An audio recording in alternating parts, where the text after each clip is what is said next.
The House will be in order. The chair lays before the House a communication from the Speaker.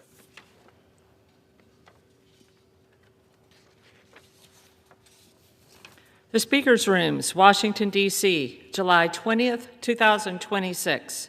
I hereby appoint the Honorable Virginia Fox to act as Speaker pro tempore on this day. Signed, Mike Johnson, Speaker of the House of Representatives. Pursuant to the order of the House of January 6, 2026, the chair will now recognize members from lists submitted by the majority and minority leaders for morning hour debate. The chair will alternate recognition between the parties with time equally allocated between the parties and each member other than the majority and minority leaders and the minority whip limited to 5 minutes. But in no event shall debate continue beyond 1:50 p.m.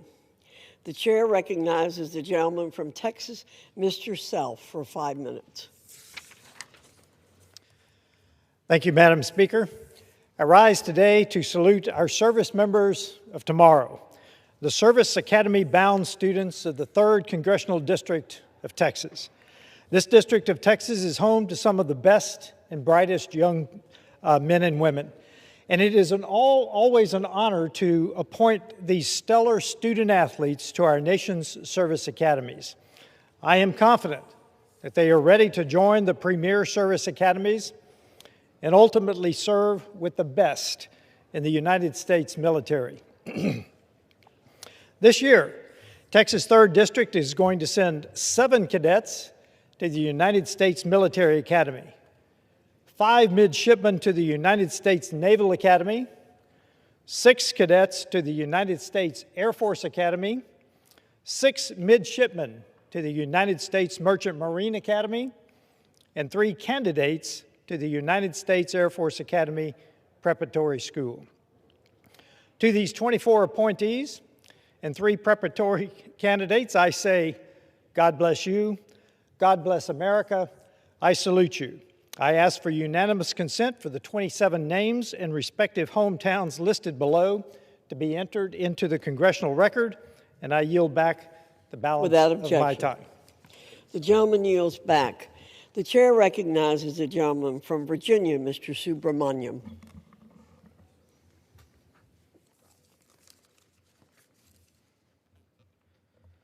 Thank you, Madam Speaker. I rise today to honor the life of Doug Graham, a remarkable photojournalist, storyteller, and friend to the people of our community in Northern Virginia. For nearly a decade at Loudoun Now, Doug helped our community see itself. He captured moments both ordinary and extraordinary, from parades and graduations to snowstorms and small acts of kindness. But Doug did more than just take photographs. He built trust. He asked good questions, and he listened. And even after his cancer diagnosis, Doug continued to tell his story with the same honesty and courage that defined his career. Around Loudoun, people often joke that if something was important and if it was happening in our community, Doug was already there to capture the moment. Doug was always in the room, and he will still be with us. We offer our deepest condolences to and gratitude to his wife, Dawn, his daughter, Lizzie, his friends, colleagues, and the entire Loudoun community. And we all thank Doug Graham for helping us see our community more clearly. May he rest in peace.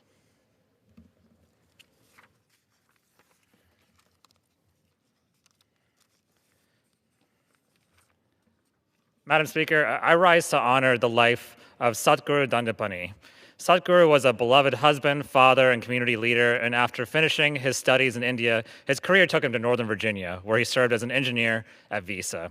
And he was well known and respected across DC, Virginia, and Maryland for his work with the Velavan Tamil Academy. And as treasurer, Satguru poured his time and efforts into promoting and preserving Tamil language and culture.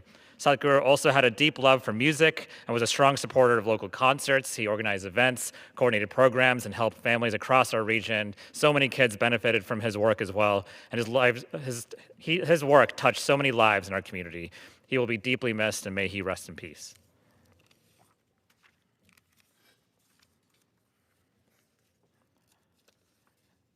Madam Speaker, at this point, my community in Northern Virginia has so many data centers that if it were a country, it would be fourth among all countries in number of data centers. And there's actually many more, hundreds more potentially on the way. And Virginians, our community, have been paying the price for years now. The price is transmission lines going through homes, schools, and historic sites. The price is worse air quality, and the price is higher utility bills. But now people are fighting back, and we're winning. Because last week, the people of Prince William County spoke out and pushed back about a new massive data center complex spanning almost 750 football fields. That project was unanimously rejected, but the fight is not over. New transmission lines are being proposed to support the data center industry in Prince William County. Projects like the Nokesville-Bristow transmission line are threatening homes, small farms, and livelihoods. There is a better way. One way is to underground those lines, and the data centers need to pay for it, not the community. This will protect our farmland, our homes, and our schools, and it'll also set the tone that data centers and private companies cannot demand new energy infrastructure and then pass along those costs to the community. Because our communities have had enough of high utility costs, enough of transmission lines next to our schools and next to our homes, and enough of the noise, pollution, and loss of green space. If we work together, we can push companies to underground these lines and pay their fair share. But in the meantime, I join my community in saying enough is enough.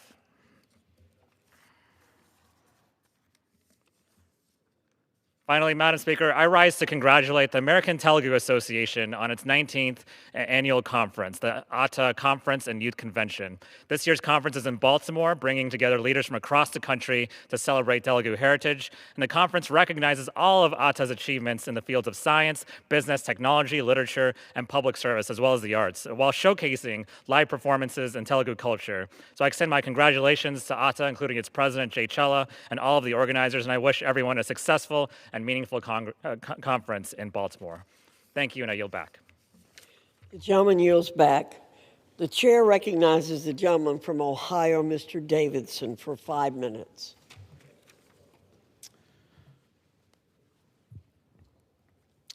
Thank you, Madam Speaker.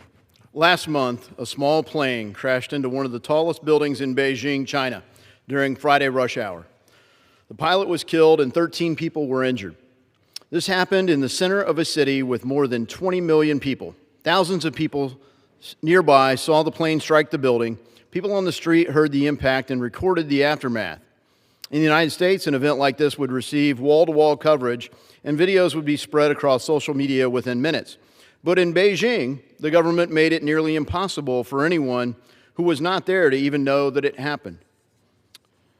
Posts about the crash vanished from Chinese social media, and searches for the building returned only old results. Politics prevented people from taking pictures and ordered witnesses to delete footage, even though China's national broadcasting service sits across the street from the crash site. State media failed to inform the Chinese public about what happened. Because China's censorship apparatus links police surveillance with telecommunications networks, search engines, social media platforms, and state-controlled media, it allows authorities to identify and suppress information that could embarrass the Chinese Communist Party or undermine their preferred narratives with frightening efficiency. China has used these methods before. During the 2022 lockdown protests, videos disappeared from Huawei phones without warning, deleting their pictures and videos from their phones, and even preventing citizens from preserving or sharing what was happening. George Orwell warned about this sort of coercive power. Now this dystopian system is even more efficient and powerful with modern technology. Smartphones, search engines, surveillance cameras, government-controlled platforms. China has shown how effectively this machinery can erase the truth, and other governments are now creating such systems that could be used in the same ways. The European Union is building the legal and regulatory framework to control online speech, not just in the European Union, but across the West, trying to pressure platforms through their Digital Services Act, even in the United States. Regulators can pressure these platforms to remove or suppress content that conflicts with their official narratives on elections, public policy, or other political issues. Companies that resist can face penalties tied to their global revenue. giving governments enormous leverage over what people are allowed to see online. The United Kingdom has incorporated digital ID and is already jailing thousands of its citizens each year for disfavored speech. Well, in the United States, how could such a thing happen? We have the Bill of Rights and the First Amendment protecting speech, but it was already well underway when Elon Musk bought Twitter. The Biden administration was working to build a, quote, disinformation governance board to coordinate their rapidly expanding censorship operations. Orwell referred to this kind of apparatus as a ministry of truth. Unfortunately, Musk's ownership of Twitter only exposed the truth. That, and even a change of administration, has not halted the surveillance state here in America. Under the same guise of protecting kids used by the UK, the USA just passed a digital ID bill.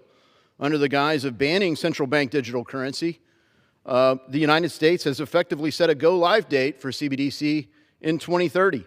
And under the old ruse of security and public safety, Palantir and Flock have an all-seeing eye network expanding around the country. These are just some of the tools used in China, and unfortunately some of the same companies are using these same tools here in the United States and across Europe. As James Madison astutely noted in Federalist 51, quote, "If men were angels, no government would be necessary." Well, if men were angels, the Patriot Act, the Foreign Intelligence Surveillance Act, would have never been abused.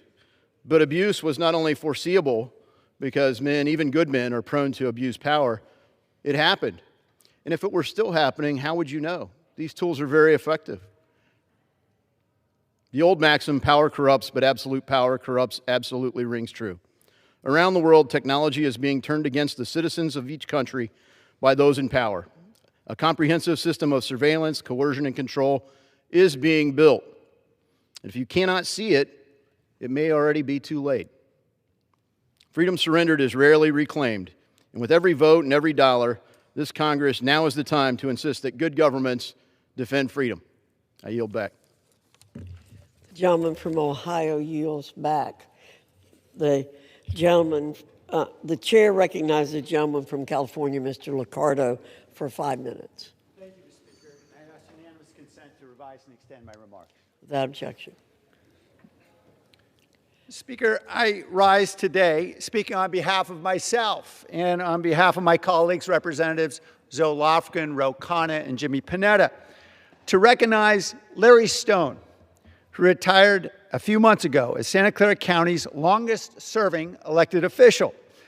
Larry has been an extraordinary public servant, an ethical role model, a mentor to many of us, and a friend to all. Larry served in elected office for 46 years. 30 as Santa Clara County's assessor. He made the most of his notorious role as tax leveler, humorously egging on everyone to boo him at every civic and political event. He even wore a Grinch costume for many years in our annual Santa run, sitting in the pace car with thousands of runners dressed up as Santas with beards on, chasing him through the streets of downtown San Jose. Larry's work was serious, however, as he leaves behind an assessor's office that has become a national model for efficiency, responsiveness, and trustworthiness. Larry's signature forthrightness made him the first phone call for local reporters looking for someone quotable. His willingness to call out malfeasance by the powerful makes him a reliable advocate for good government. His prescient political sense, gathering Silicon Valley support for everyone from his successor, Nisa Fligor, to a little-known Southerner by the name of Bill Clinton, made him a local kingmaker. In retirement, Larry and his much-beloved wife, Carmen, will continue to generously support local nonprofits and the arts. Larry's example, however, continues to inspire the next generation of leaders. On behalf of many, thank you, Larry, for your leadership, your mentorship, and your friendship.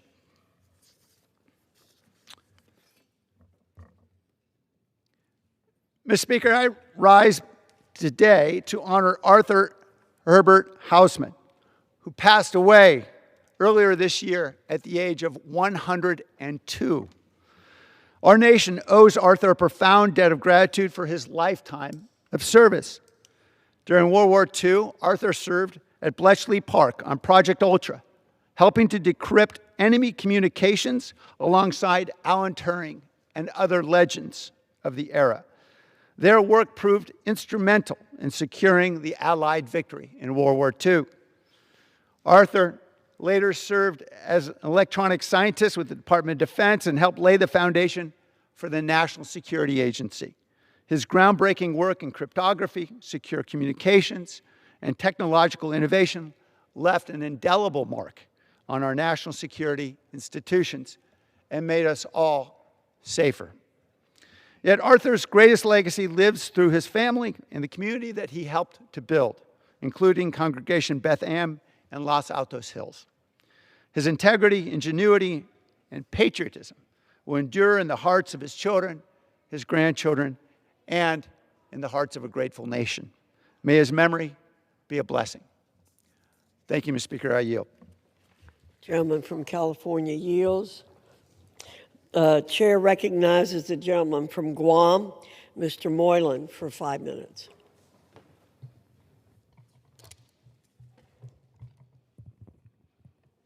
Thank you, Madam Speaker. I rise today to commemorate the 82nd anniversary of the liberation of Guam. On July 21st, 1944, American forces returned to Guam and liberated our island after nearly 3 years of Japanese occupation. For the Chamorro people and all who call Guam home, liberation marked the end of a period defined by fear and suffering. But today, I want to recognize the special courage of Guam's greatest generation. Throughout the occupation, there was one source of strength that united the people, their faith. When families were separated, they prayed. When food was scarce, they prayed. When they faced the uncertainty that tomorrow might never come, they prayed. Prayer became the act of hope.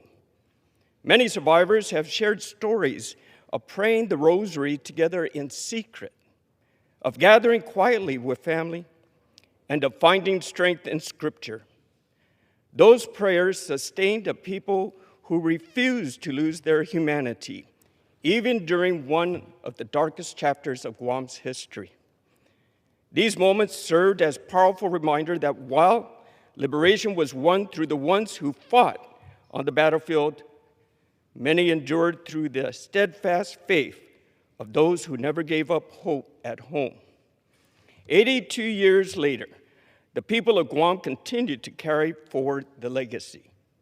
And we continue to pray for lasting peace, for the safety of the brave men and women who served our nation today, and for a world where future generations will never have to endure what Guam experienced during World War II. We commemorate this year's theme, Para y Honra, Para y Gloria, which means for her honor, for her glory.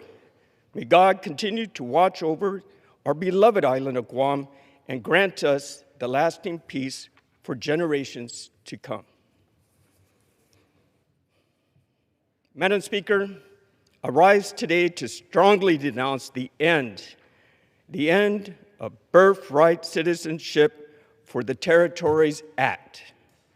The author of this bill is quick to offer assurances that the bill explicitly carves out protection for the children born to U.S. citizens and permanent residents on Guam who will fully retain their American citizenship. They present this as a reasonable compromise, a harmless safeguard for our local families. But, Madam Speaker, do not mistake patronizing concession for respect. The cause does not ease the fundamental insult of this legislation. It merely exposes its hypocrisy. By including the very language, this body openly acknowledges that it is attempting to do in the territories what the Supreme Court just ruled it cannot constitutionally do in the 50 states. It exploits the fact that citizenship in Guam is governed by statute rather than full embrace of the 14th Amendment. It creates a dangerous and deeply insulting double standard. It signals to our community that the ground under our feet is lesser class of American soil. It says that while the state's borders are structurally protected from Washington legislative whims, the legal fabric of our island cannot be experimented on by federal mandates. Our citizenship was not handed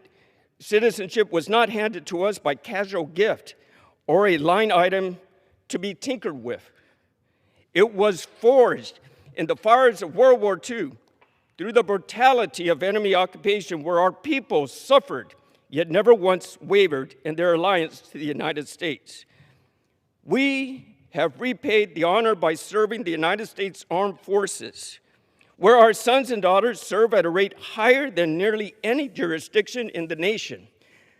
To tell a population that bears a great weight of defending this republic that Congress can selectively alter birthright citizenship on their soil is a profound sign of disrespect.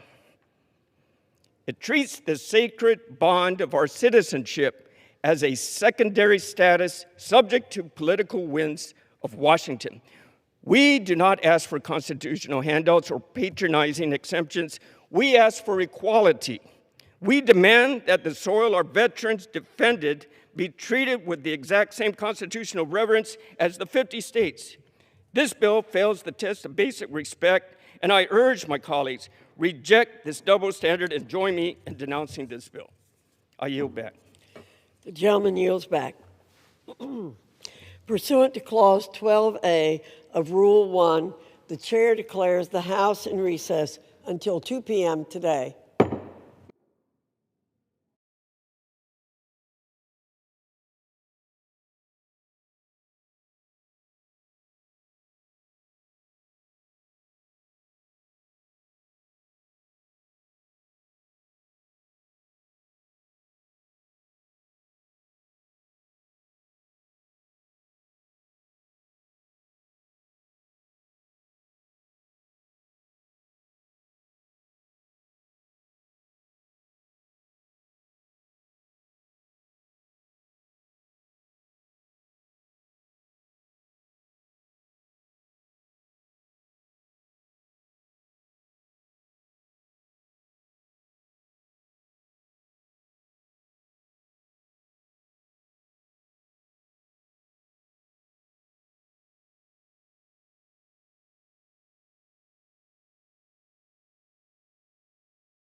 The House will be in order. The prayer will be offered by Chaplain Kibben. Would you pray with me?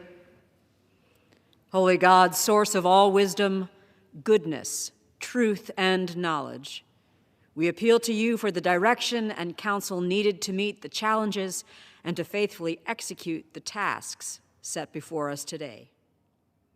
Make us wise, first in our asking.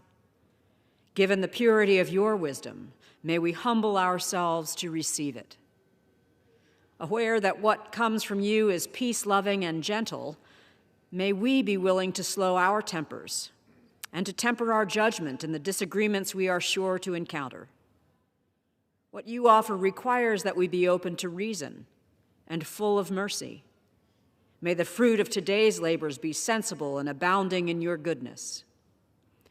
Lord, the guidance and grace you offer us are neither uncertain nor insincere. May we, in our certitude, be sincere in our engagement one with another. And then may we reflect the sincerity found in your wisdom and confident in your will for the living of this day.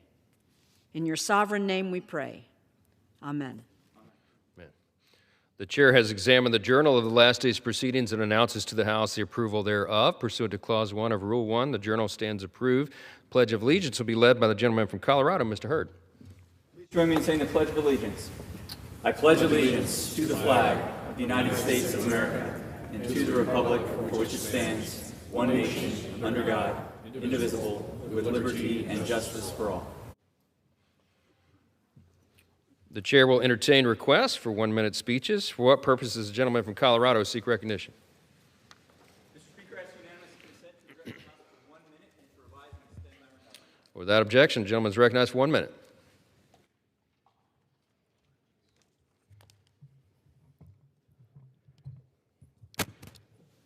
Mr. Speaker, I rise today to honor Nicholas Dale, who gave his life battling the Gold Mountain Fire in southwestern Colorado.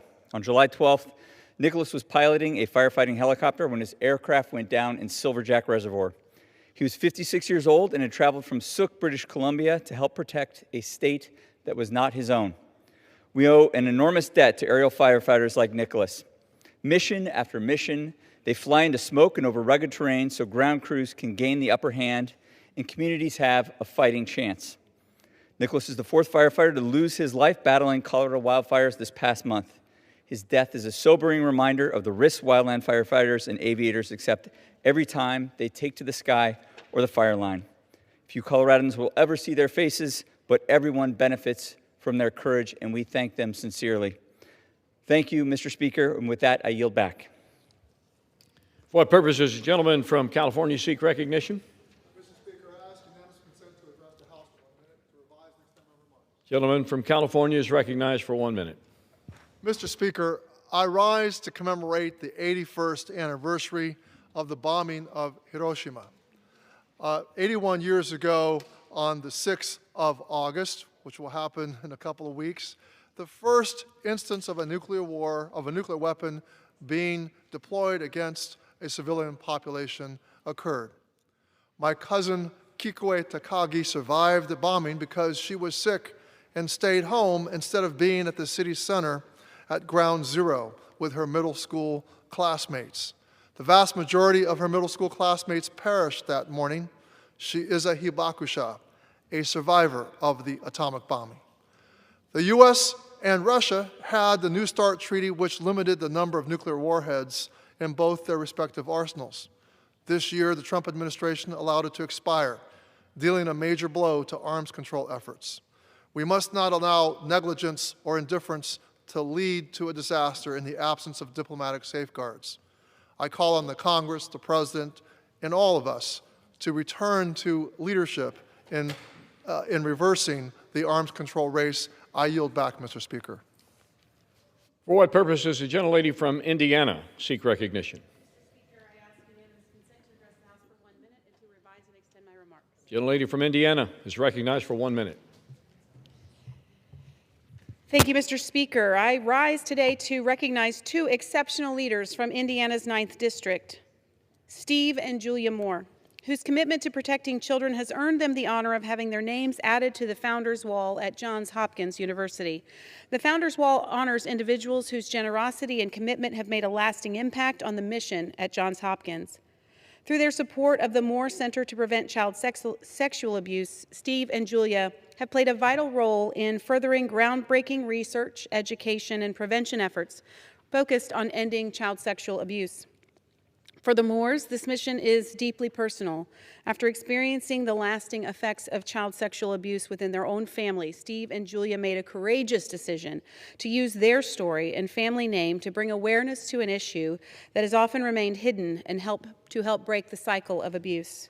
Through the Moore Center, they've transformed a personal hardship into a mission of hope, bringing a greater awareness, supporting prevention-based solutions, and helping to protect future generations from experiencing the lasting effects of child sexual abuse. Mr. Speaker, in addition of the Steve and Julia Moore, their names to the Founders Wall at Johns Hopkins is a fitting recognition of their dedication to serving others and improving the lives of children and families. I'm proud to recognize them on this well-deserved honor and thank them for their extraordinary generosity and service to protecting children and strengthening families for generations to come.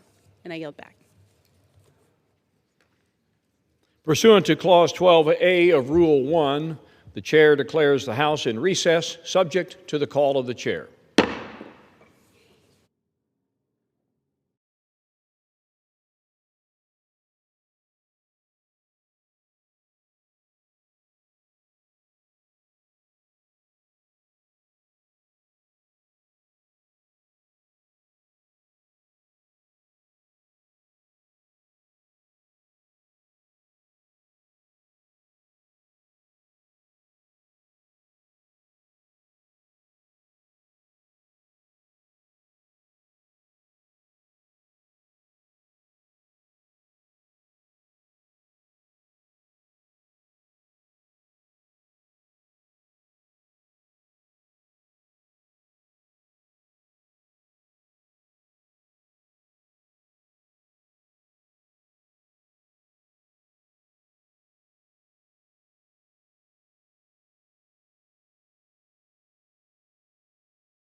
In order.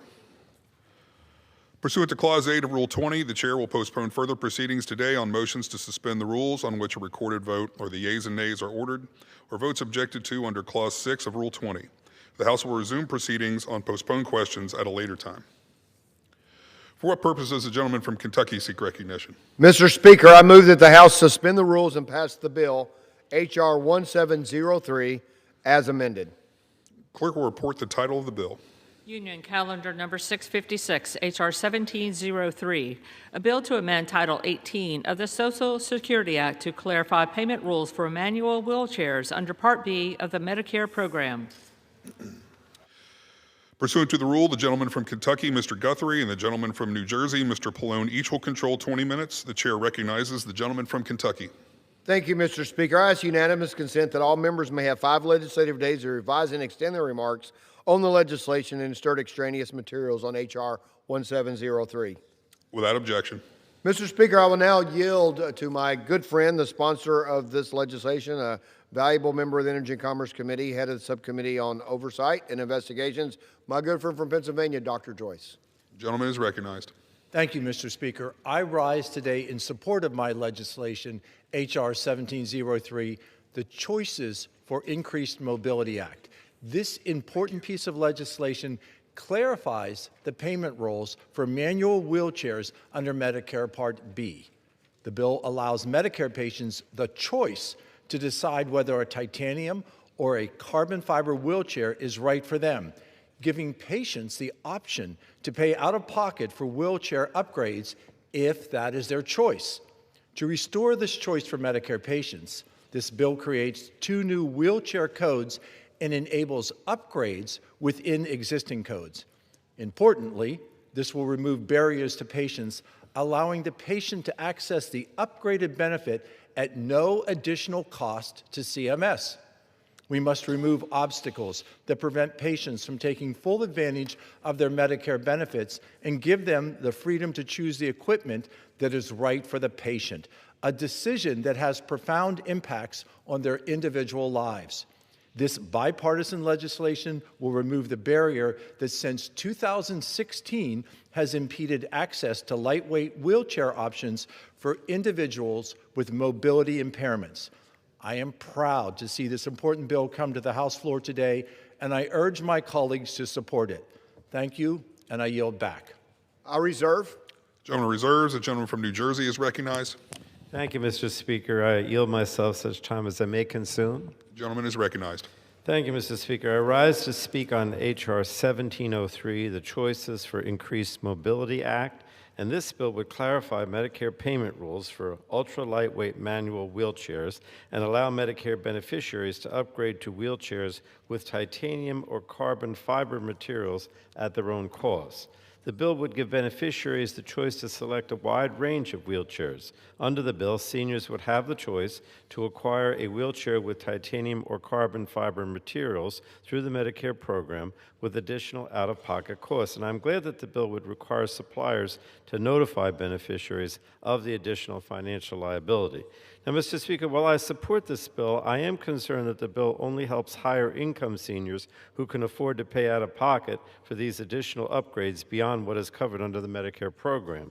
The universality of the Medicare program and the fact that all beneficiaries have access to the same benefits is an important principle, in my opinion, and I reserve the balance of my time. Gentleman reserves. The gentleman from Kentucky is recognized. Thank you, Mr. Speaker. I yield myself as much time as I may consume. Gentleman is recognized. Thank you, Mr. Speaker. I rise today in strong support of H.R. 1703, led by my good friend who just spoke previously, Representative Joyce of Pennsylvania. Medicare beneficiaries should not be limited in their ability to access the right wheelchair to help them move freely in their daily lives. Ultimately, the payment clarifications in this legislation are intended to improve access to wheelchair upgrades among Medicare beneficiaries who choose to do so.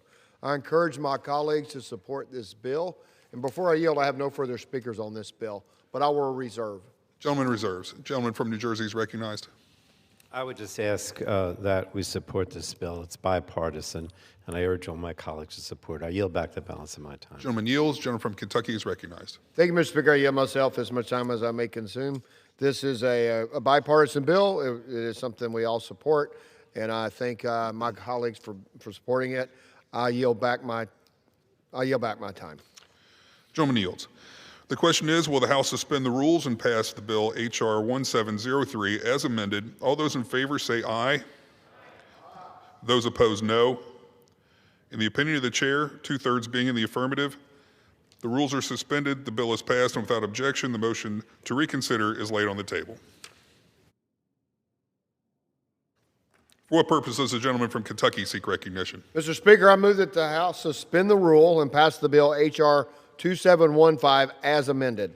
The clerk will report the title of the bill. Union Calendar Number 613, H.R. 2715, a bill to amend the Federal Food, Drug, and Cosmetic Act to extend the destruction authority of the Secretary of Health and Human Services to articles that present a significant public health concern and for other purposes. Pursuant to the rule, the gentleman from Kentucky, Mr. Guthrie, the gentleman from New Jersey, Mr. Pallone, each will control 20 minutes. The chair recognizes the gentleman from Kentucky.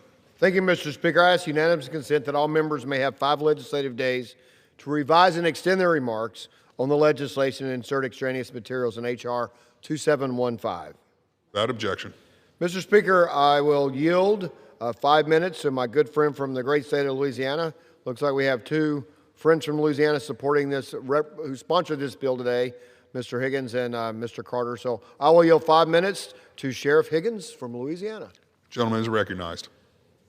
I thank the gentleman and thank you, Mr. Speaker. I rise today in support of H.R. 2715, the Destruction of Hazardous Imports Act. H.R. 2715 ensures that contaminated imports, ranging from radioactive seafood to illegal Chinese vapes, do not reach American consumers and cause harm. Initially, this legislation began as an effort to target toxin-laced foreign seafood. However, my colleague and I, Representative Carter, quickly learned that the Department of Health and Human Services cannot destroy other articles, including food, devices, and specific drugs, even though they may pose serious health risks. Without the authority granted within H.R. 2715, dangerous and poisonous imports can find their way to American markets. This legislation grants the Food and Drug Administration additional authority to destroy any articles that fail initial inspection, preventing foreign importers from port shopping or rebranding their products. This legislation introduces strict penalties for the reintroduction of destroyed items into interstate commerce, ensuring that harmful imported goods are permanently barred from entering our markets. Bad actors attempting to undermine these enforcement measures will face accountability. Strengthening this legislative framework will protect public safety and reinforce our commitment to stringent oversight of imported goods to mirror the American safety standards that American producers must live with. In January, the FDA released its legislative proposals for fiscal year 2026. This included a request for the authority to require importers to destroy any FDA-related product that's refused entry into the United States and that presents a significant public health concern. H.R. 2715 supports the administration and follows through by adding the FDA's already existing authority to destroy imported medical devices and medications with any article that poses a health risk to the public. As we work to improve our nation's health and reverse the lingering effects of unfair trade policies, it is essential that the FDA has the authority to eliminate toxic foods and drugs from our country. The Destruction of Hazardous Imports Act protects Americans' health and prioritizes our domestic industry. I urge full support and swift passage. Mr. Speaker, I yield. I reserve. Gentleman reserves. Gentleman from New Jersey is recognized. Thank you, Mr. Speaker. I yield myself such time as I may consume. Gentleman is recognized. Mr. Speaker, I rise in support of H.R. 2715, the Destruction of Hazardous Imports Act, led by Representatives Carter and Higgins of Louisiana. And this bill would provide the Food and Drug Administration with the authority to require importers to destroy products that pose a significant public health concern, preventing them from being shipped to another port of entry. These products have, in fact, included food contaminated with salmonella, listeria, and carcinogenic unapproved animal drugs, as well as misbranded medical devices. It also includes illegal e-cigarette products that are flooding the market from places like China. These are dangerous products, Mr. Speaker. Providing FDA with the authority to compel destruction and requiring the importer to pay for such destruction will provide a strong disincentive to those seeking to prioritize profits over product safety. And we need to make sure that Americans are not unwittingly exposed to harmful products, and in this authority is going to prevent that. So I encourage all my colleagues to vote yes on H.R. 2715, and Mr. Speaker, I reserve the balance of my time. Gentleman reserves. The gentleman from Kentucky is recognized. Thank you, Mr. Speaker. I yield myself as much time as I may consume. Gentleman is recognized. So I really appreciate my friends from Louisiana, both of them, for bringing this forward. This is important. Think about what we're talking about here is that a contaminated seafood, illicit drugs, all these other things are getting stopped at a port of entry, but FDA has no authority to destroy them. So as my friend from New Jersey just said, they get returned and they come into another port. Now, as good as our people are at our ports of entry, you know, you keep sending the same thing through over and over, eventually it's going to get through. It makes no sense. Makes no sense not to allow the FDA to destroy these products. And I support this bill, and I will reserve my time. Gentleman reserves. The gentleman from New Jersey is recognized. Thank you, Mr. Speaker. I was going to yield now 4 minutes to a member of our committee, my colleague and the Democratic sponsor of this bill, Mr. Carter of Louisiana. The gentleman is recognized. Thank you. Mr. Speaker, I rise today in support of H.R. 2715, the Destruction of Hazardous Imports Act, which I introduced with my Louisiana colleague, Representative Clay Higgins. This bill will protect American consumers and create a level playing field for American businesses by authorizing the Food and Drug Administration to order the destruction of imported products found to pose a significant public health concern. Under current law, foreign exporters can ship contaminated or counterfeit products to the U.S., knowing they can withdraw the shipment if FDA flags it.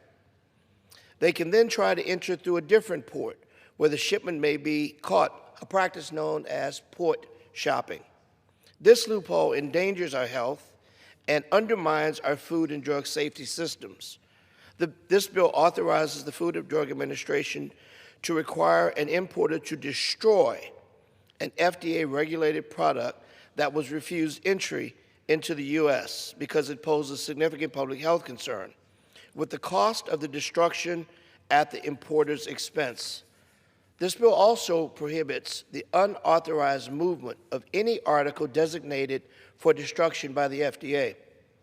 Some imported foods, especially seafood, have been found to be contaminated with carcinogenic drugs, pesticides, and other harmful impurities. Beyond food, there's been a rise in imports of dangerous vape devices and e-liquids containing banned substances and excessive nicotine, as well as counterfeit drugs like GLP-1s. This threat is real and is documented. Exporters, especially Chinese exporters, have been caught resubmitting rejected shipments at different ports. This bill closes that loophole and creates a deterrent for bad actors. Congressman Higgins and I have worked hand in hand with our domestic fishing industry on this legislation, including the Southern Shrimp Alliance. American fishermen perform backbreaking work and operate under strict U.S. food safety, labor, and environmental rules that raise their costs significantly. Meanwhile, some foreign producers cut corners and still get multiple chances to dump non-compliant and often dangerous products into the American marketplace. Seafood imports continue to pour into the United States, increasing the volume each year, undercutting domestic fishermen. Last year, the U.S. imported 6.4 billion pounds of foreign seafood, a 10% increase from 2019. As imports have increased, American commercial fishermen landing has declined. In 2024, the U.S. commercial landings totaled 7.7 billion pounds. For the first time, landings have been below 8 million pounds since 1988. Louisiana's commercial fishing industry has particularly been hit hard by this flood of foreign imports. Since 2021, Louisiana shrimpers have seen the value of their catch drop by more than 50%, falling from $131 million in 2021 to just $61 million in 2024. As you can see, this is in fact a real threat. Passing this bill would deter bad actors from flooding the market with unsafe products and provide American fishermen with a fair playing field, allowing them to sustainably harvest millions of additional pounds of shrimp and other seafood each year. This is a real issue, and I'm proud to be working in a bipartisan way to address an issue that will impact not just Louisiana, not just America, but our country. With that, I urge the passage of this critical legislation, and I yield the balance of my time. Gentleman yields. Gentleman reserves. I have no further speakers and prepared to close, so I'll reserve. Gentleman reserves. Gentleman from New Jersey is recognized. Thank you, Mr. Speaker. I would urge support for this bipartisan bill, and I yield back. Gentleman yields. Gentleman from Kentucky is recognized. Thank you, Mr. Speaker. I encourage my colleagues to vote for this bipartisan bill, and I yield back. The gentleman yields. The question is, will the House suspend the rules and pass the bill H.R. 2715 as amended? Those in favor say aye. Those opposed, no.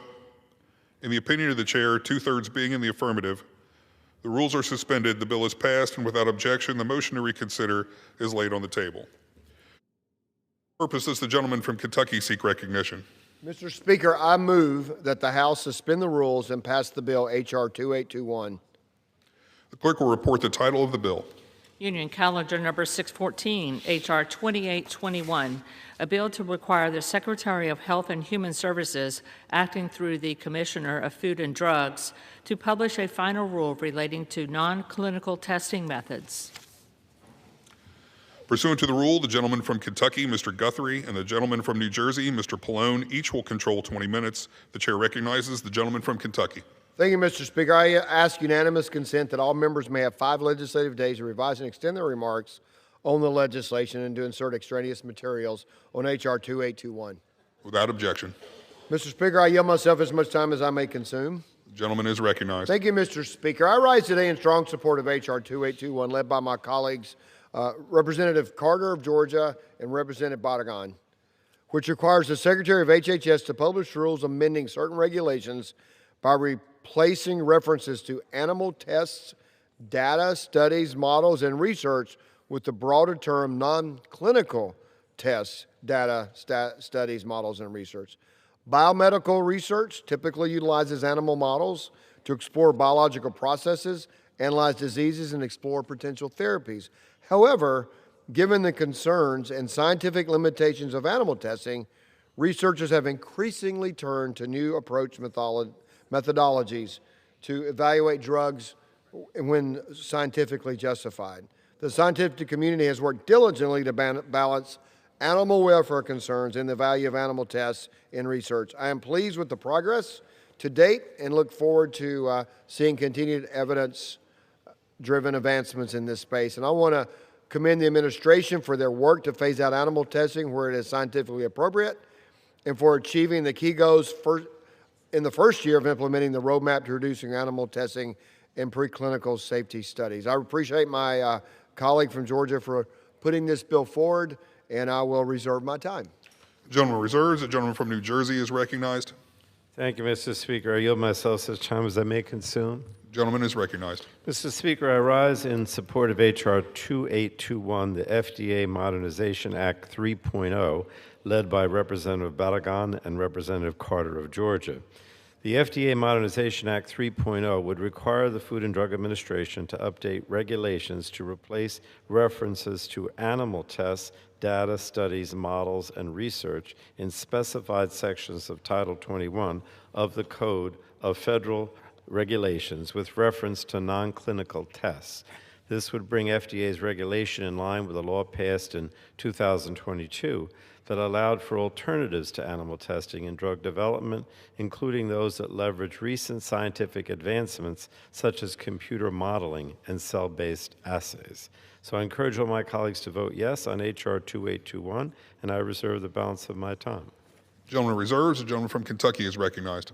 Thank you, Mr. Speaker. I yield as much time as he may consume to the gentleman from Georgia, who is a dear friend, a great member of the Energy and Commerce Committee, and a leader in this effort with the FDA, with pharmaceuticals, just about anything that's very important to the American people. He is absolute leader in that. So I'll yield as much time as he may consume to the gentleman from Georgia. Gentleman is recognized. I thank the gentleman for yielding. Mr. Speaker, I rise today in strong support of my bill, H.R. 2821, the FDA Modernization Act 3.0, bipartisan legislation that ensures the FDA fully embraces modern science while reducing unnecessary animal testing. Many of our families would feel incomplete without the pets and animals that bring unconditional love into our lives. Yet every year, millions of animals, including dogs, man's best friend, are still subjected to testing and the development of new medicines. As policymakers, we have a responsibility to protect those who cannot protect themselves. That responsibility includes embracing scientific innovation that can reduce unnecessary animal suffering while continuing to deliver safe and effective treatments to patients. In 2022, Congress took an important first step by passing the FDA Modernization Act 2.0. I was proud to help lead that effort. That law gave drug developers the ability to use modern, scientifically validated alternatives to traditional animal testing when appropriate. Congress made its intent clear. We wanted to encourage more effective, more humane, and more innovative approaches to drug development. Unfortunately, the previous administration failed to fully implement the law. Without clear implementation, too many researchers have lacked the certainty they need, and too many animals continue to be used in testing that modern science can increasingly replace. H.R. 2821 ensures the FDA finally carries out the will of Congress. This bill is not lowering standards, it's about raising them. Today's researchers have access to technologies that simply did not exist a generation ago. Advanced human cell models, organ-on-a-chip technology, artificial intelligence, and computational modeling.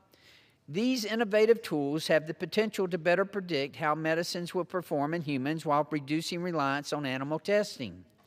Our laws should reflect the science of today, not the science of decades past. Modernizing drug development doesn't just benefit animals, it benefits patients. By providing greater clarity and encouraging the use of validated alternative methods, we can make the drug development process more efficient. That means fewer unnecessary delays and more innovation. And ultimately, that means life-saving treatments can reach patients more quickly without compromising the FDA's rigorous standards for safety and effectiveness. This is a common-sense, bipartisan bill. It reflects a simple principle. We can advance medical innovation while improving animal welfare. Those goals are not in conflict. In fact, they go hand in hand. Mr. Speaker, the FDA Modernization Act 3.0 fulfills the promise Congress made when we passed FDA Modernization Act 2.0. It ensures that modern science is fully incorporated into our regulatory process. It helps reduce unnecessary animal testing and strengthens American medical innovation. And it helps bring new therapies to patients more efficiently. I urge my colleagues to support H.R. 2821, the FDA Modernization Act of 3.0. Thank you, Mr. Speaker, and I yield back. I reserve. Gentleman reserves. The gentleman from New Jersey is recognized. Thank you, Mr. Speaker. Again, I yield 2 minutes to the gentleman from Louisiana, Mr. Carter. Gentleman is recognized. Thank you, Mr. Speaker. I rise in strong support of H.R. 2821, the FDA Modernization Act 3.0, introduced by Representative Carter from Georgia. I'm proud to co-lead this bill with him and a bipartisan group of my colleagues, Representative Barragan, Buchanan, DeLaura, and Harshbarger. Over 3 years ago, the FDA Modernization Act of 2.0 was signed into law, allowing the agency to approve human drugs without requiring animal testing through modern, often more effective alternatives. Despite this progress, the FDA has still not issued updated regulations to clarify where alternatives to animal testing are in fact permissible. This legislation takes action to close the gap by requiring the FDA to fully implement the reforms that Congress has already enacted and to help reduce unnecessary animal testing in drug development. By ensuring the full implementation of the FDA Modernization Act 2.0, this legislation will help modernize and transform drug development for the 21st century, accelerate safer, more effective medical breakthroughs, and advance more humane scientific research. This is long overdue.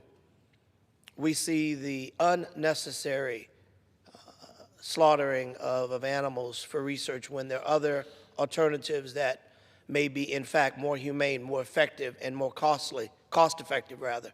Yet we continue to do the same thing as if. I am proud to be a part of this bill that will go a long ways into protecting lives, advancing technological, scientific finds, and creating a better, more humane system. Overall, our bill will win, is a big win for patients, a big win for innovation, and a big win for animal welfare. I encourage all my colleagues to vote yes on passing this critical legislation. And Mr. Speaker, I yield the balance of my time. Gentleman yields. Gentleman reserves. Gentleman from Kentucky. I reserve. I have no further speakers. I reserve. Gentleman from New Jersey is recognized. I urge passage of this bipartisan bill, and I yield back. Thank you, Mr. Speaker. I encourage a yes vote on this bill, and I yield back the balance of my time. The gentleman yields. The question is, will the House suspend the rules and pass the bill H.R. 2821? Those in favor say aye. Those opposed, no. In the opinion of the chair, 2/3 being in the affirmative, the rules are suspended, the bill is passed, and without objection, the motion to reconsider is laid on the table. Purpose does the gentleman from Kentucky seek recognition? Mr. Speaker, I move that the House suspend the rules and pass the bill H.R. 4348. The clerk will report the title of the bill. Union Calendar Number 630, H.R. 4348, a bill to reauthorize the Kay Hagan Tick Act and for other purposes. Pursuant to the rule, the gentleman from Kentucky, Mr. Guthrie, and the gentleman from New Jersey, Mr. Pallone, each will control 20 minutes. The chair recognizes the gentleman from Kentucky. Thank you, Mr. Speaker. I ask unanimous consent that all members may have 5 legislative days to revise and extend the remarks on the legislation and to insert extraneous materials on H.R. 4348. Without objection. Mr. Speaker, I yield myself as much time as I may consume. Gentleman is recognized. I rise in strong support of H.R. 4348, led by my colleagues, Representative Smith from New Jersey and Doggett, which authorizes the National and Regional Centers for Excellence in Vector-Borne Disease and the CDC's cooperative agreements with health departments in high-risk areas for vector-borne diseases. Vectors like mosquitoes, ticks, fleas carry dangerous diseases, and vector-borne diseases can happen to anyone and can have debilitating effects. Preventing these diseases is a bipartisan issue that I hope we all can support. In addition to thanking the bill's sponsors for their leadership in advancing the efforts to reduce the alarming threat of vector-borne disease, I also want to thank the administration for their support of this bill and for their commitment to the American people by combating Lyme disease, which affects almost 500,000 Americans annually. I encourage my colleagues to support this bill, and I reserve. Gentleman reserves. Gentleman from New Jersey is recognized. Thank you, Mr. Speaker. I yield myself such time as I may consume. The gentleman is recognized. And Mr. Speaker, I rise in support of H.R. 4348, the Kay Hagan Tick Act, sponsored by my colleague Chris Smith of New Jersey and Lloyd Doggett of Texas. I understand that Mr. Kane from New Jersey is also a sponsor. And this bill reauthorizes the National Strategy and Regional Centers of Excellence in Vector-Borne Diseases. Tick-borne diseases, including Lyme disease, have rapidly increased over the last decades. The Centers for Disease Control and Prevention estimates that nearly 500,000 people may, in fact, be diagnosed and treated for Lyme disease every year in the United States. And that's a dramatic increase from 30,000 annual cases just 2 decades ago. H.R. 4348 would expand research, improve testing, and coordinate vector-borne disease efforts across the federal government. The bill would also reauthorize funding for regional centers of excellence for surveillance, prevention, and response to vector-borne diseases, and reauthorize grants to state health departments to support vector-borne disease infrastructure. And tick and vector-borne disease has rapidly increased, Mr. Speaker, particularly in the northeastern part of our country. And I encourage all my colleagues to honor the legacy of Senator Kay Hagan, who died of complications from a tick-borne disease, by voting yes on H.R. 4348. And I reserve the balance of my time. Gentleman from New Jersey reserves. The gentleman from Kentucky is recognized. Thank you, Mr. Speaker. I will yield as much time as he may consume to the gentleman from New Jersey, who's a leader who's been passionate about this bill and has continued to urge that we get this bill to the floor, and I'm proud to see him here today. So I will yield as much time as he may consume to my friend from New Jersey. Gentleman from New Jersey is recognized. Mr. Speaker, I want to thank Chairman Guthrie for his personal and extraordinarily strong support of H.R. 4348 and his staff. Director Megan Jackson, thank you. Health Subcommittee staff Jay Golshin and Emma Schultz-Heiss, thank you as well. Special thanks to my good friend Frank Pallone, our Health Subcommittee Chair Morgan Griffith, Ranking Member Diana DeGette, as well as the original sponsors Lloyd Daggett, Paul Tonko, and Tom Kane. Mr. Speaker, at a May 29th press conference in New Hampshire, HHS Secretary Robert F. Kennedy, Jr., who has been a tremendous leader in the war on Lyme disease, announced a, quote, sweeping new plan to combat Lyme disease and to advance treatment. Secretary Kennedy said millions of Americans are battling Lyme disease and other tick-borne illnesses, and they've spent years searching for answers, treatment, and support. Today, the Trump administration is launching one of the most ambitious federal efforts ever to combat Lyme disease by accelerating research, expanding innovation, and improving care for patients and families. We are going after this disease at its source, driving further and faster diagnostics and new prevention strategies, and delivering the urgency and action Americans deserve. The initiative, he said, will develop and deploy practical strategies to target and eliminate ticks on wildlife before they can spread diseases to humans. And that has been lacking for decades, to go after the ticks themselves. Lyme disease, Mr. Speaker, he said, remains one of the nation's fastest growing vector-borne health threats. More than 476,000 Americans are diagnosed with Lyme disease each year. And the recent data show emergency room visits for tick bites reached their highest springtime level in nearly a decade. Secretary Kennedy also announced new actions to combat alpha-gal syndrome, a tick-associated condition that can trigger potentially serious allergic reactions to red meat and other products. CDC estimates nearly 500,000 Americans are living with alpha-gal syndrome, though emerging evidence suggests the true number may be significantly higher.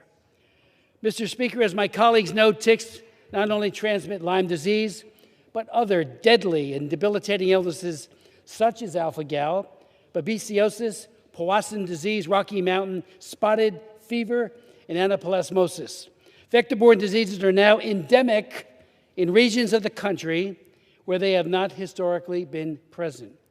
Disease-laden ticks are now found in all 48 states, contiguous states. The problem is exploding. It's not abating. It is therefore critical that Congress take immediate action to support and further sustain ongoing efforts to combat these insidious diseases that kill and disable.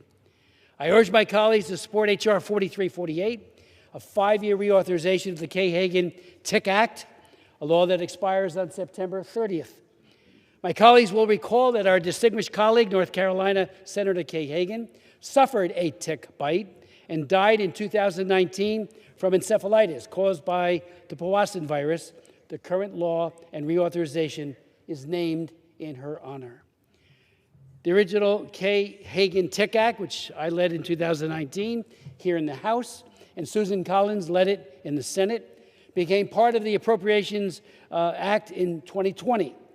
The act created, among other things, a whole-of-government national strategy to combat Lyme and other tick-borne diseases with special focus on surveillance, diagnosis, treatment, education, and prevention.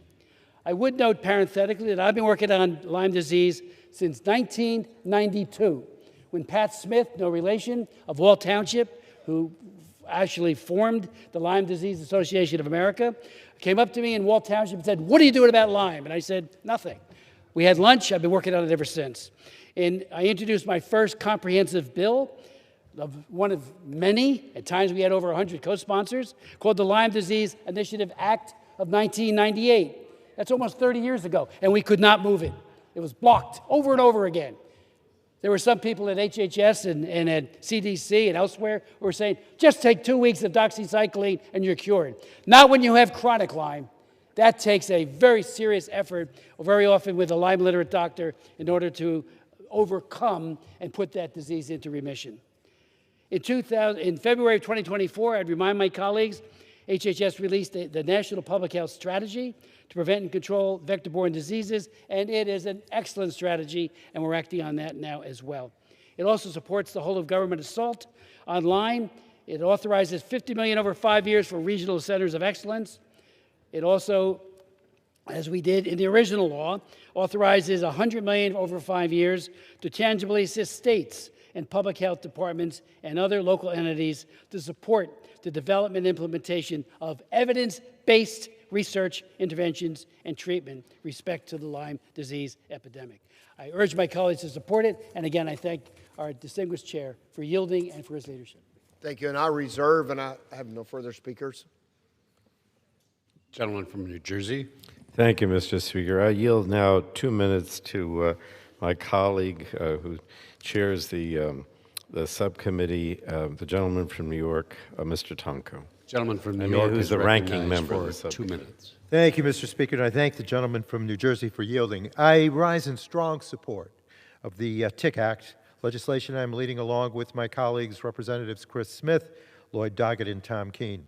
The Tick Act would reauthorize key programs at the CDC that fund both research and support for local public health agencies to address tick-borne diseases such as Lyme disease.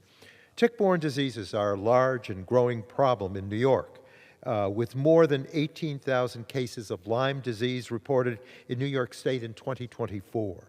Lyme can cause serious health consequences, and for some, long-term complications persist after treatment. With a warming climate, tick populations and ranges are on the rise, leading to fears that tick-borne diseases will continue to increase in frequency in the years to come.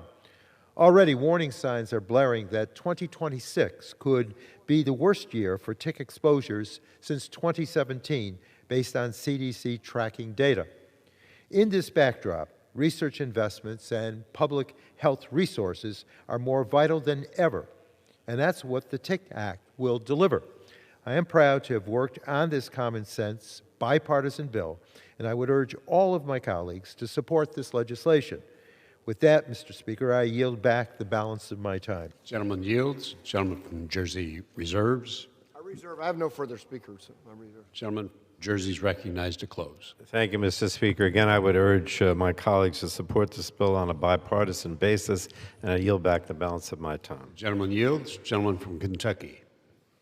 Yet, Mr. Speaker, in closing, I encourage a yes vote on this bill, and I yield back the balance of my time. Gentleman yields. The question is, will the House suspend the rules and pass the bill H.R. 4348? Those in favor say aye. Those opposed, no. In the opinion of the chair, 2/3 being in the affirmative, the rules are suspended, the bill is passed, and without objection, the motion to reconsider is laid on the table.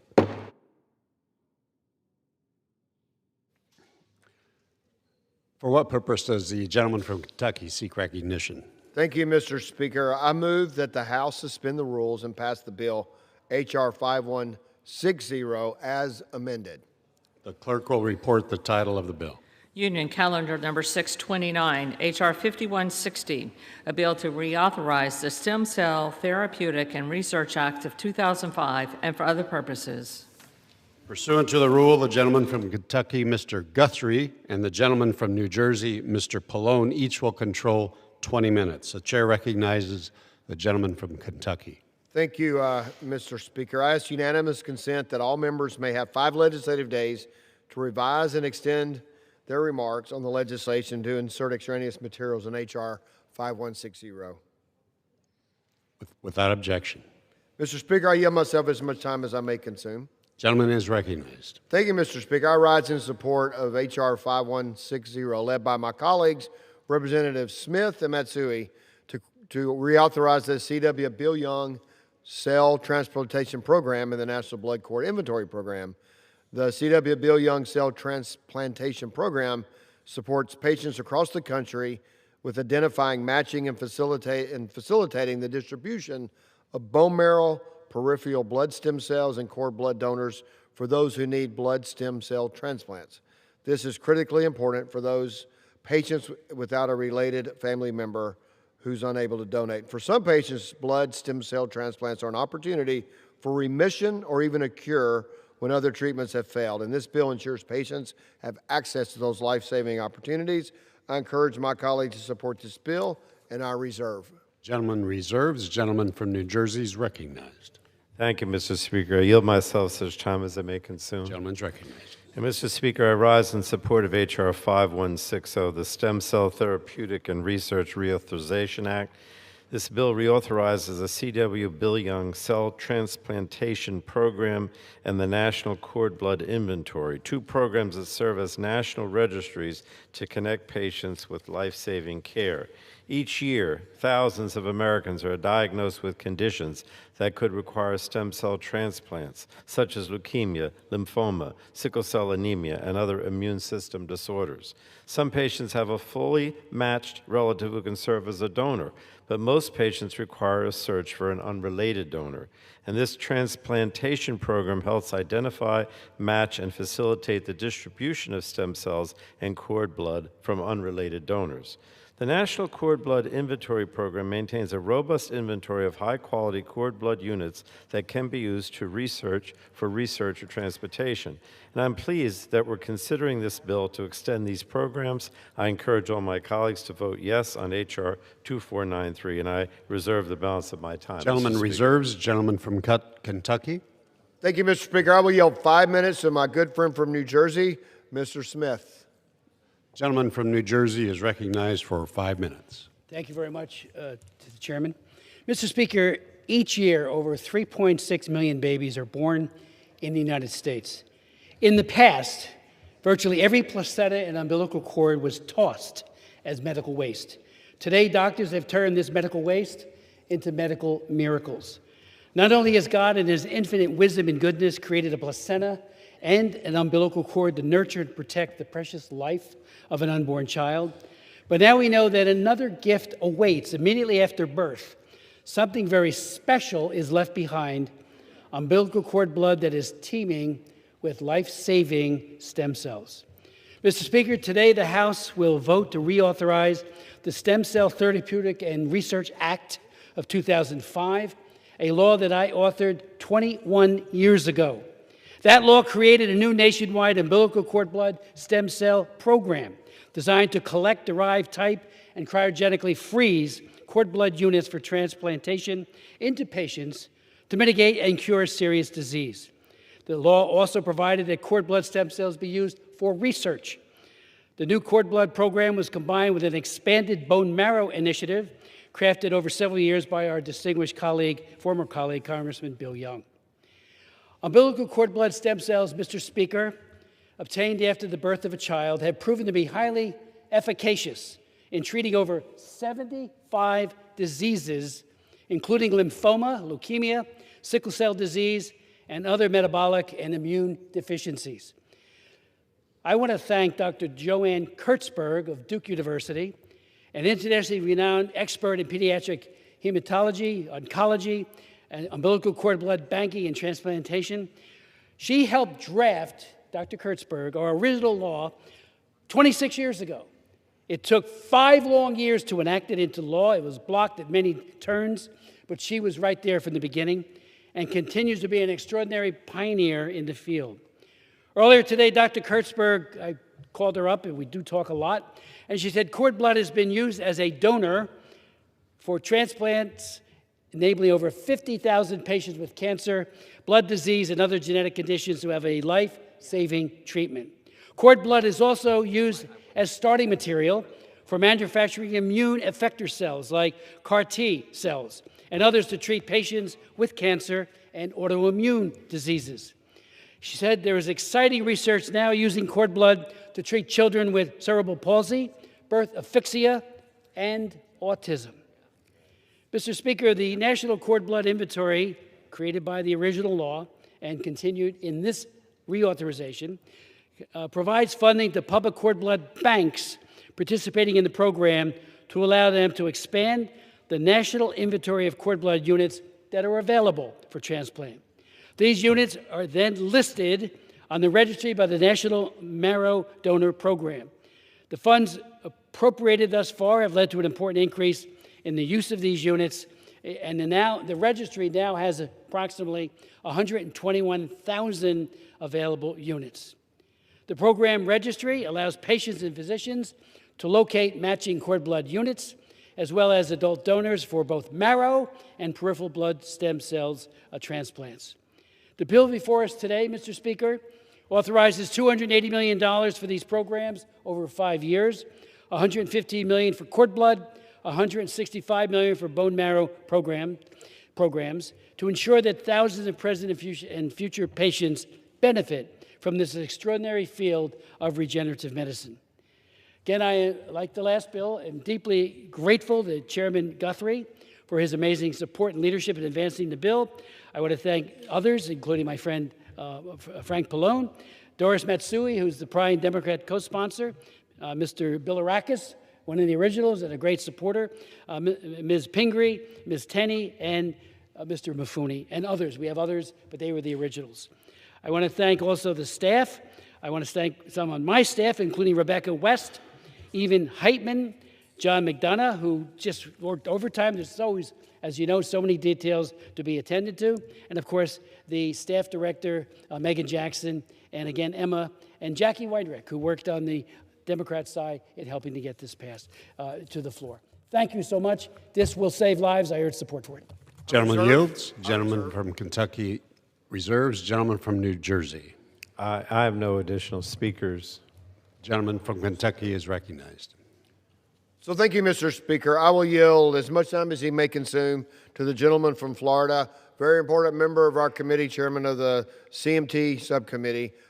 Yield as much time as he may consume to Mr. Bilirakis. Gentleman from Florida is recognized. Thank you, Mr. Speaker. I want to thank the chairman as well. I rise today in strong support of the Stem Cell Therapeutic and Research Reauthorization Act, bipartisan legislation that will save lives by ensuring continued access to stem cell, bone marrow, and cord blood transplants for patients across our nation. Every year, thousands of Americans battling leukemia, lymphoma, sickle cell disease, and other blood disorders rely on the CW Bill Young program to help find a compatible donor. For many patients, that match is their only chance at survival, Mr. Speaker. This legislation reauthorizes the program, modernizes the national cord blood inventory, and strengthens our nation's transplant system to help ensure patients continue to have access to these life-saving transplants. I'm grateful to my colleagues on both sides of the aisle for working together to advance this important piece of legislation. I will tell you, I know that Representative Smith has done an outstanding job over the years. Really, he's done a great job leading this particular bill. And, you know, he works on bills, Mr. Speaker, that actually are positively, directly affect our constituents. So we appreciate him and the great chairman, and of course the ranking member, Mr. Pallone. I urge my colleagues to pass this good piece of legislation, and I yield back. Gentleman yields. Gentleman from Kentucky reserves. I reserve and prepare to close. Gentleman from New Jersey is recognized to close. Thank you, Mr. Speaker. I would urge support for this bill. It's not only bipartisan, but very important, and I yield back the balance of my Gentleman time. yields. Gentleman from Kentucky. Thank you. Thank you. I yield myself as much time as I may consume. Mr. Speaker, in closing, I want to encourage a yes vote on the bill, and I yield back the balance of my time. Gentleman yields. The question is, will the House suspend the rules and pass the bill H.R. 5160 as amended? Those in favor say aye. Those opposed, no. In the opinion of the chair, 2/3 being in the affirmative, the rules are suspended. The bill is passed, and without objection, the motion to reconsider is laid on the table. For what purpose does the gentleman from Kentucky seek recognition? Mr. Speaker, I move that the House suspend the rules and pass the bill H.R. 3747 as amended. The clerk will report the title of the bill. Union Calendar Number 628, H.R. 3747, a bill to amend the Public Health Service Act to reauthorize the Project ECHO grant program to establish grants under such program to disseminate knowledge and build capacity to address Alzheimer's disease and other dementias and for other purposes.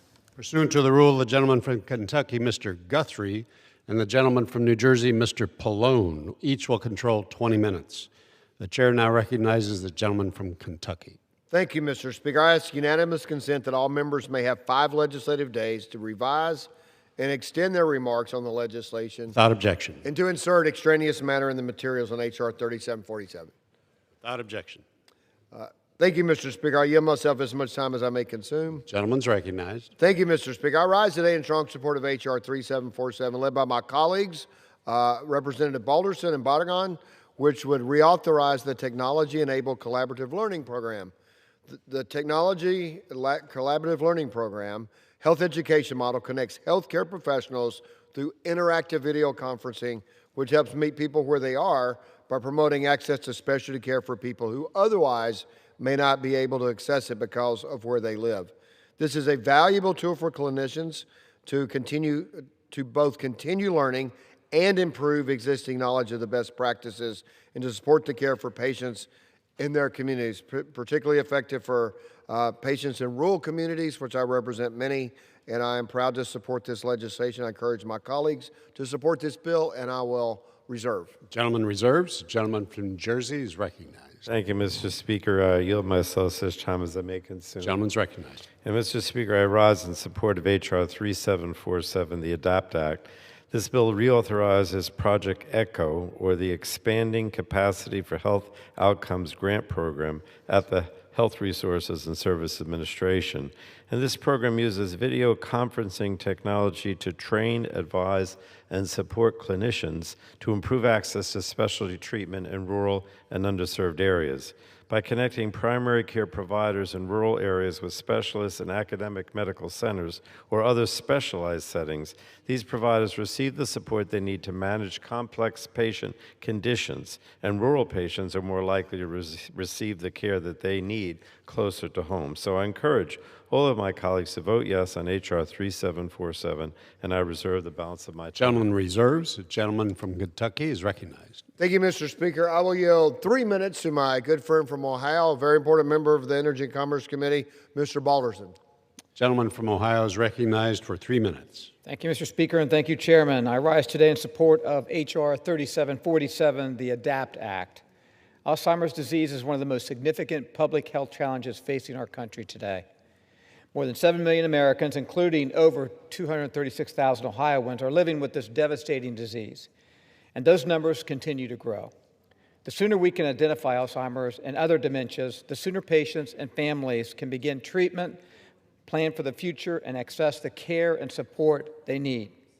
For many families, especially in rural and underserved communities, a primary care provider is the first and often only healthcare professional they see when memory loss or cognitive decline begins. The ADAPT Act strengthens and reauthorizes the Project ECHO program, giving those providers access to specialized training and mentoring so they can recognize the signs of potential condition and deliver better care earlier and closer to home. I urge my colleagues to support this bill, which is a practical, bipartisan solution that strengthens our healthcare workforce and improves access to qualified care for patients and families. Thank you, Mr. Speaker. I yield back. Gentleman yields. Gentleman from Kentucky reserves. Gentleman from New Jersey.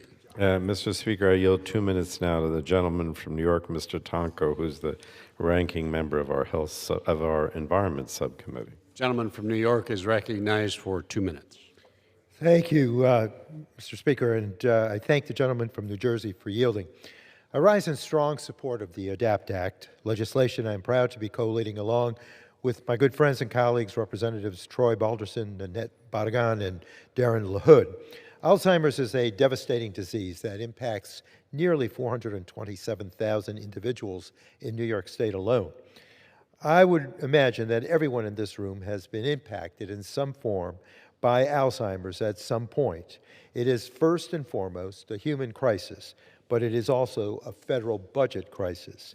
That's why I've been proud to be a champion of Alzheimer's-related issues during my time in Congress, and why I feel so strongly about advancing the ADAPT Act today.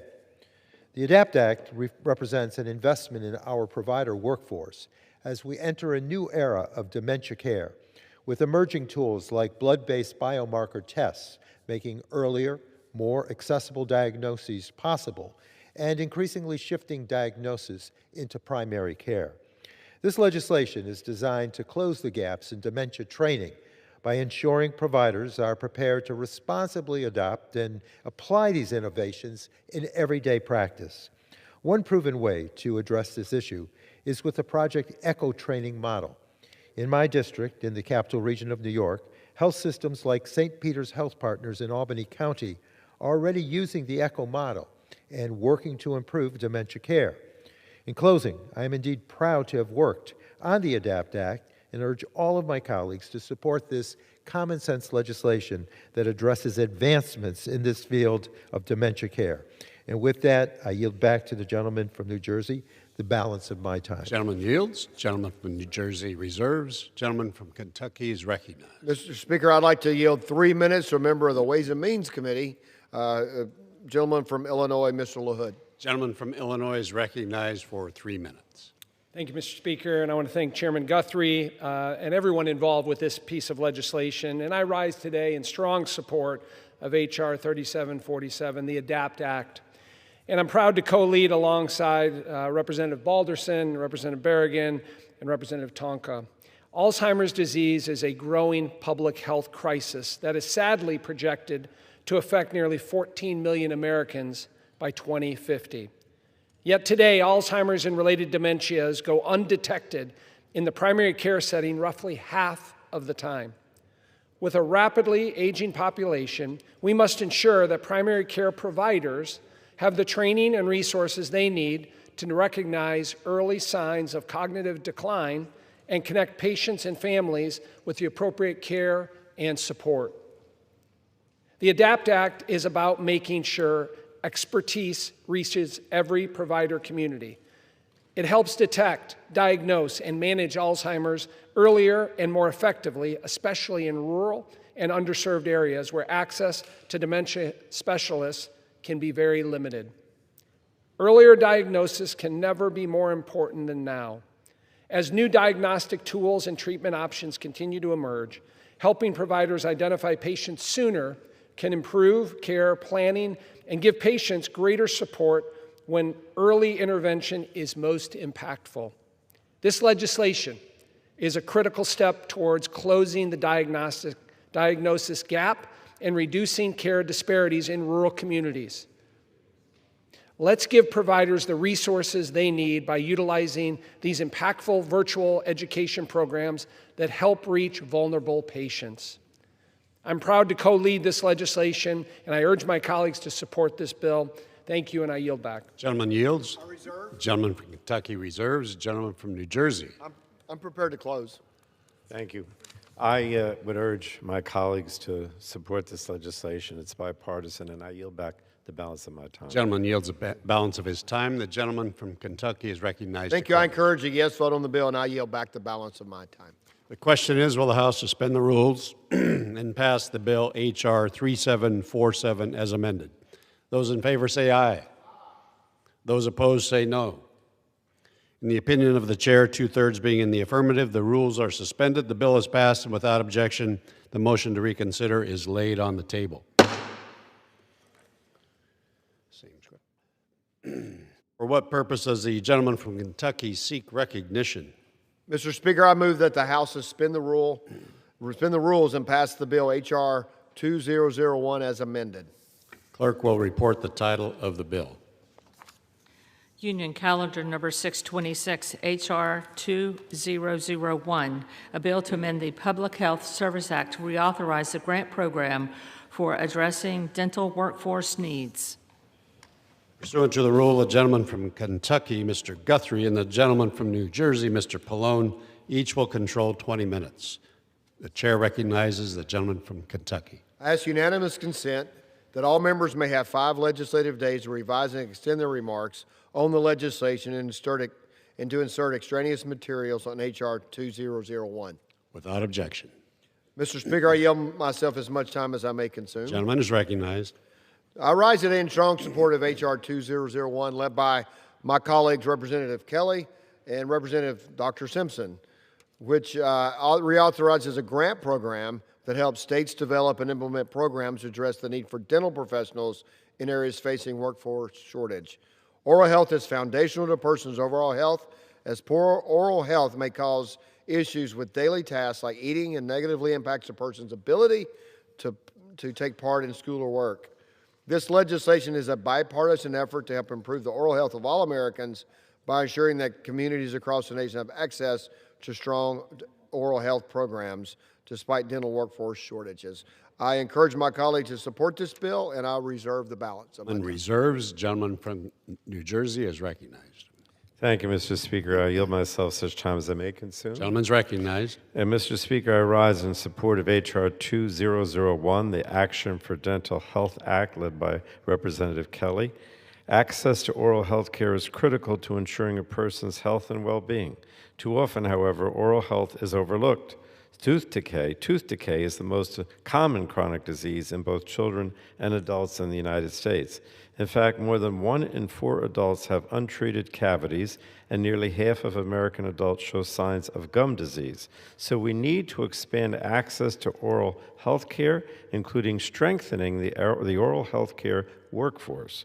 The Action for Dental Health Act reauthorizes state oral health workforce improvement programs. These programs seek to enhance dental workforce planning and development through the support of innovative programs that meet the individual needs of each funded state. So I hope my colleagues will join me in this effort to strengthen and expand access to oral health care. I encourage all my colleagues to vote yes on H.R. 2001, and I reserve the balance of my time, Mr. Speaker. Gentleman reserves, a gentleman from Kentucky. I will yield 5 minutes to my good friend who's member of the Appropriations Committee and also a dentist, so he knows this issue well, my good friend, Mr. Simpson from Idaho. Gentleman from Idaho is recognized for 5 minutes. Thank you, Mr. Speaker, and I thank the gentleman from Kentucky for yielding. Mr. Speaker, I rise today in support of H.R. 2001, the Action for Dental Health Act. This bill reauthorizes grants to state and local organizations to address dental workforce needs and improve access to care for patients. Administered by the Health Resources Services Administration, or HRSA, these grants play a vital role in supporting programs that provide oral health care to vulnerable and underserved populations, especially children, seniors, and those living in rural areas. Since it was first implemented, the Action for Dental Health Act has delivered meaningful results. It has enhanced dental services for hardworking American families, strengthened the dental safety net, and brought disease prevention and education programs directly into communities that have been overlooked for far too long. It has also increased awareness of the importance of oral health to overall health. This is why this reauthorization is so critical. We still have a lot of work to do, especially with dental workforce shortages and the alarming number of adults and children suffering from untreated dental disease. According to the American Dental Association, 9 out of 10 dentists report difficulties in recruiting dental hygienists and assistants, a challenge that is particularly difficult in rural areas. As a result, many dental practices are overwhelmed by trying to see their patients in a timely manner. As a former dentist in my hometown of Blackfoot, Idaho, I have seen firsthand the value of good oral health and the consequences of neglect. And for people who don't have access to dental care, oral health disease is almost 100% inevitable. In fact, it is the most common chronic disease affecting children in the United States. The more we can provide patients with an early diagnosis, the better off these patients and their healthcare systems will be. As co-chair of the Congressional Oral Health Caucus, I am in a fortunate position to have the ability to impact the oral health initiatives that deserve to be prioritized. That is why I want to thank my colleague from Illinois, Congresswoman Kelly, for her continued leadership on this issue. I was proud to partner with her in 2018 when the Action for Dental Health Act was first passed, and I'm pleased to see the House of Representatives working again in a bipartisan fashion to consider this reauthorization. I look forward to getting this important bill across the finish line and sent to the President's desk. I urge my colleagues to support this bill, and with that, I yield back the balance of my time. Who yields? Gentleman from Kentucky reserves. Gentleman from New Jersey. And thank you, Mr. Speaker. I would yield 2 minutes now to the gentlewoman from Illinois, a member of our committee who has for a long time championed the health care concerns of low-income and underserved people. The lady from Illinois is recognized for 2 minutes. Thank you, Mr. Speaker. I'm pleased today to speak on my bipartisan bill, H.R. 2001, the Action for Dental Health Act, to reauthorize vital oral health workforce grants through 2030. Even though it is entirely preventable, tooth decay remains the most prevalent chronic disease among children and adults in this country. Right now, millions of Americans live in communities with a severe shortage of dental health professionals. This means that kids are forced to grow up with untreated tooth decay, impacting their ability to eat, play, and learn. It means that adults are skipping care until a simple cavity becomes an infection, and an infection becomes an emergency room visit. It means that seniors are forced to live with toothlessness or chronic dental pain with potentially life-saving consequences. Dental health is often an indication of overall health, which is why we must address the barriers to these services and ensure that everyone has access to reliable care. The more we can address early diagnosis, intervention, and preventative dental treatments, the better off our patients and our healthcare system will be. The Action for Dental Health Bill reauthorizes vital funds to grow the oral health workforce, support oral health education, and establish dental homes. Passing this bill is a major step forward by supporting local organizations and strengthening existing resources. We will expand oral health care in underserved communities, reducing dental disease and preventing costly emergency room visits. I'd like to thank my colleague, Congressman Mike Simpson of Idaho, for his work on this bill. As one of a handful of dentists in Congress, I thank him for his expertise and partnership on such an important effort. I have been proud to work with my colleagues on oral health issues since 2013. I'm glad to see bipartisan support on such a critical issue. Let's act now to ensure every American in need has access to quality dental health services, and I yield back. Lady from Illinois yields. Gentleman from New Jersey reserves. Gentleman from Kentucky. I reserve, and I haven't prepared to close. Gentleman from New Jersey is recognized. Thank you, Mr. Speaker. I would urge support for this bipartisan bill, and obviously dental care is so important. I yield back the balance of my time. Gentleman yields. Gentleman from Kentucky. Thank you, Mr. Speaker. I agree with my friend from New Jersey. Dental care is important. I encourage a yes vote on the bill, and I yield back the balance of my time. Gentleman yields. The question is, will the House suspend the rules and pass the bill H.R. 2001 as amended? Those in favor say aye. Those opposed, no.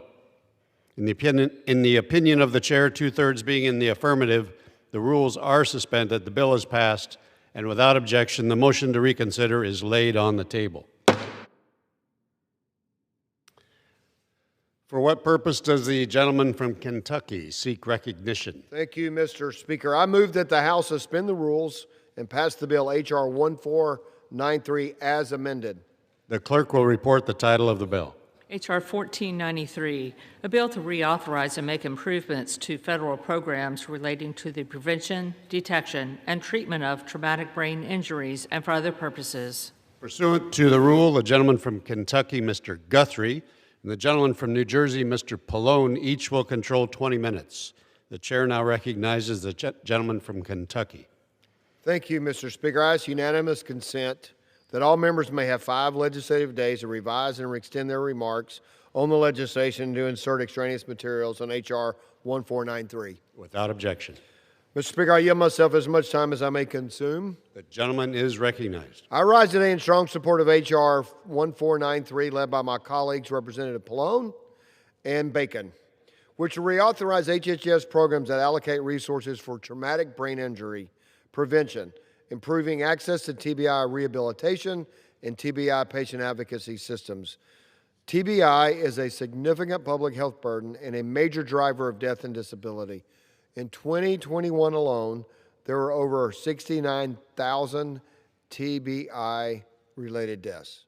Though we may make every effort to prevent TBI from occurring in the first place, it is critical that when a TBI occurs, we are prepared and ready to employ resources that support patients in their recovery and rehabilitation. I encourage my colleagues to support this bill, and I reserve my time. Gentleman reserves. The gentleman from New Jersey is recognized. Thank you, Mr. Speaker. I yield myself such time as I may consume. Gentleman is recognized. Mr. Speaker, I rise in support of H.R. 1493, my bill to reauthorize the Traumatic Brain Injury Program Reauthorization Act. This bipartisan legislation reauthorizes through fiscal year 2030 the critical federal programs dedicated to the prevention, detection, treatment, and surveillance of traumatic brain injuries.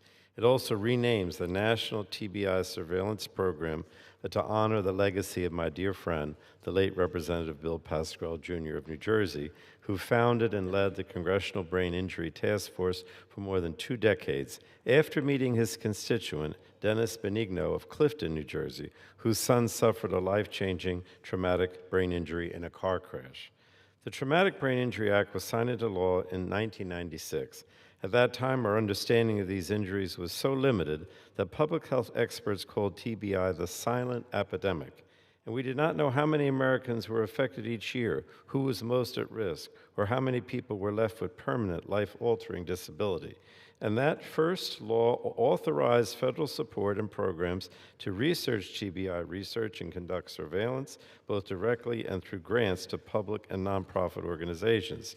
Now, this initial federal investment has transformed what we know now and identified what we still need to do. Because Congress chose to invest, we now know that traumatic brain injury sends more than 214,000 Americans to the hospital in a single year, and that it takes roughly 69,000 lives annually, nearly 190 deaths every single day.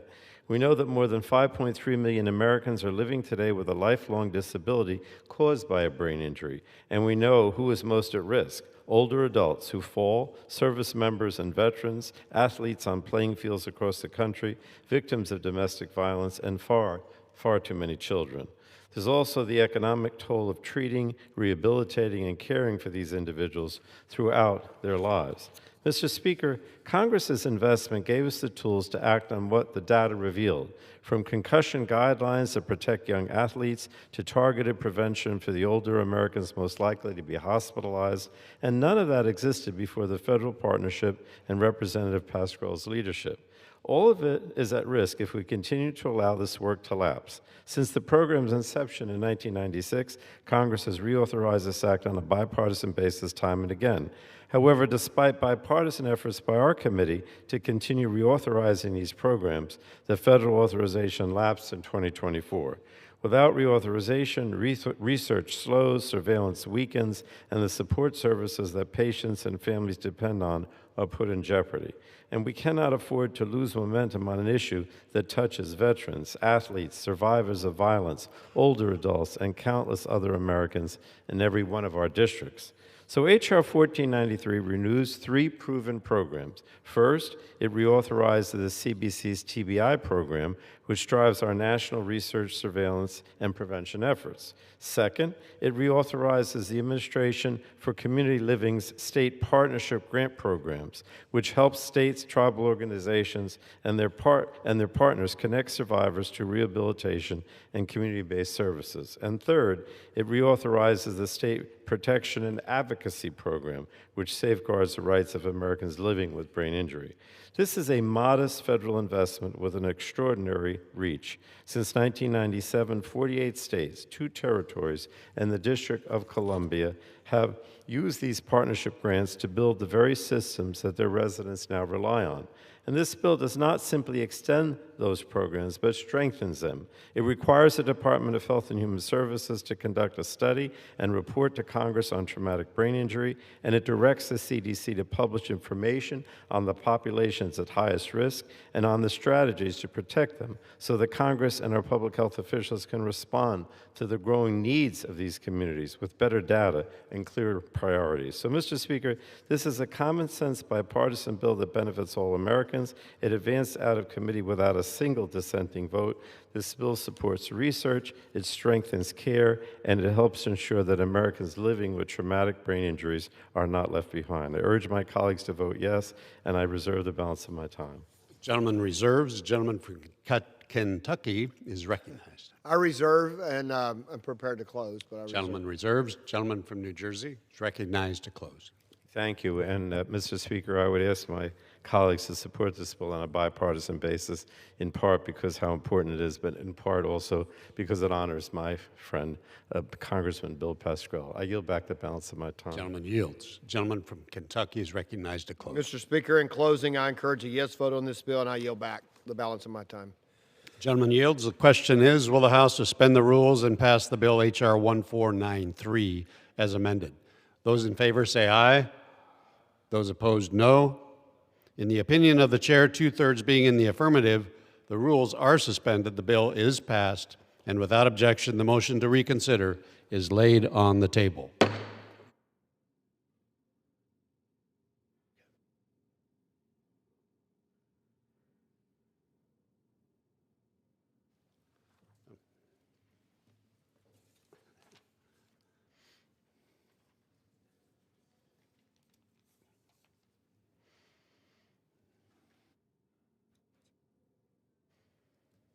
For what purpose does the gentleman from Kentucky seek recognition? Mr. Speaker, I move that the House suspend the rules and pass the bill H.R. 4541 as amended. The clerk will report the title of the bill.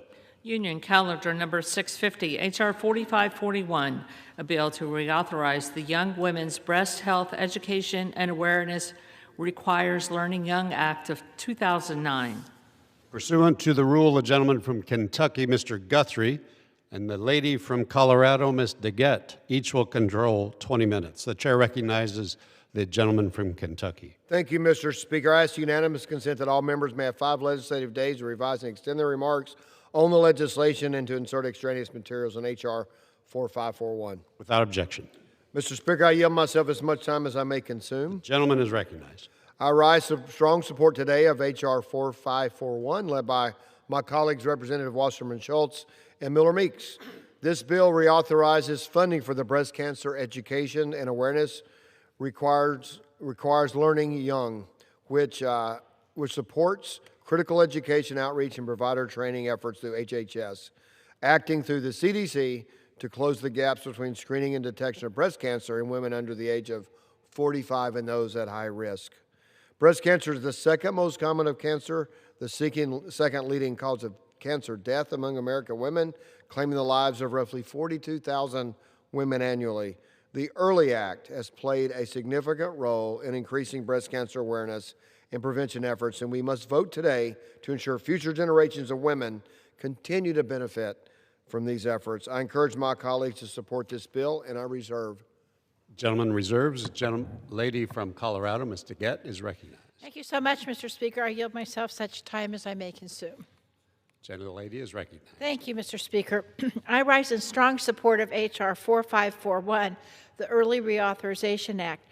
Breast cancer remains the most common cancer among women, with 321,000 new cases and 42,000 projected deaths just this year alone.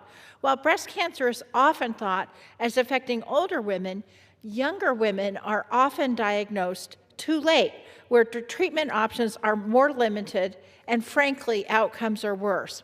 Approximately 16% of all new breast cancer cases occur in women under the age of 50. The importance of early detection simply cannot be overstated. Women diagnosed at an early stage have survival rates exceeding 99%. However, that number can fall to 30% when breast cancer is detected at later stages. Despite these realities, younger women between the ages of 25 and 40 continue to face disproportionately high rates of aggressive breast cancers. The Early Act has helped drive national progress in breast cancer awareness, education, and prevention. H.R. 4541 reauthorizes these critical efforts, and I encourage my colleagues to support this bill, and I reserve the balance of my Lady time. reserves. The gentleman from Kentucky is recognized. Thank you, Mr. Speaker. I will yield 4 minutes to my good friend from the great state of Pennsylvania, Mr. Fitzpatrick. Member of the Ways and Means Committee. Gentleman from Pennsylvania is recognized for 4 minutes. Thank you, Mr. Speaker, and I thank the chairman for his work in this regard, and I'm proud to co-lead this critical legislation, Mr. Speaker, to reauthorize the Breast Cancer Education and Awareness Requires Leading Young, or EARLY Act, a proven life-saving initiative that promotes early detection and education for young and high-risk women. Breast cancer remains the most common cancer among women, with over 300,000 new cases and 42,000 projected deaths in 2025 alone. I have seen the power of early detection up close, Mr. Speaker. Both my mom and my sister are breast cancer survivors, and this is a very, very personal issue. And it shows how early detection is the most effective tool there is to improve outcomes. Also included in this legislation is the Screens Act, which I am proud to co-lead.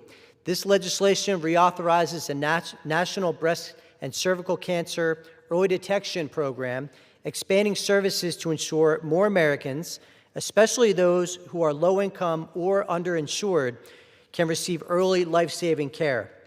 Mr. Speaker, passing H.R. 4541 is a critical step in ensuring that more Americans have access to early detection services and education, and we can prevent needless suffering and needless loss of life.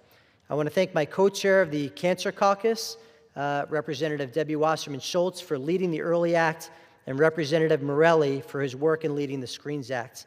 I urge all my colleagues to support this bipartisan legislation, and I yield back the balance of my time. Gentleman yields. Again, and I just want to commend my colleague. I know he talked about his mom and his sister, but as we all know, those of us who have been here for a little bit of time, his brother was our colleague, and he had cancer as well. And we miss him, and God bless your family. I will reserve my time. Gentleman reserves. The lady from Colorado. Mr. Speaker, I'm delighted to yield 3 minutes to a fierce, fierce advocate and longtime fighter for early breast cancer detection, Congresswoman Wasserman Schultz from Florida. The lady from Florida is recognized for 3 minutes. Thank you so much. Thank you, Mr. Speaker, and I thank the gentlelady for yielding, and to my colleague from Pennsylvania, Mr. Fitzpatrick. I was proud to be elected in the same class as your late brother, Mike. He was a good and decent man, someone who always reached across the aisle, and I was really fortunate to be able to serve with him and with you. And thank you for continuing the fight against cancer with us. And I'm proud to rise in strong support of my bipartisan bill, the Breast Cancer Education and Awareness Requires Learning Young Act, or the Early Reauthorization Act.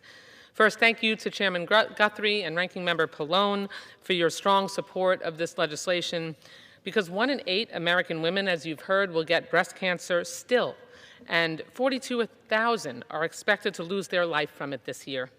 But the earlier it's caught, the better our chances are to survive and beat it.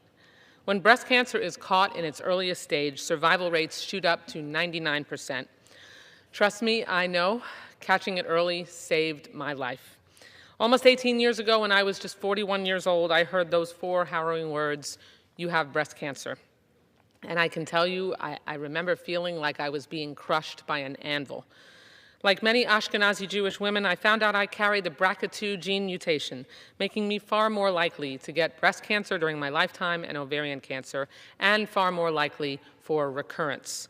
After 15 months and many surgeries and tons of support from family and close friends, I was cancer-free. Finding it early saved my life, and now we have generational awareness of this genetic risk in my family.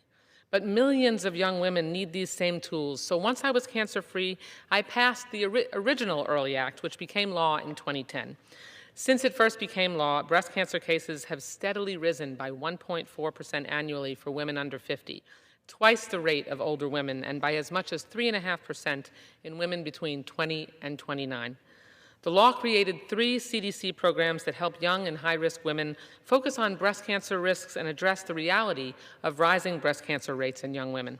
The Bring Your Vet Brave campaign amplifies stories to raise awareness in young women 18 to 44 about unique risks, signs, and symptoms. The Young Breast Cancer Survivors Program funds grants for nonprofits that provide support services and resources to boost patient survival and their quality of life. It also ensures healthcare providers know the unique challenges that breast cancer poses to young and high-risk women because, unfortunately, too many young women and high-risk women are dismissed by healthcare providers, thinking, oh, what you have is just a cyst, or young women don't get breast cancer. The bottom line is reauthorizing the Early Act saves women's lives, and I'm proud to team up with Representatives Miller-Meeks, Castor, Fitzpatrick, Dingell, and Harshbarger, and Senators Klobuchar and Crapo to make sure those resources are out there for all of us. Early detection, can I have another 30 seconds? Yield the gentlelady another 30 seconds. Thank you very much. Early detection is our most powerful tool to beat cancer. It can be the difference between life and death, especially in combating breast cancer, especially for those with inherited mutations and women at higher risk, like Black women, for whom a deadlier form of breast cancer known as triple negative is more likely. So I urge my colleagues to support this legislation, the Senate to quickly pass it, and the President to make it law, because breast cancer diagnoses are on the rise in younger women, and we must meet this moment. Thank you. I yield back the balance of my time. The lady yields. Reserve. Lady from Colorado reserves. Gentleman from I Kentucky. reserve and have no further speakers on this legislation. Gentleman reserves. The lady yields back. Gentleman from Kentucky is recognized. Mr. Speaker, in closing, I encourage a yes vote on this bill, and I yield back the balance of my time. Gentleman yields. The question is, will the House suspend the rules and pass the bill H.R. 4541 as amended? Those in favor say aye. Aye, Mr. Speaker. Those opposed? No. Mr. Speaker. Gentleman from Kentucky. I request a vote on the yeas and nays. In the opinion of the chair, 2/3 being in the affirmative, for what purpose does the gentleman from Kentucky seek recognition? On this bill. The yeas and nays are requested. All those in favor of taking this vote by the yeas and nays will rise and remain standing until counted. A sufficient number having risen, the yeas and nays are ordered pursuant to Clause 8 of Rule 20. Further proceedings on this question will be postponed.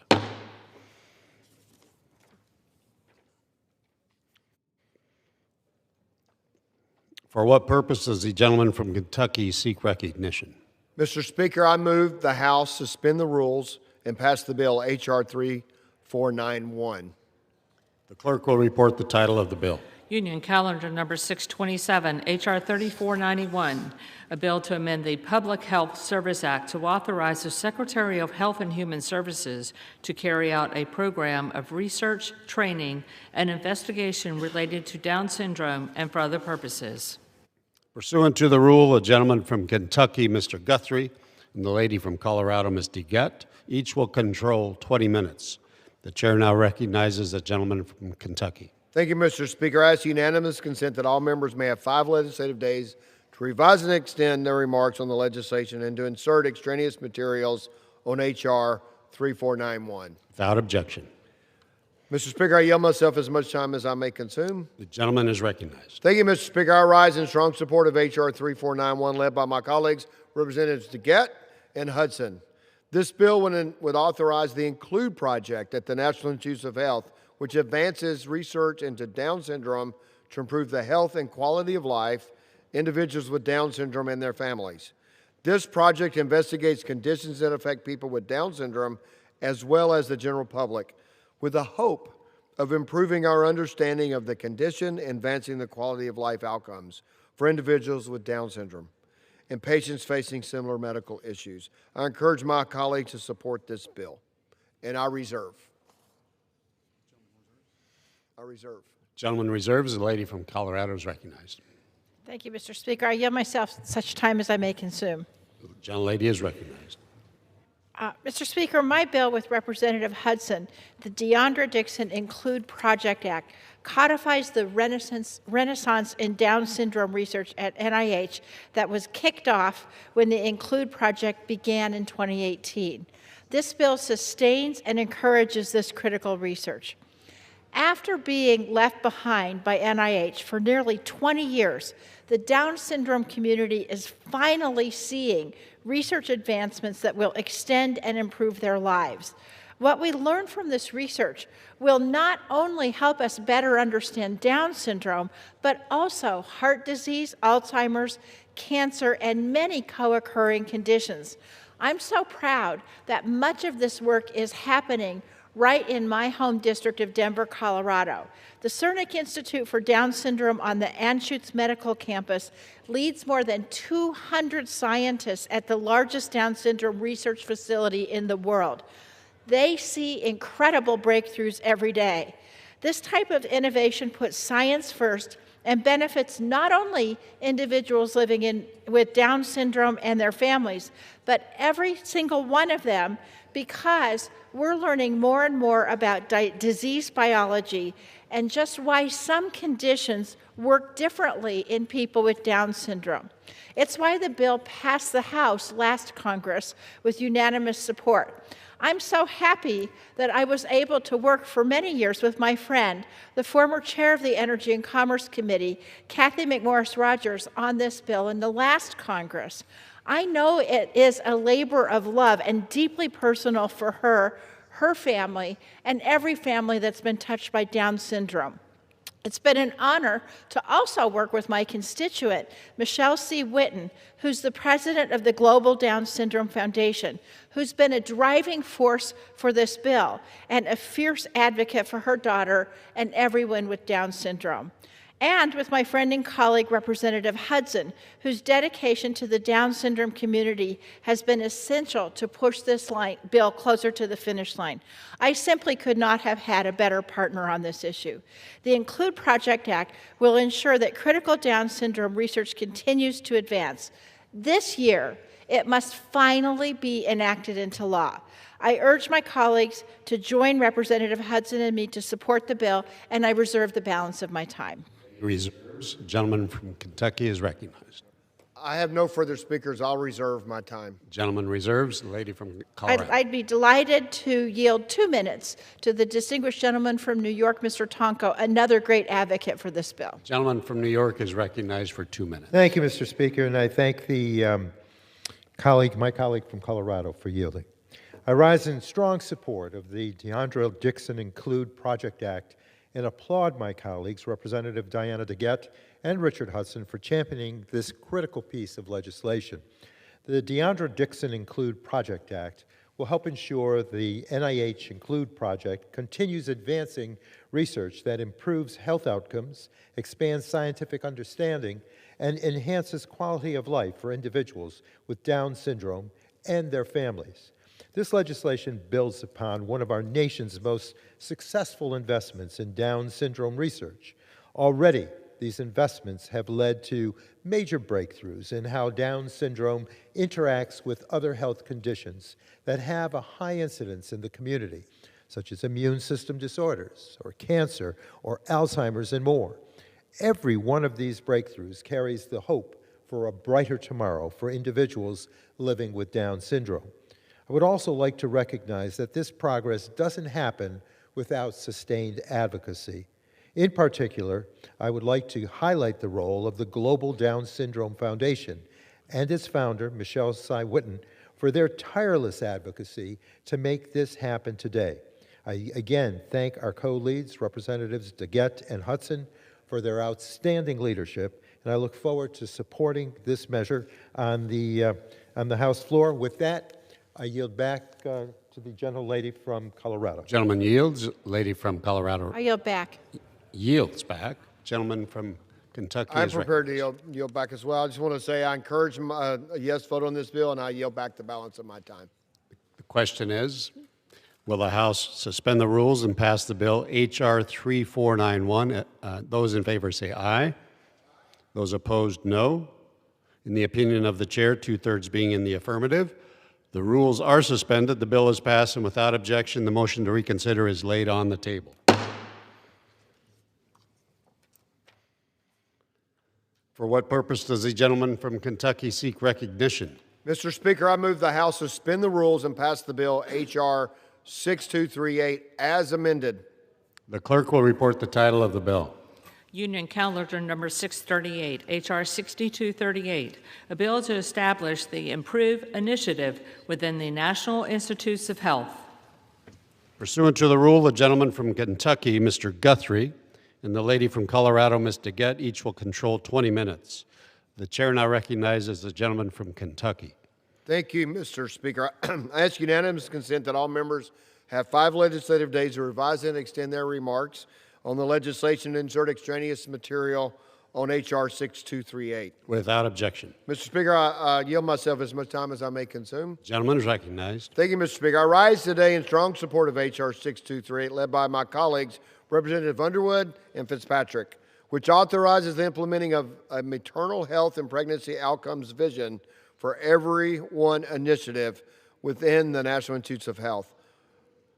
According to CDC estimates, more than 80% of the pregnancy-related deaths and roughly half of the severe maternal morbidity events could be prevented.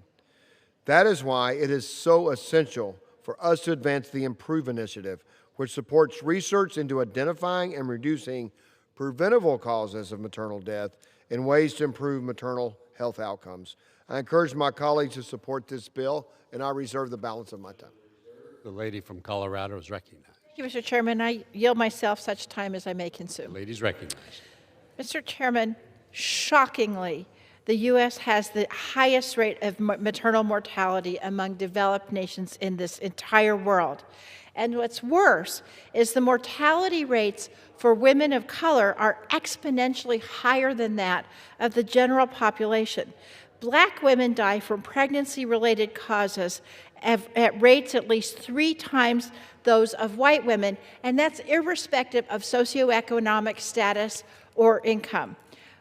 It's appalling that this statistic has emerged from data collection by state maternal mortality reviews committees.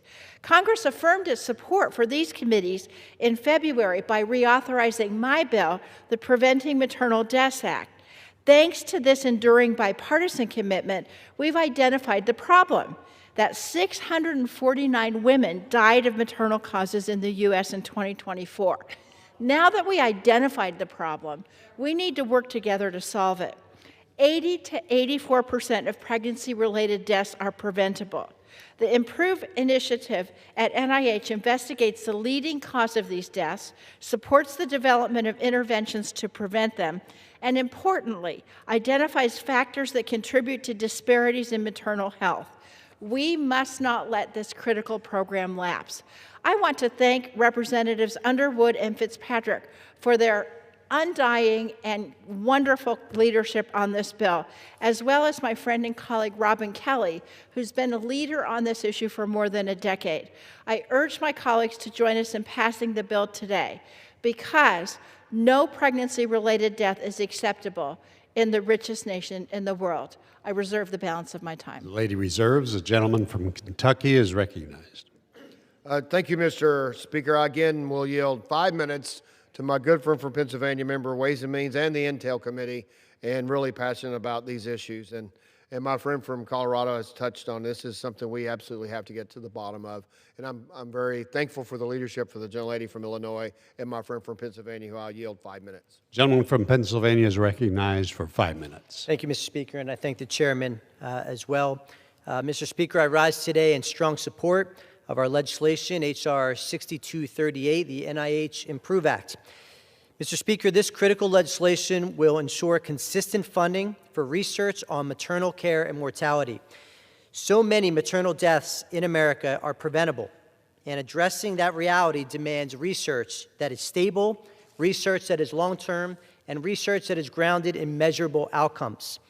Mr. Speaker, the NIH Improvement Act locks in the dedicated funding NIH's maternal health portfolio so desperately needs to track outcomes over time, evaluate what works in high-risk settings, and direct resources to the communities facing the greatest challenges.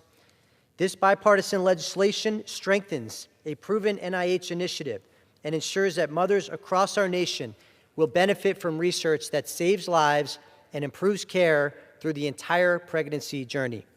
Mr. Speaker, I want to thank my colleague, Representative Underwood, for her leadership on this critical piece of legislation to ensure that improvements to maternal health across our nation continue and are strengthened.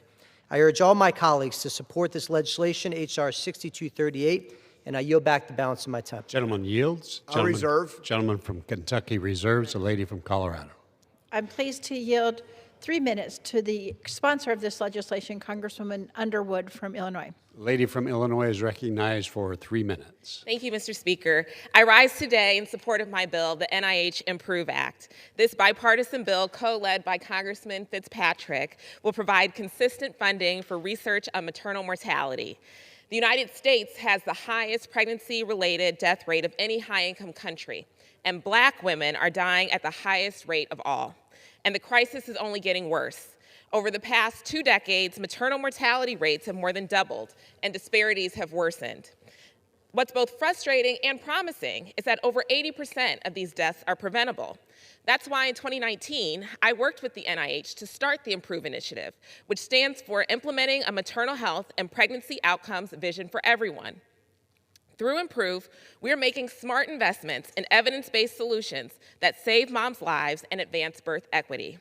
Over the past 7 years, Improve has invested more than $200 million in life-saving research that will help end our nation's maternal health crisis.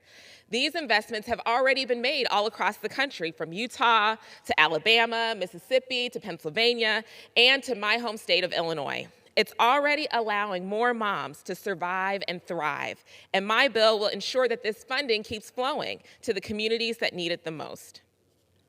NIH Improve Act is one of the 14 bills that make up the Momnibus, a comprehensive package of evidence-based, data-driven bills that address every driver of maternal mortality, morbidity, and disparities in the United States.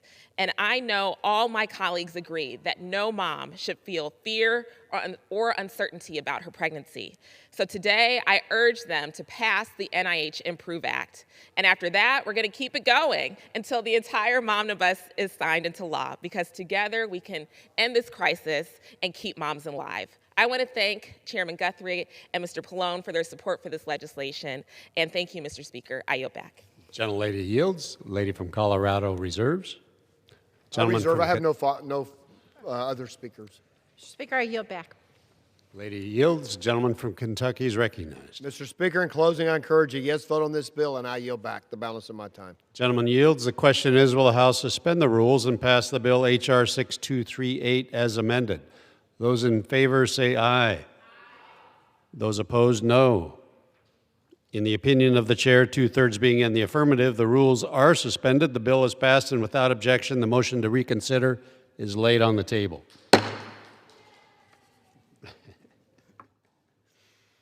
For what purpose does the gentleman from Kentucky seek recognition? Mr. Speaker, I move the House suspend the rules and pass the bill H.R. 8205 as amended.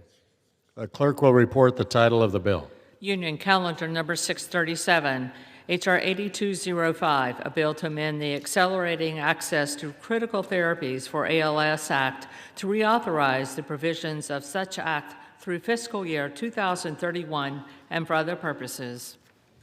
Pursuant to the rule, the gentleman from Kentucky, Mr. Guthrie, and the lady from Colorado, Ms. DeGette, each will control 20 minutes. The chair recognizes the gentleman from Kentucky. Thank you, Mr. Speaker. I ask unanimous consent that all members may have 5 legislative days to revise and extend their remarks on the legislation and to insert extraneous materials on H.R. 8205. Without objection. Mr. Speaker, I yield myself as much time as I may consume. The gentleman is recognized. Thank you, Mr. Speaker. I rise today in strong support of H.R. 205, led by my colleagues, Representative Quigley and Calvert. H.R. 8205 reauthorizes the Accelerating Access to Critical Therapies for ALS Reauthorization Act, which has supported critical research and development for ALS therapies. The Act for ALS program has worked to expand access to key therapies for both individuals with ALS and those with other rare neurodegenerative conditions. It is imperative that we pass this bill today to continue advancing research and therapeutic development in the fight against this disease. To my fellow Americans living with ALS and their caregivers, Mr. Speaker, I want them to know, to take a moment to recognize that their resilience and their commitment to a better future for themselves and other patients with ALS. Mr. Speaker, I want them to know that I stand with them, and I ask that my colleagues do the same. I encourage my colleagues to support this bill, and I reserve. Gentleman reserves. The lady from Colorado is recognized. Thank you. I yield myself such time as I may consume. Lady's recognized. Mr. Speaker, about 5,000 Americans are diagnosed with ALS every year. It's a disease that causes the nervous system to stop working and die, leading to muscle weakness and eventual paralysis. Essentially, when someone gets the diagnosis, it's a death sentence.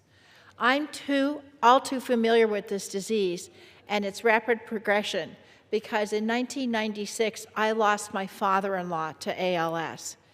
The original Act for ALS Act passed in 2021 and unleashed incredible federal resources to improve our understanding of this relentless disease in search of a cure. It revolutionized the way FDA uses real-world evidence to foster the development of ALS therapeutics and gave patients the chance to try investigational drugs for rare neurodegenerative diseases. We have the opportunity today to ensure ALS patients can continue to access promising new therapies, and our preeminent biomedical research institutions can continue to work towards a cure. This reauthorization will provide the continuing statutory basis for the great work that Act for ALS began, and it couldn't come at a better moment.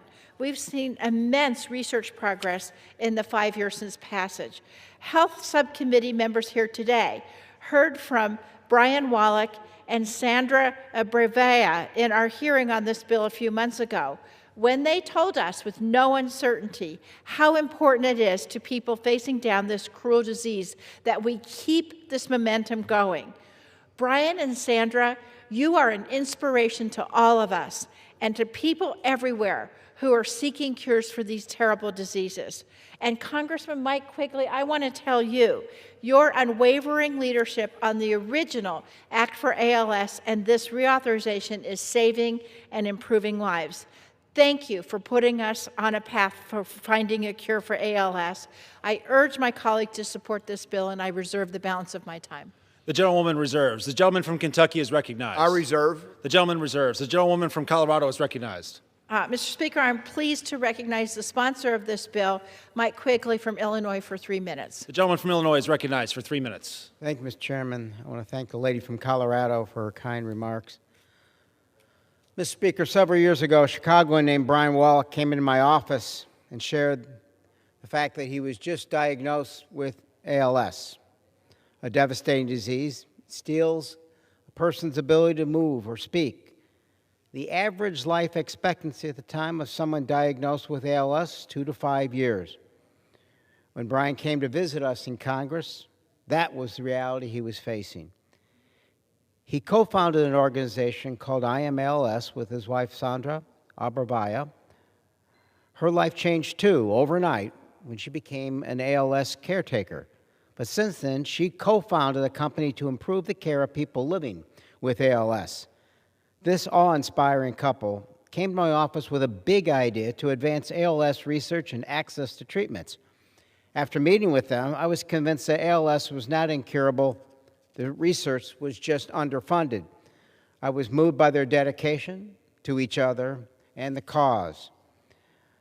Like too many families across the country, my family's been touched by neurodegenerative diseases. I lost my father to Parkinson's. But since I started working on the first Act for ALS, there hasn't been one member of Congress that I talked to that didn't have a personal story or know the impact of one of these diseases. Our bipartisan work on the first act for ALS broke through the bitter politics that can divide this place. I believe we have the opportunity to do that again today. In the last 5 years, Act for ALS programs have helped people living with ALS to access promising therapies.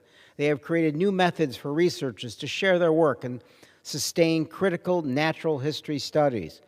Since we passed the first bill 5 years ago, we've been able to secure over $350 million in federal funding for these programs. Today, we're voting on a bill to extend these programs for 5 more years. To everyone living with ALS who has advocated for this bill, I hope today's vote shows that Congress hears you, and we are here for you, and that every once in a while we break through, and at those moments, I'm proud to serve here. To Brian, who is still with us fighting the disease, and Sandra, thank you for your tireless advocacy and big dreams. Finally, I want to thank Representative King Calvert for his work on this with me in the House, and Senators Chris Coons and Lisa Murkowski for their work in the Senate. I urge my colleagues to vote yes, and I yield back. The gentleman yields. The gentleman from Colorado I yield back. yields. The gentleman from Kentucky is recognized. Thank you, Mr. Speaker. In closing, I just want to say, Brian and Sandra, they've testified before our committee. When I was first elected to Congress, we had a family, the Enzer family from Bullitt County, Kentucky, who came to see me. I got to know Mitch. Unfortunately, went to services, his funeral, and just a family. That's how it was touched. This is important to me. And so I strongly encourage everybody to vote for this bill. There may be a procedural call on this bill. This bill will pass this week. I look forward to for seeing it pass and sent to the Senate and hopefully signed into law very soon. So I will yield back the balance of my time. The gentleman yields. The question is, will the House suspend the rules and pass H.R. 8205 as amended? Those in favor say aye. Yes. Speaker? Excuse me, 1 second. The gentleman will suspend. Those opposed say no. In the opinion of the chair, the ayes have it. Mr. Speaker? Mr. Speaker? 2/3. 1 second. Finish reading that. In the opinion of the chair, 2/3 being in the affirmative. For what purpose does the gentleman from Kentucky seek? Mr. Speaker, I object to the vote on the ground that a quorum is not present and make the point of order that a quorum is not present. Pursuant to Clause 8 of Rule 20, further proceedings on this motion will be postponed.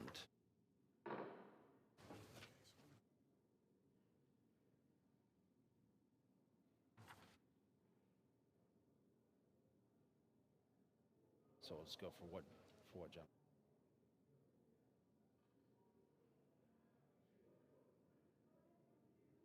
It's like, dude, wouldn't you just wait your turn? How about you?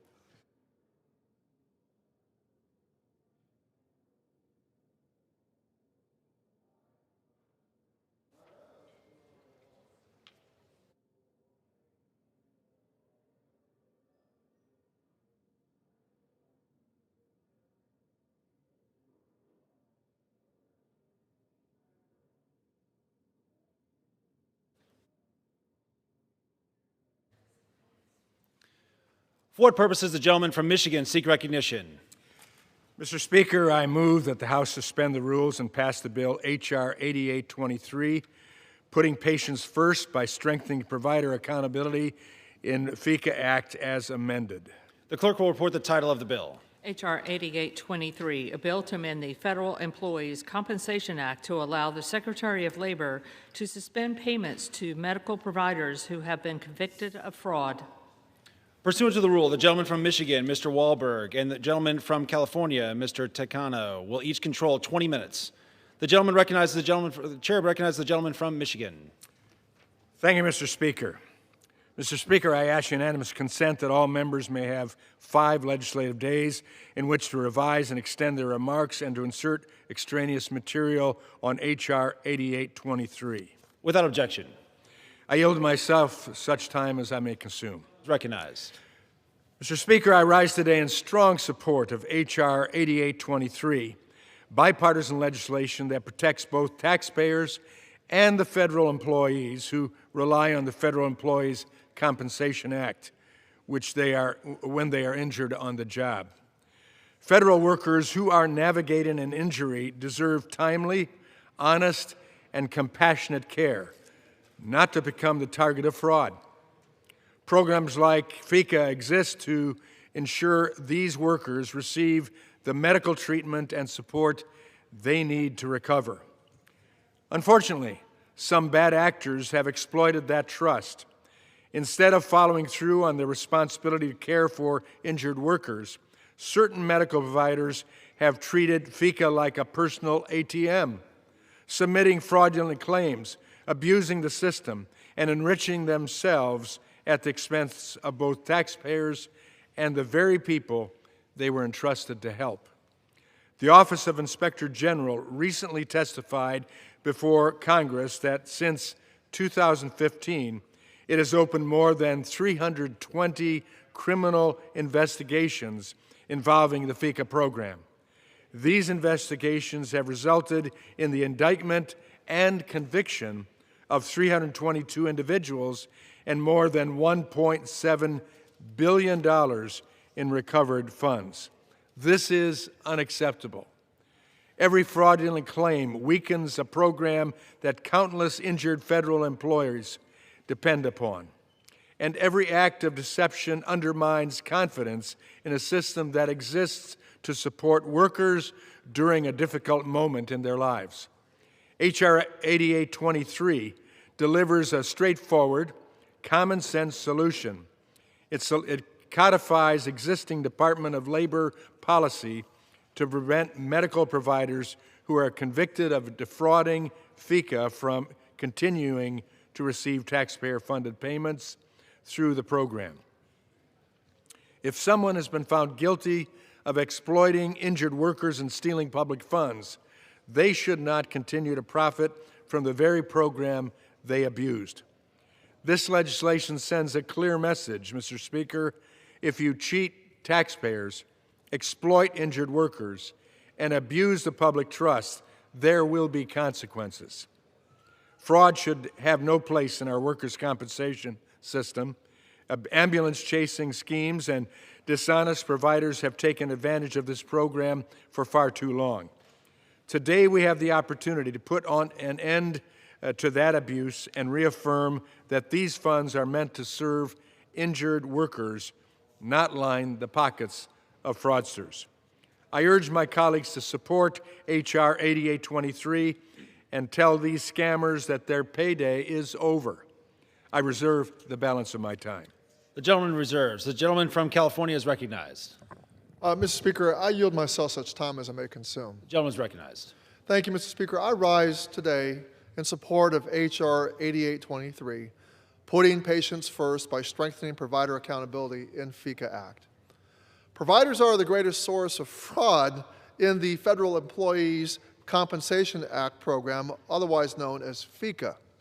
For example, during this committee's oversight of the opioid crisis, we learned about corrupt compounding pharmacies that were crushing up pills and putting them in the creams. And even though the medicines in those pills were not absorbed through the skin, a 15-ounce tube of this useless cream got charged to the FICA program for $15,000. Existing rules allow the Labor Department to strike a provider from the list of eligible providers in the FICA program when they're convicted of fraud in any public health program. But those rules do not enable the department to stop payment on any claims that a convicted provider has already submitted prior to the conviction. That could amount to millions of dollars in claims with a high risk of fraud moving through the system. There are, of course, due process issues that could arise, but this bill already contemplates those issues by empowering the Labor Department to develop appropriate rules for implementing the new authority. All in all, this bill closes an important gap and protects taxpayers.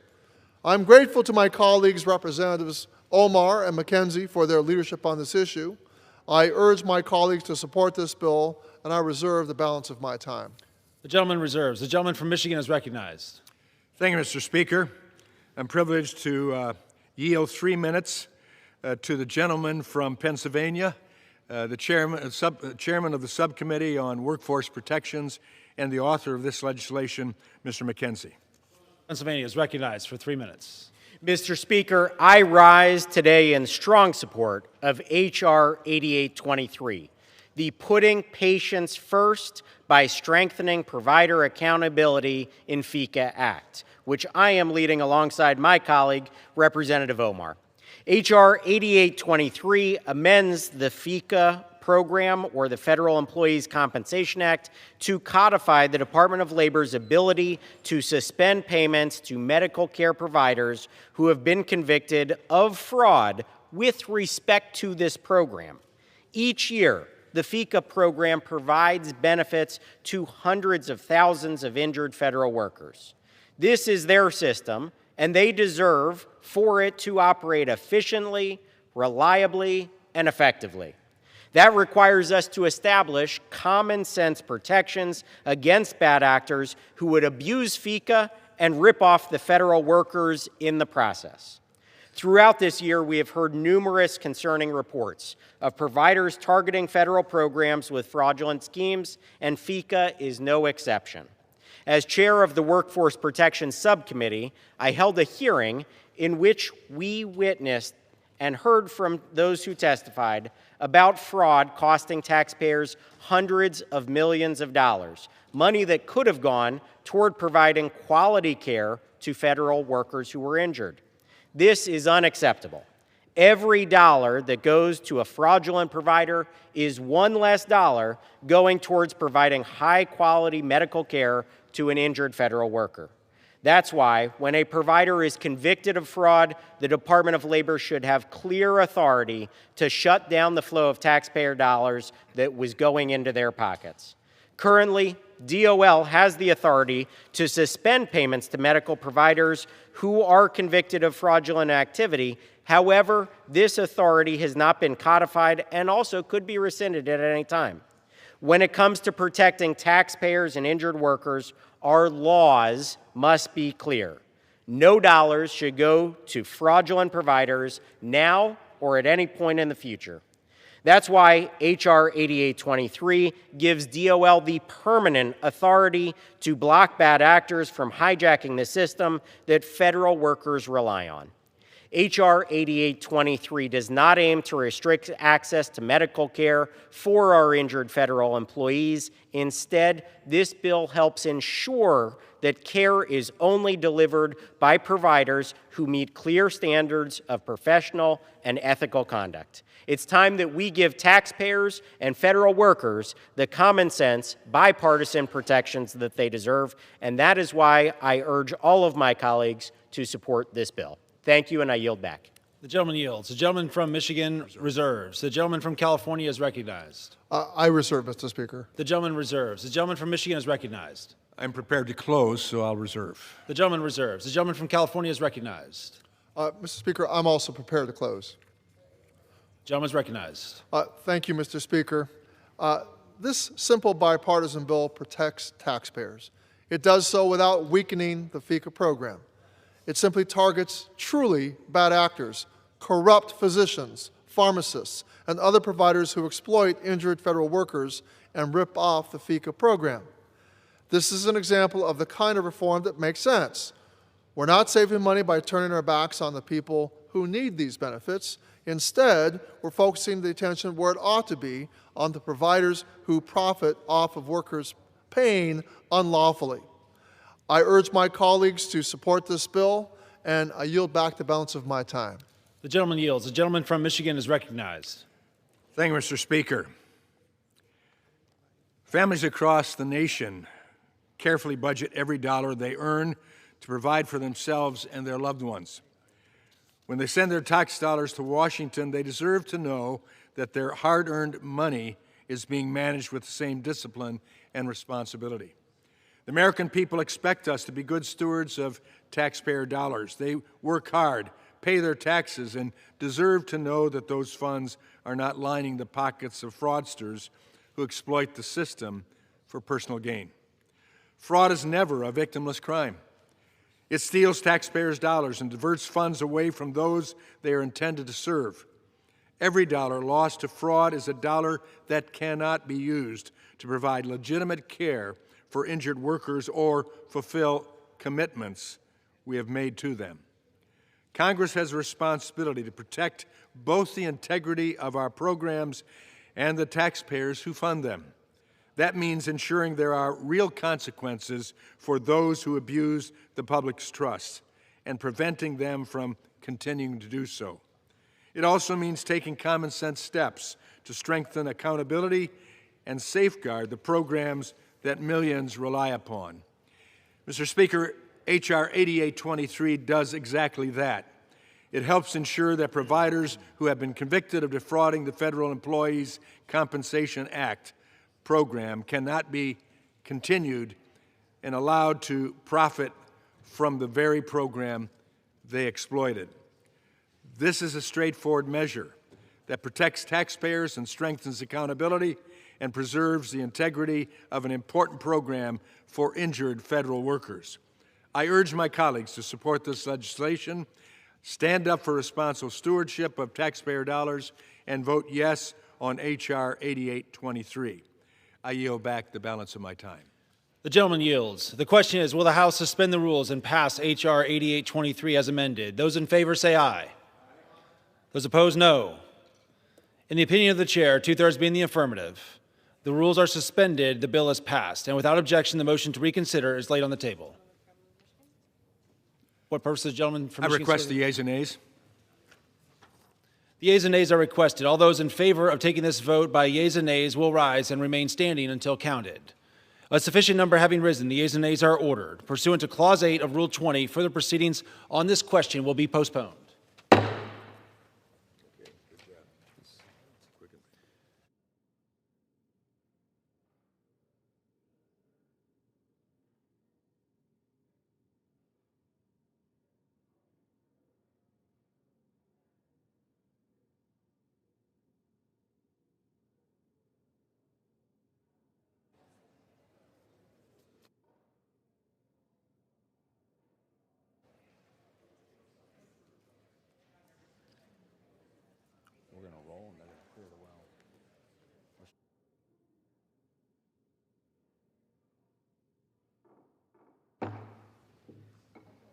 House will be in order. For what purposes the gentleman from Missouri seek recognition? Mr. Speaker, I move that the House suspend the rules and pass H.R. 1118 as amended. The clerk will report the title of the bill. H.R. 1118, a bill to amend Title 41 United States Code and Title 10 United States Code to provide best value through the multiple award schedule program and for the purposes. Pursuant to the rule, the gentleman from Missouri, Mr. Burleson, and the gentleman from Virginia, Mr. Subramanian, will each control 20 minutes. The chair recognizes the gentleman from Missouri. Mr. Speaker, I ask unanimous consent that all members have 5 legislative days in which to revise and extend their remarks and include extraneous material on this measure. Without objection. Thank you, Mr. Speaker. I yield myself such time as I may consume. The gentleman is recognized. Thank you, Mr. Speaker. I support the Value Over Cost Act, H.R. 1118, which modernizes the General Services Administration's government-wide multiple award schedule program. GSA's multiple award schedule program is the federal government's most used contracting procedure for commercial products and services. Federal agencies rely on the multiple award schedule to purchase the best commercial products, services, and solutions at the best price. Currently, GSA is required to evaluate the quote-unquote lowest overall cost alternative when determining what will be available on the multiple award schedule. This requires a burdensome process that can actually lead to higher prices over time as contractors pass hidden administrative or ongoing support costs along to the federal government. This bill allows GSA to consider awarding contracts based on the best value instead of the lowest overall cost alternative. This reform mirrors a change that was made in fiscal year 2026 in the National Defense Authorization Act, putting the civilian agencies on equal footing with our defense agencies. This bill will maximize the federal government's ability to get the best value when procuring modern technology. I thank Representatives Byron Donalds and Jared Moskowitz for their leadership on this issue, and I urge my colleagues to support this targeted government efficiency bill, and I reserve the balance of my time. The gentleman reserves. The gentleman from Virginia is recognized. Thank you, Mr. Speaker. I rise in support of H.R. 1118, the Value Over Cost Act of 2025 as well. The GSA maintains a list of goods and services that they can order from vendors called a multiple award schedule. This simplified process allows the government to make orders quickly and get discounts for bulk purchases. And the Value Over Cost Act would clarify that the government can choose these contracts based on best quality, not just lowest cost. These are known as best value contracts, and this is a common sense bill that will make sure the federal government spends its dollars wisely while delivering the American people services they need. So I urge my colleagues to join me in supporting this bill, and I yield back. The gentleman yields or reserves? The gentleman yields. The gentleman from Missouri is recognized. Thank you, Mr. Speaker. I urge my colleagues to support this important government-wide procurement reform bill, and I yield back the balance of my time. The gentleman yields. The question is, will the House suspend the rules and pass H.R. 1118 as amended? Those in favor say aye. Those opposed say no. In the opinion of the chair, 2/3 being in the affirmative, the rules are suspended, the bill is passed, and with the motion to reconsider is laid on the table. For what purposes, the gentleman from Missouri seek recognition? I request the yeas and nays.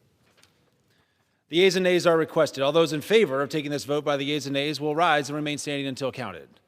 A sufficient number having risen, the yeas and nays are ordered. Pursuant to Clause 8 of Rule 20, further proceedings on this question will be postponed. For what purposes, the gentleman from Missouri seek recognition? Mr. Speaker, I move that the House suspend the rules and pass H.R. 7283. The clerk will report the title of the bill. H.R. 7283, a bill to amend Title 41 United States Code to amend the time period for certain acquisition-related dollar thresholds. Pursuant to the rule, the gentleman from Missouri, Mr. Burleson, and the gentleman from Virginia, Mr. Subramanian, will each control 20 minutes. The chair recognizes the gentleman from Missouri. I ask unanimous consent that all members have 5 legislative days in which to revise and extend their remarks and include extraneous material on this measure. Without objection. Thank you, Mr. Speaker. I yield myself such time that I may consume. The gentleman is recognized. Thank you, Mr. Speaker. The Ensuring Federal Purchasing Efficiency Act is a simple, common-sense reform to government procurement. The Federal Acquisition Regulatory Council is required to adjust certain dollar thresholds, such as the simplified acquisition threshold, every 5 years. However, everyone has seen how quickly the value of money can move in just 5 years. This bill would simply require these thresholds to be updated every 3 years instead of every 5 years. These dollar thresholds define the applicability of different policies, procedures, and restrictions to the procurement of property or services needed by federal agencies to achieve their missions. Raising these dollar thresholds more frequently saves taxpayer dollars on administrative costs, increases competition to do business with the government, especially for small businesses. And I urge my colleagues to support this important government efficiency reform legislation. With that, I reserve the balance of my time.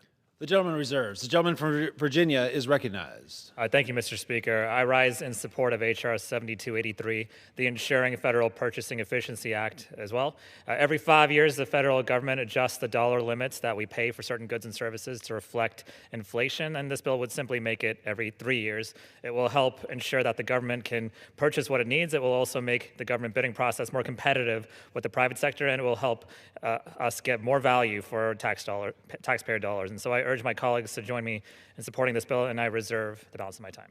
The gentleman reserves. The gentleman from Missouri is recognized. Thank you, Mr. Speaker. I yield 5 minutes to the gentleman from Texas, Mr. Fallon. The gentleman from Texas is recognized for 5 minutes. Thank you, Mr. Speaker. I rise in support of my bill, H.R. 7283, the Ensuring Federal Purchasing Efficiency Act. This common sense bipartisan legislation is a government procurement reform bill that allows for far more efficient government spending and reduces the burden on small businesses by ensuring they don't have to navigate different procurement policies from year to year. The Federal Acquisition Council is responsible for making inflation-related adjustments for Title 41 purchasing thresholds. Title 41 of the U.S. Code establishes how the federal government acquires goods and services. These dollar thresholds define the applicability of different policies, procedures, and restrictions to the procurement of property or services by federal agencies. Currently, the Federal Acquisition Council makes inflation-related adjustments to purchasing thresholds every 5 years. This bill simply amends Title 41 U.S. Code to require the Federal Acquisition Council to make these adjustments every 3 years instead of 5, as my good friend from Missouri mentioned. Importantly, this bill does not change the procurement threshold criteria for government agencies. By allowing these inflation-related adjustments to occur more often, it allows federal acquisitions to better align with purchasing power. In other words, it allows them to be more, say it with me, efficient, something that we need more of at this federal level. Adjusting for inflation on a more frequent basis will save tax dollars spent on administrative costs and will help small businesses by freeing them from navigating different procurement policies every single year. This bill will allow for increased competition to do business with the government and allowing contracting officers to spend more time focusing on larger, more complex procurements. This bill represents part of a suite of procurement-related legislative requests from the administration, specifically the GSA and OMB. I urge my colleagues to support this common-sense, bipartisan legislation to promote more government efficiency, and I yield back the balance of my time.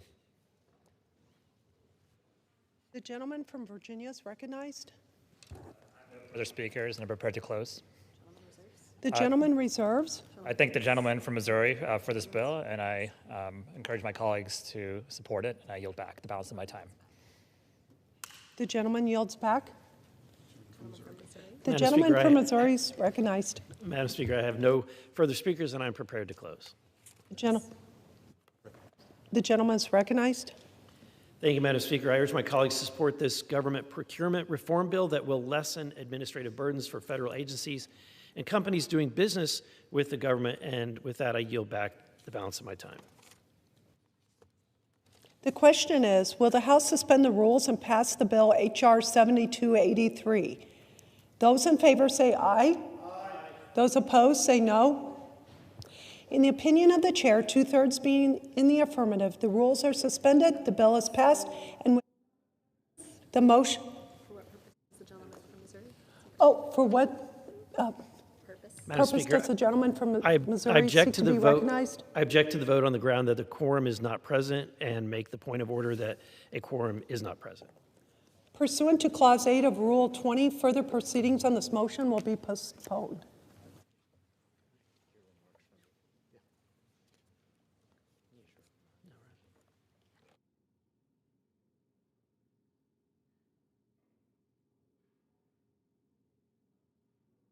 For what purpose does the gentleman from Missouri seek recognition? Thank you, Madam Speaker. I move that the House suspend the rules and pass H.R. 2069. The clerk will report the title of the bill. H.R. 2069, a bill to amend the Federal Funding Accountability and Transparency Act of 2006 to ensure that other transaction agreements are reported to usaspending.gov and for other purposes. Pursuant to the rule, the gentleman from Missouri, Mr. Burleson, and the gentleman from Virginia, Mr. Subramaniam, each will control 20 minutes. Madam Speaker, The chair recognizes the gentleman from Missouri. Thank you, Madam Speaker. I ask unanimous consent that all members have 5 legislative days in which to revise and extend their remarks and include extraneous material on this measure. Without objection. Thank you, Madam Speaker. I yield myself such time as I may consume. The gentleman is recognized. Thank you, Madam Speaker. I support this bill, H.R. 2069, the Stop Secret Spending Act of 2025, which requires federal agencies to report complete and accurate information to usaspending.gov. The Federal Funding Accountability and Transparency Act, as later amended by the Data Act of 2014, established usaspending.gov, a public database of all government spending. It is critical that government spending is transparent to the American people so that they can be assured that agencies are appropriately using their hard-earned tax dollars. Transparency is fundamental in building trust in government. For 20 years, agencies have been required to be more transparent with how they are spending taxpayer dollars, but unfortunately, gaps have been identified in what gets reported to usaspending.gov by federal agencies. Increasingly, federal agencies have relied upon spending authorities known as quote-unquote other transaction agreements, or OTAs. OTAs are not subject to certain federal acquisition laws and requirements, and most importantly, are not required to be reported to usaspending.gov under current law. Agencies use different methods to report the billions of dollars in spending related to OTAs, according to the Government Accountability Office. This has led to inconsistent reporting and unreliable information, resulting in a lack of full transparency over how billions of dollars are spent by federal agencies. To be clear, the Data Act of 2014 intended for all federal spending to be captured on usaspending.gov. The Stop Secret Spending Act corrects this issue by requiring OTA spending to be reported to usaspending.gov. The bill also requires agencies to report annually on types of funding that previously were unreported for a variety of exemptions. Lastly, it restores the requirement for Agency Inspector General to review the entirety of data submitted to usaspending.gov to ensure that it is complete and accurate. H.R. 2069 will provide more transparency to the American people and allows taxpayers to hold agencies accountable for how they spend your money. I urge my colleagues to support this very common sense legislation, and I reserve the balance of my time. The gentleman reserves, and the gentleman from Virginia, Mr. Subramaniam, is recognized. Thank you, Madam Speaker. The American people are working hard to make ends meet, and so they deserve to know how the federal government is spending their tax dollars, and the Stop Secret Spending Act of 2025 helps. It increases transparency on how taxpayer dollars are spent by requiring federal agencies to disclose other transaction agreements, or OTAs. These contracts have historically been excluded from public reporting, but they account for nearly $20 billion annually. This is a common sense measure to increase transparency in federal contracting. I urge my colleagues to join me in supporting this bill, and I reserve the balance of my time. The gentleman reserves. The gentleman from Missouri is recognized. Madam Speaker, I yield 3 minutes to the gentleman from Alabama, Mr. Moore. The gentleman from Alabama is recognized. Madam Speaker, the American people work hard for every dollar they send to Washington, and they deserve to know how every one of those dollars is spent. That is a simple principle behind the Stop Secret Spending Act. Federal agencies have been able to spend billions of taxpayer dollars through what are known as other transaction agreements, those OTAs, without fully reporting those expenditures on usaspending.gov. These agreements may have legitimate uses, but the American people should not have to wonder whether federal spending is being disclosed or not. When our national debt is approaching $40 trillion, transparency is not optional, it is a responsibility. This bill closes a loophole that has allowed significant amounts of federal spending to remain outside the public reporting system. It does not ban OTAs. It does not create unnecessary red tape. It simply requires the agencies to report these agreements so taxpayers can see where their money is going. Every family in Alabama knows where their money is spent. Farmers know where their money is spent. Small business owners know where their money is spent. The federal government should be held to that same standard. Sunlight is one of the best safeguards against waste, fraud, and abuse. Transparency helps Congress do its job. It helps taxpayers hold Washington accountable, and it helps restore trust in government. That is common sense, that is accountability, and that is exactly what the American people expect from their government. Madam Speaker, I urge our colleagues to support the Stop Secret Spending Act, and with that, I'll yield the balance of my time. The gentleman yields. The gentleman from Virginia is recognized. The gentleman is recognized. Thank you, Madam Speaker. Costs are skyrocketing, and people deserve to know how their money is being spent, and so I urge my colleagues to support this bill, and I yield back the balance of my time. The gentleman yields. The gentleman from Missouri is recognized. Thank you, Madam Speaker. I urge my colleagues to support this important government-wide federal spending transparency reform bill that will help the public and Congress understand exactly how federal agencies are using the very limited tax dollars that we have, and I yield back the remainder of my time. The gentleman yields back. Question is, will the House suspend the rules and pass the bill H.R. 2069? Those in favor say aye. Aye. Those opposed, no. In the opinion of the chair, 2/3 being in the affirmative, The rules are suspended, the bill is passed, and without objection, the motion to reconsider is laid on the table. For what purpose does the gentleman from Missouri seek to be recognized? Thank you, Madam Speaker. I move that the House suspend the rules and pass H.R. 4123 as amended. The clerk will report the title of the bill. H.R. 4123, a bill to improve federal technology procurement and for the purposes. Pursuant to the rule, the gentleman from Missouri, Mr. Burleson, and the gentleman from Virginia, Mr. Subramaniam, will each control 20 minutes. The chair recognizes the gentleman from Missouri. Thank you, Madam Speaker. I ask unanimous consent that all members have 5 legislative days in which to revise and extend their remarks and include extraneous material on this measure. Without objection. And I yield as much time to myself as I may consume. The gentleman is recognized. Thank you, Madam Speaker. I rise today in support of my bill, the FIT Procurement Act. Hardworking taxpayers expect the federal government to be a responsible steward of their hard-earned dollars. They make tough financial decisions every day, and they rightly expect Washington to exercise the same discipline and restraint. Too often, however, our federal procurement system does the opposite. It rewards inefficiency, layers on unnecessary administrative burdens, and slows down agency operations, all at the expense of the taxpayer. These inefficiencies drive up costs and limit agencies in their ability to deliver timely and effective results. My bill, the FIT Procurement Act, addresses these challenges through targeted common sense reforms in the federal procurement process. The legislation focuses on reducing unnecessary administrative burdens, improving coordination across agencies, and strengthening the acquisition workforce through better training and clear guidance. To improve workforce capability, the bill requires the Director of Federal Acquisition Institute to develop and implement cross-functional information and communications technology training for acquisition professionals. This ensures those responsible for purchasing information and communication technology have the tools and knowledge needed to make smart, cost-effective decisions.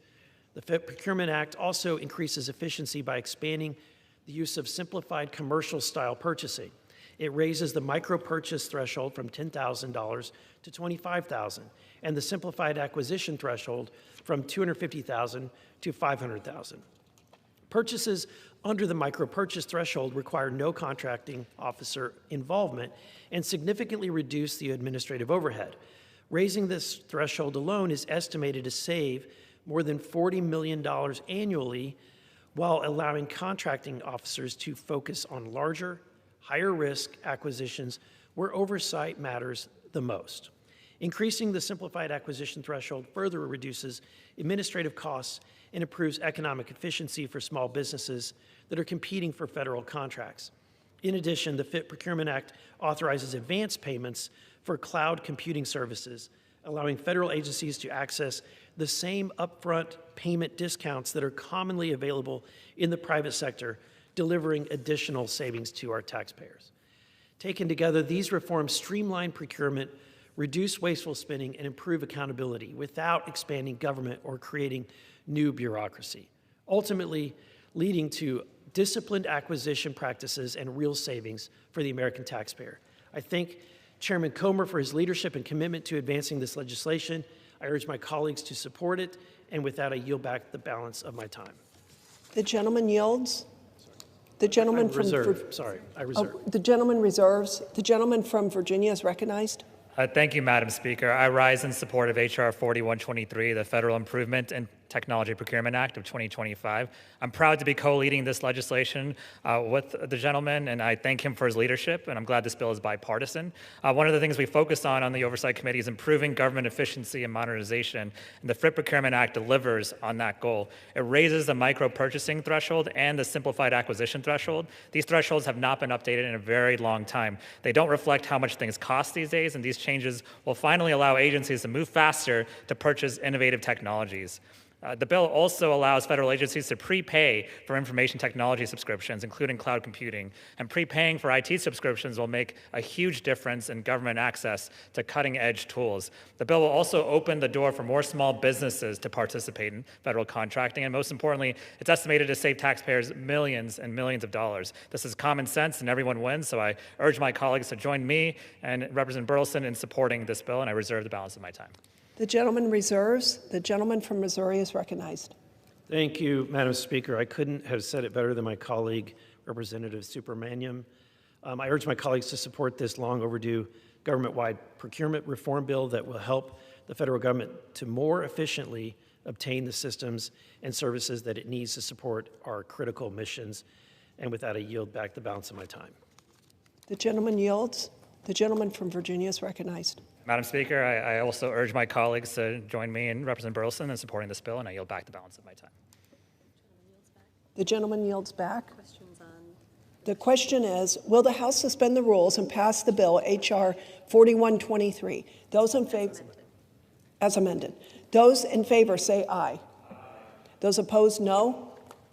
In the opinion of the chair, 2/3 being in the affirmative, the rules are suspended, the bill is passed, and without objection, the motion to reconsider is laid on the table.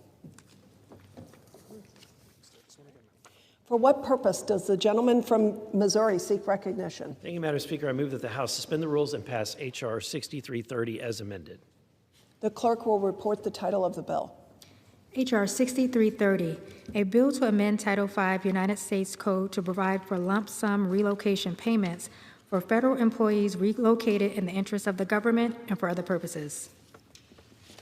Pursuant to the rule, the gentleman from Missouri, Mr. Burleson, and the gentleman from Virginia, Mr. Subramaniam, will each control 20 minutes. The chair recognizes the gentleman from Missouri.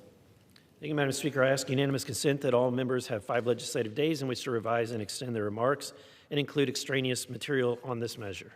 Without objection. Thank you. I yield myself such time as I may consume. The gentleman is recognized. Thank you, Madam Speaker.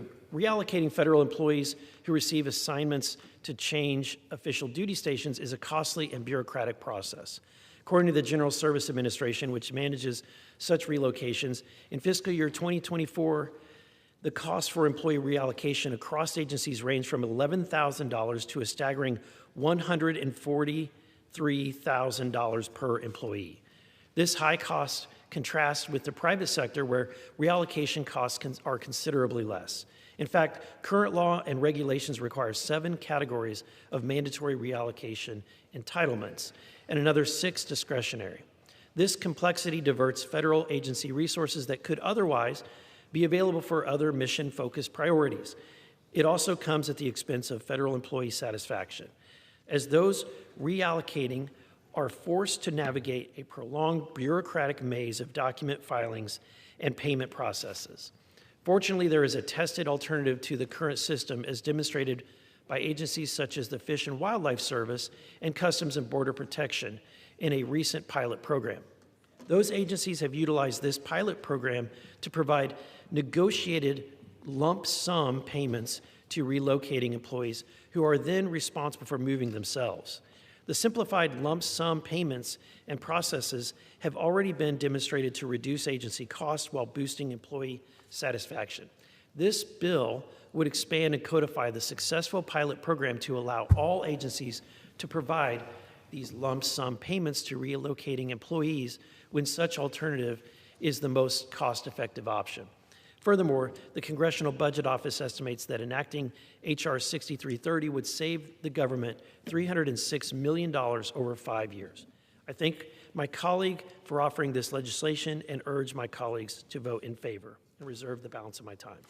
The gentleman reserves. The gentleman from Virginia is recognized.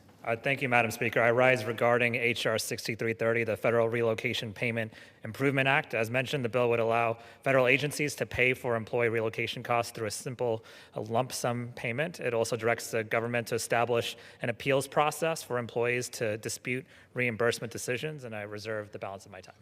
The gentleman reserves. The gentleman from Missouri is recognized. Thank you, Madam Speaker. I yield 3 minutes to the gentleman from Georgia, Mr. Jack. The gentleman is recognized. Thank you, Representative Burleson. Madam Speaker, I rise today in support of my bill, H.R. 6330, the Federal Relocation Payment Improvement Act. I am grateful for the overwhelming bipartisan support this legislation received in committee, and I am grateful for the opportunity to present it before the House of Representatives for consideration today. Madam Speaker, our Republican majority was elected on a promise to make the federal government more efficient, reduce bureaucracy, and ensure taxpayer dollars are spent responsibly. My bill fulfills that pledge by streamlining the federal employee relocation process, reducing administrative burdens, lowering costs for American taxpayers, and modernizing an outdated system. To understand why this reform is necessary, let us review how the current process operates. Each year, approximately 33,000 federal employees relocate across the country to meet the operational needs of their agencies at a cost of nearly $1.5 billion to the taxpayer. Under current law, a federal employee who is directed to relocate pays relocation expenses out of pocket, retains documentation for each of those expenses, submits then detailed reimbursement requests, and then waits sometimes more than 2 years to be fully reimbursed. Meanwhile, the agencies tasked with administering these relocation reimbursements dedicate significant time and resources to reviewing, processing, and reconciling each claim. In some cases, a single relocation can generate more than $140,000 in administrative cost. The result is a process that is burdensome for employees, costly for agencies, and inefficient for taxpayers. Fortunately, Madam Speaker, there is a better way. Federal agencies, including the U.S. Fish and Wildlife Service and U.S. Customs and Border Protection, have participated in pilot programs that provide employees with a single upfront lump sum relocation payment instead of requiring reimbursement for each individual expense.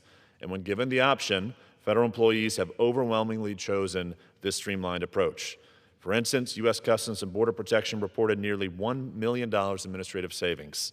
And the GSA estimates expanding this authority across the federal government could save taxpayers between $300 million and $500 million annually.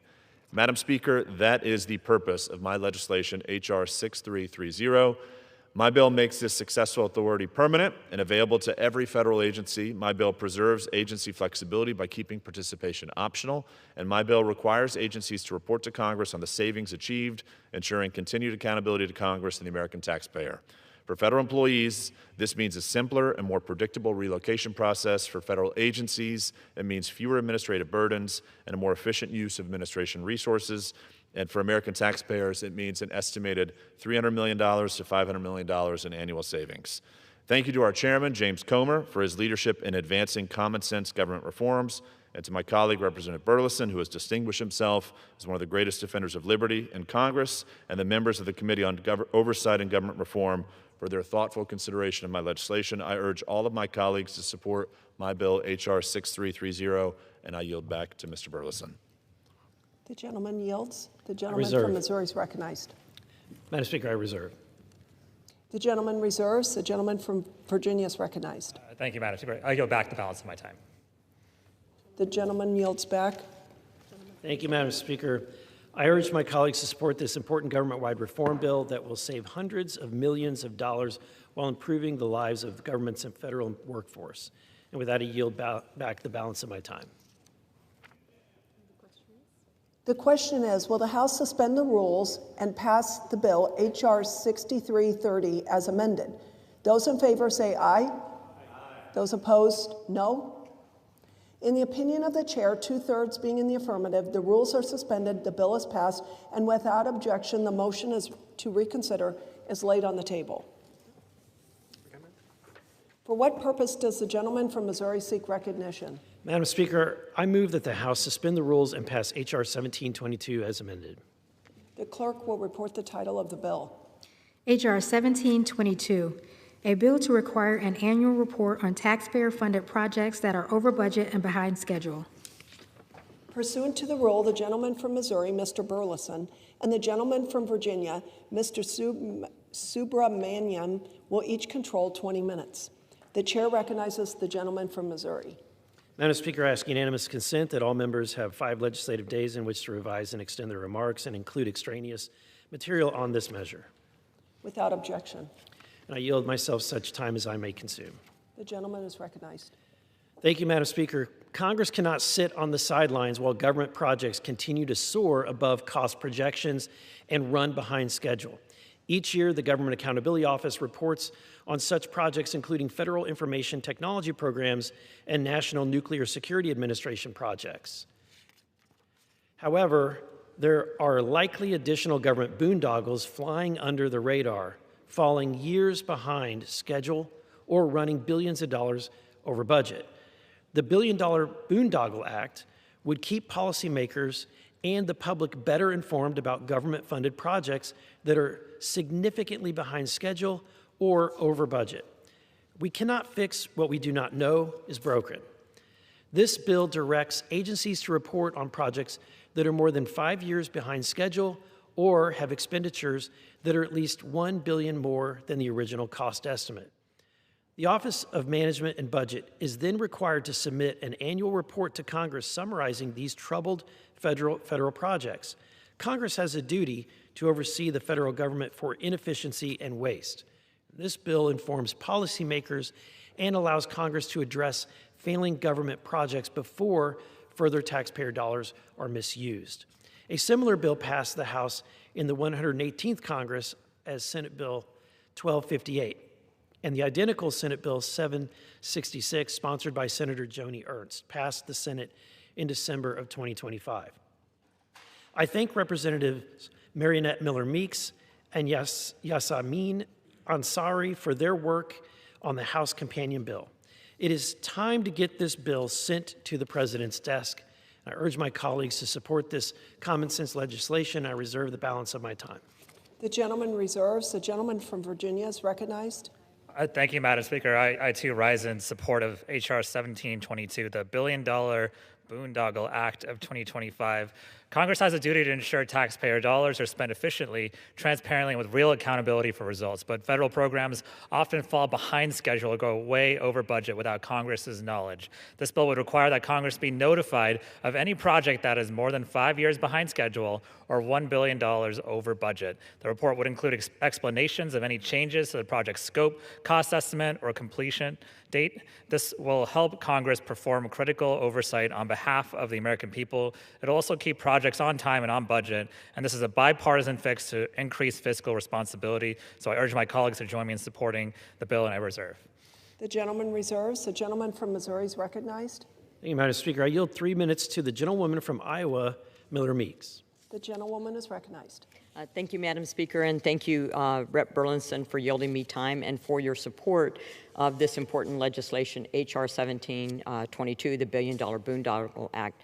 Also, special thanks to my fellow Iowan, Senator Joni Ernst, who is leading this bill in the Senate.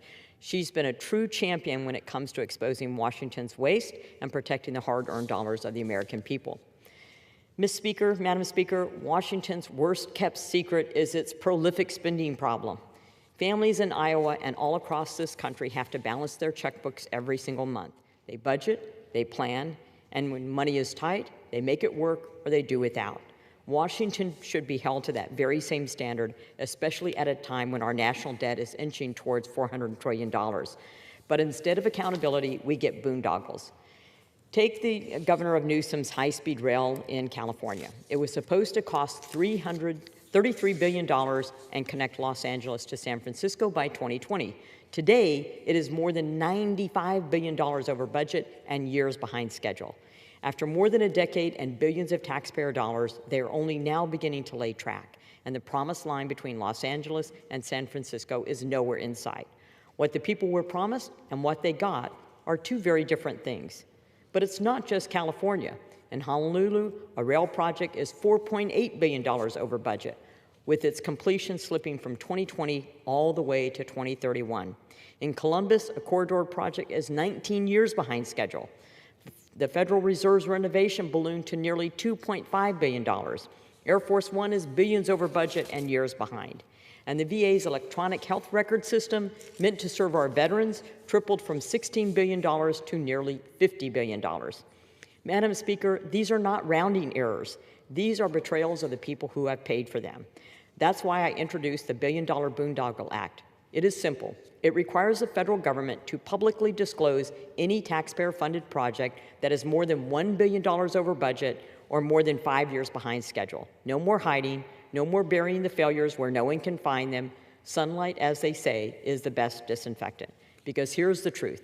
The American people have a right to know where their money goes. Every dollar Washington wastes is a dollar taken from a farmer in Iowa, a child needing care, a nurse working a double shift, or a young family trying to get ahead.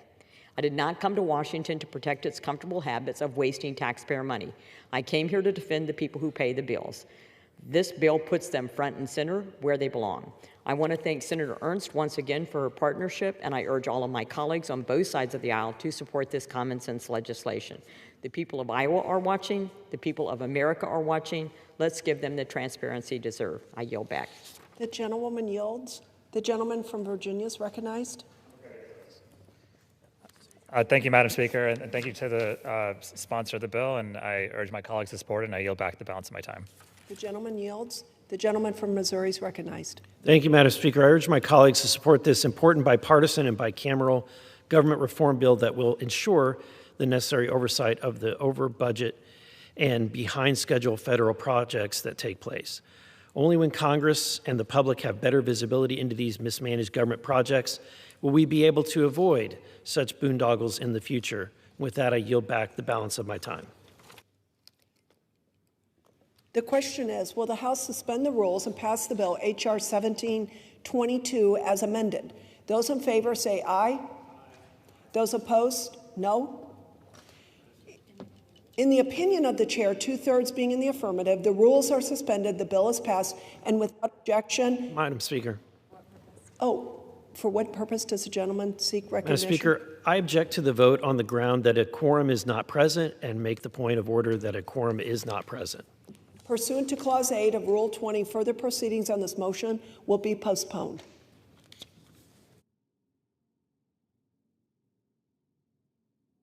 For what purpose does the gentleman from Missouri seek recognition? Madam Speaker, I move that the House suspend the rules and pass H.R. 5578 as amended. The clerk will report the title of the bill. H.R. 5578, a bill to ensure that whistleblowers, including contractors, are protected from retaliation when a federal employee orders a reprisal and for the purposes. Pursuant to the rule, the gentleman from Missouri, Mr. Burleson, and the gentleman from Virginia, Mr. Subramaniam, will each control 20 minutes. The chair recognizes the gentleman from Missouri.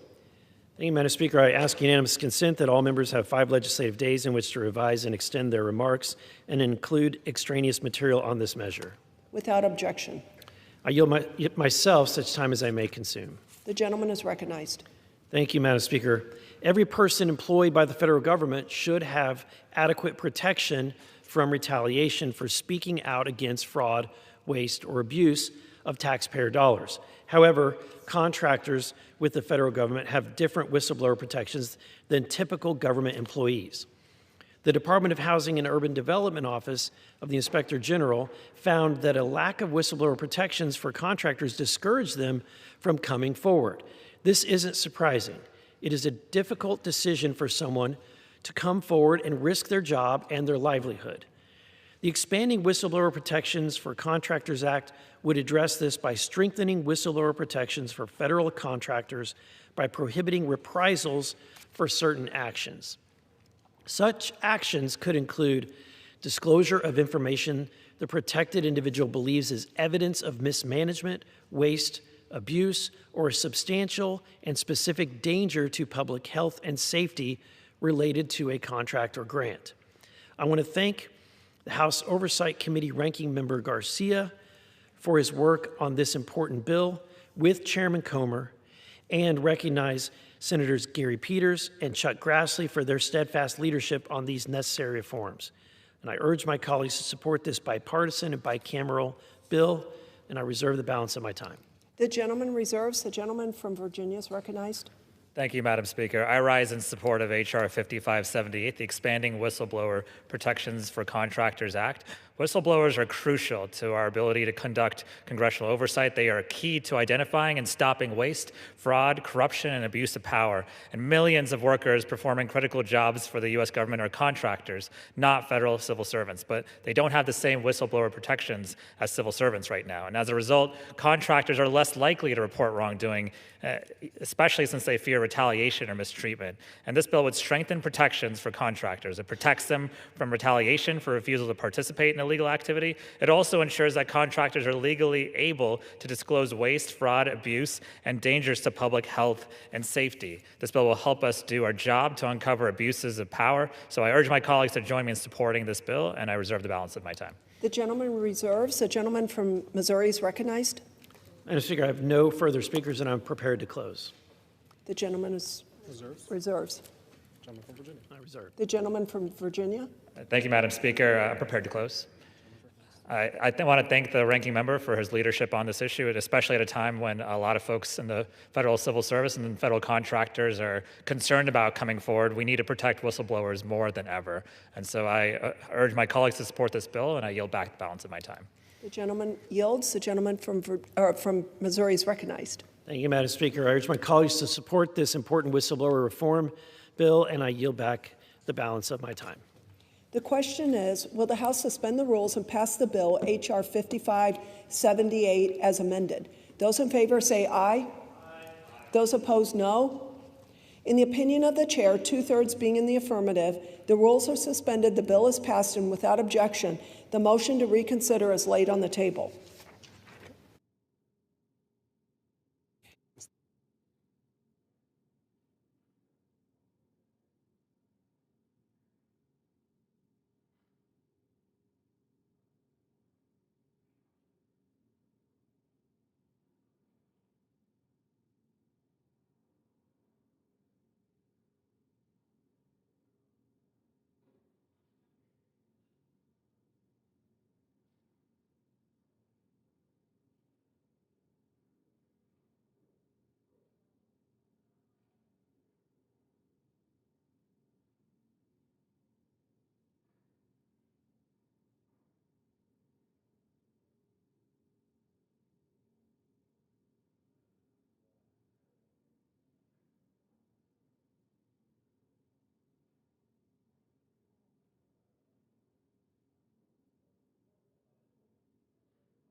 For what purpose does the gentleman from Texas seek recognition? Madam Speaker, I move to suspend the rules and pass the bill H.R. 3029 as amended. The clerk will report the title of the bill.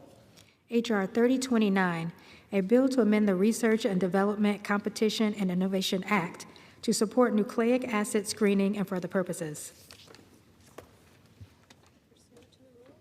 Pursuant to the rule, the gentleman from Texas, Mr. Babin, and the gentlewoman from Oregon, Ms. Salinas, will each control 20 minutes. The chair recognizes the gentleman from Texas. Thank you, Madam Speaker. I ask unanimous consent that all members may have 5 legislative days to revise and extend their remarks and to include extraneous material on H.R. 3029, the bill now under consideration. Without objection. Madam Speaker, I yield myself as much time as I may consume. The gentleman is recognized. Thank you. Thank you, Madam Speaker. I rise in support of H.R. 3029, the Nucleic Acid Standards for Biosecurity Act, introduced by Representative Salinas of Oregon, along with Representative McCormick of Georgia.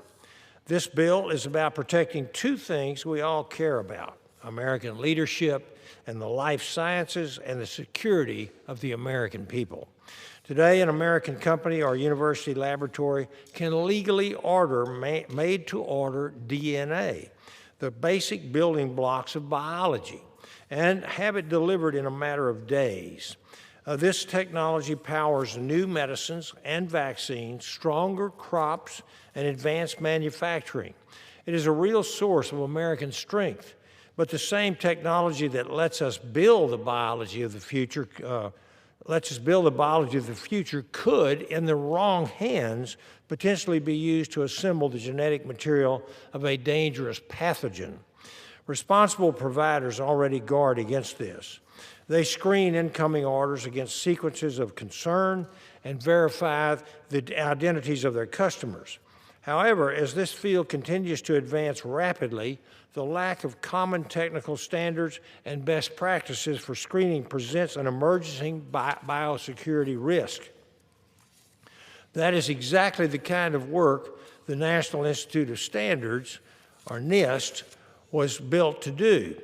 NIST is our nation's measurement and standards laboratory. It does not regulate industry. It provides industry with the tools, the benchmarks, and the best practices needed to get this thing right.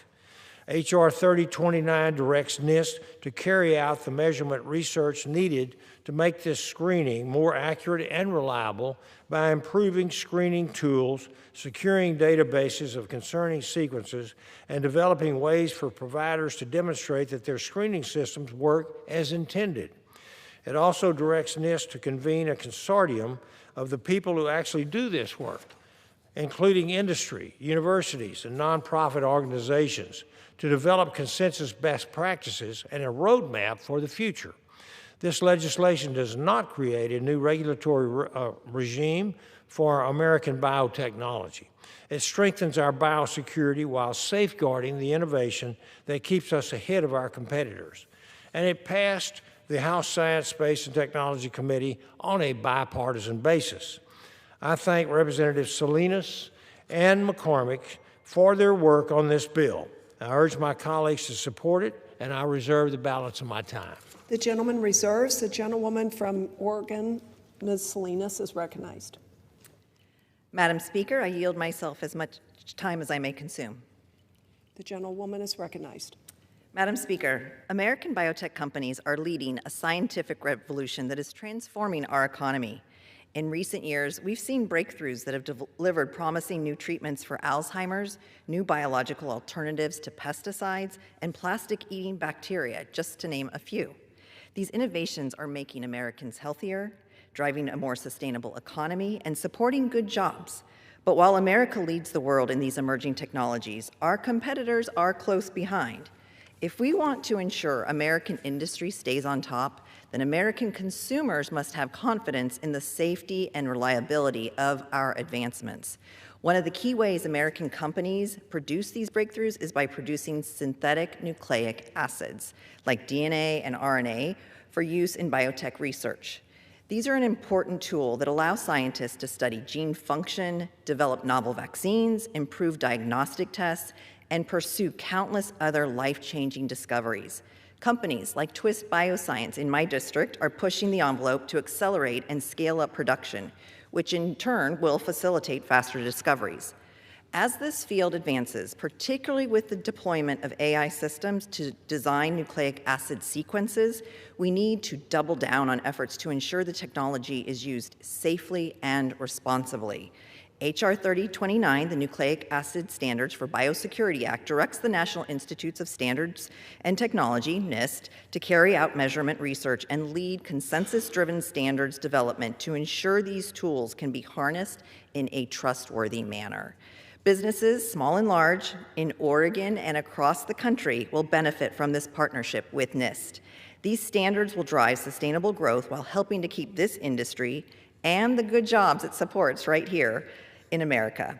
Through a common sense partnership between government and industry, we will unlock responsible and trustworthy growth that benefits industry, workers, and consumers across the economy. And I reserve the balance of my time. The gentlewoman yields. Reserves. Madam Speaker, I have no further requests for time, and I'm prepared to close, and I continue to reserve. The gentleman reserves. The gentlewoman is recognized.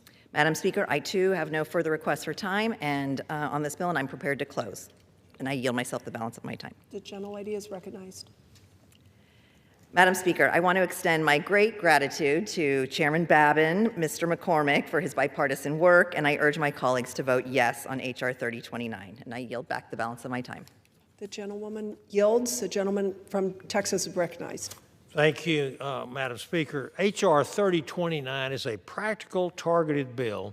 It directs NIST to develop the science-based standards and best practices needed to make the screening of synthetic DNA much more reliable, helping to ensure that the very technology driving American biotechnology cannot be turned against us.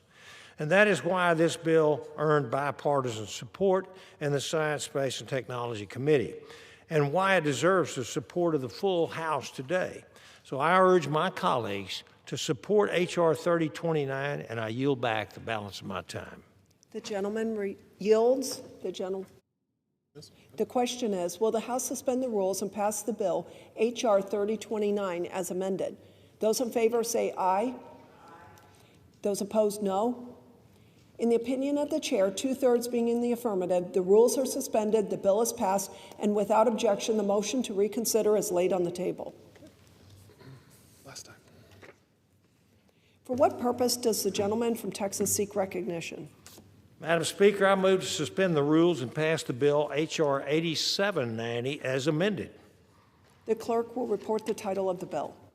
H.R. 8790, a bill to amend the Energy Independence and Security Act of 2007 to direct research, development, demonstration, and commercial application activities in support of next-generation geothermal and closed-loop geothermal systems in various conditions and for other purposes. Pursuant to the rule, the gentleman from Texas, Mr. Babin, and the gentlewoman from Oregon, Ms. Salinas, will each control 20 minutes. The chair recognizes the gentleman from Texas. Madam Speaker, I ask unanimous consent that all members may have 5 legislative days to revise and extend their remarks and to include extraneous material on H.R. 8790, the bill that is now under consideration. Without objection. Madam Speaker, I yield myself as much time as I may consume. The gentleman is recognized. Thank you, Madam Speaker. I rise in support of H.R. 8790, the Next Generation Geothermal Research and Development Act, sponsored by my colleagues, Representatives Harrigan and Salinas. This bill amends the Energy Independence and Security Act of 2007 to include novel geothermal approaches and directs the Department of Energy to support these baseload energy-producing technologies. Thanks to breakthroughs in drilling methods pioneered by the oil and gas sector, we can now drill deeper and increase rock permeability.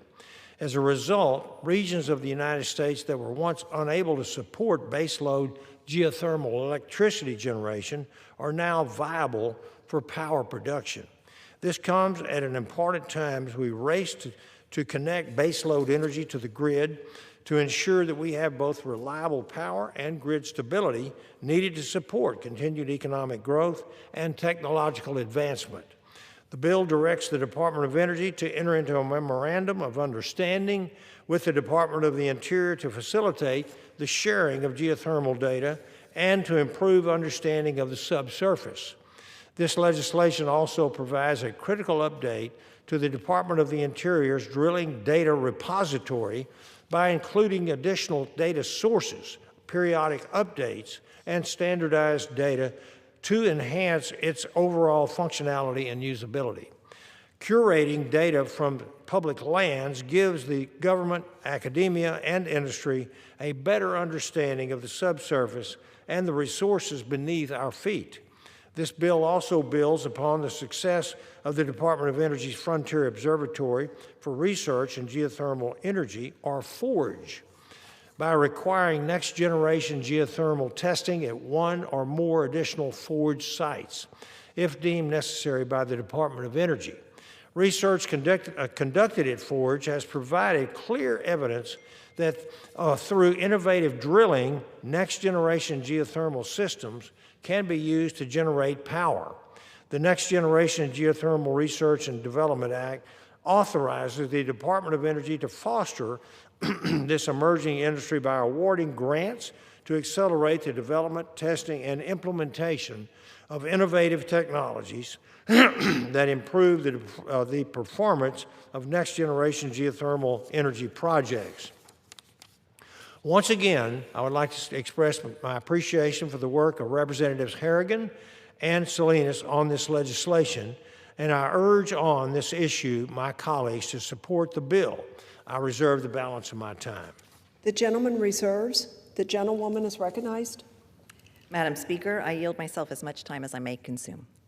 The gentlewoman is recognized. Madam Speaker, Americans are facing an affordability crisis. When I talk with Oregonians, they tell me that one of the biggest challenges they face right now is the rising cost of electricity.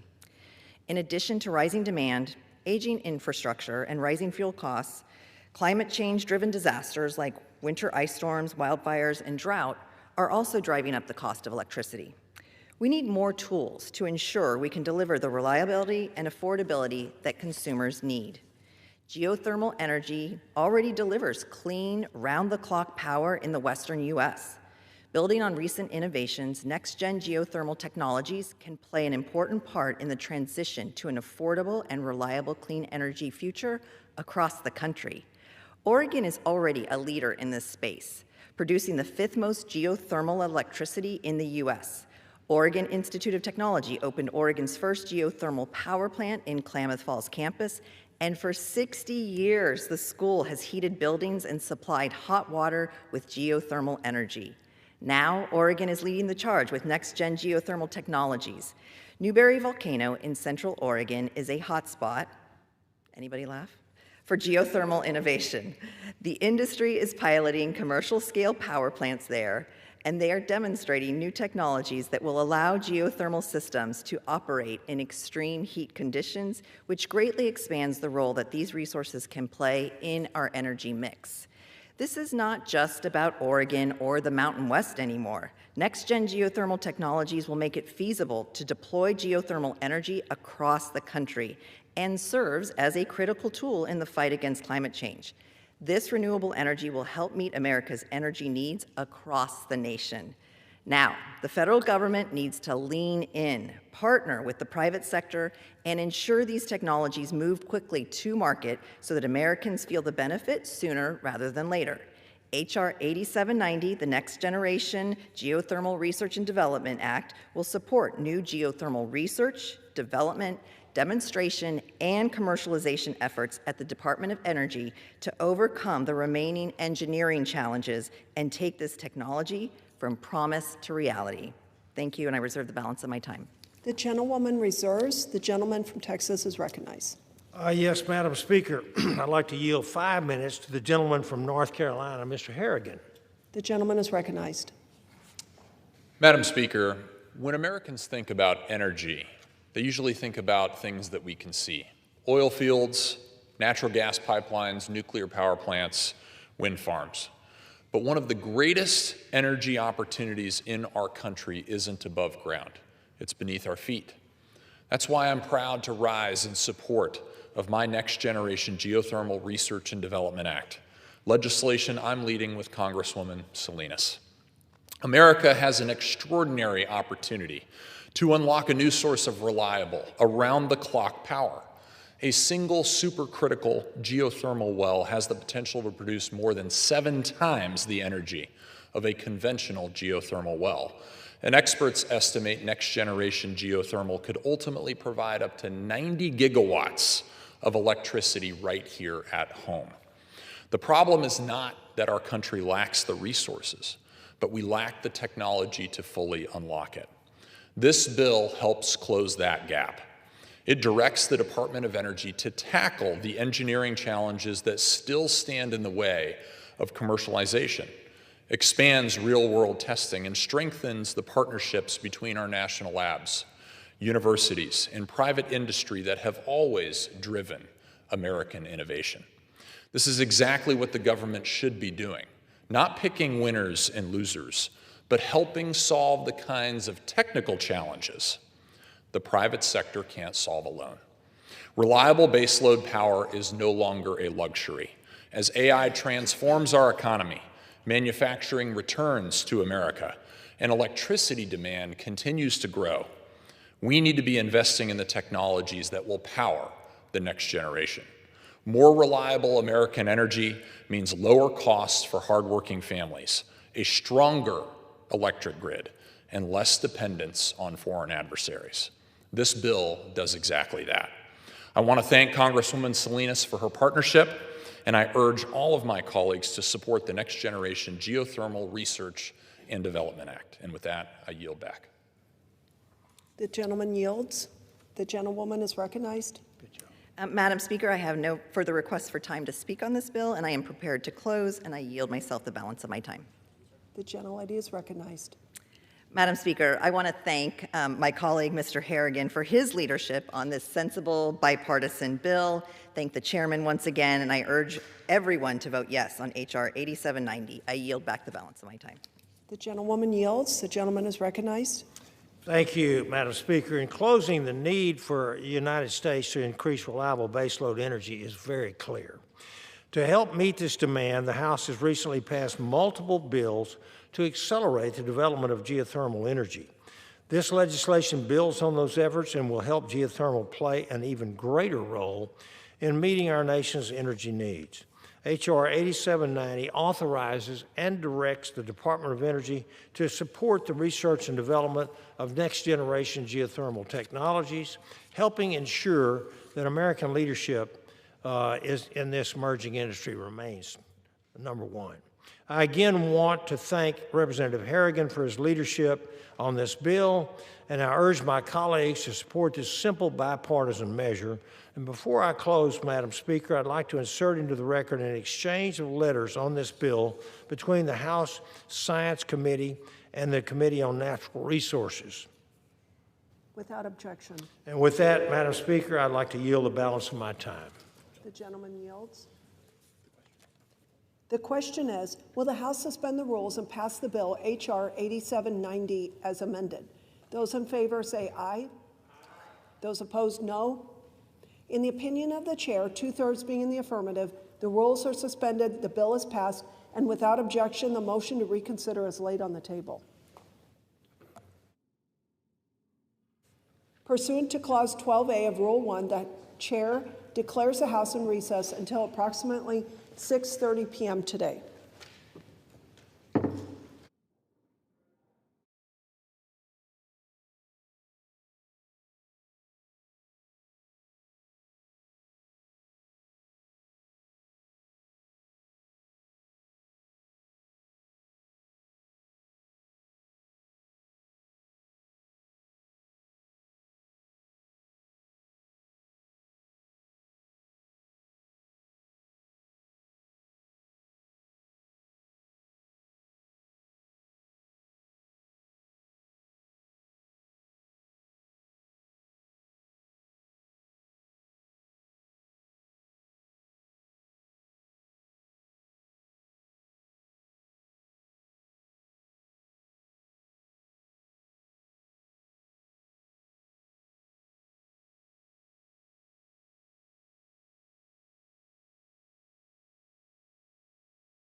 The House will be in order. Proceedings will resume on motions to suspend the rules previously postponed. Votes will be taken in the following order. H.R. 4541 and H.R. 8823. The first electronic vote will be conducted as a 15-minute vote. Pursuant to Clause 9 of Rule 20, remaining electronic votes will be conducted as 5-minute votes.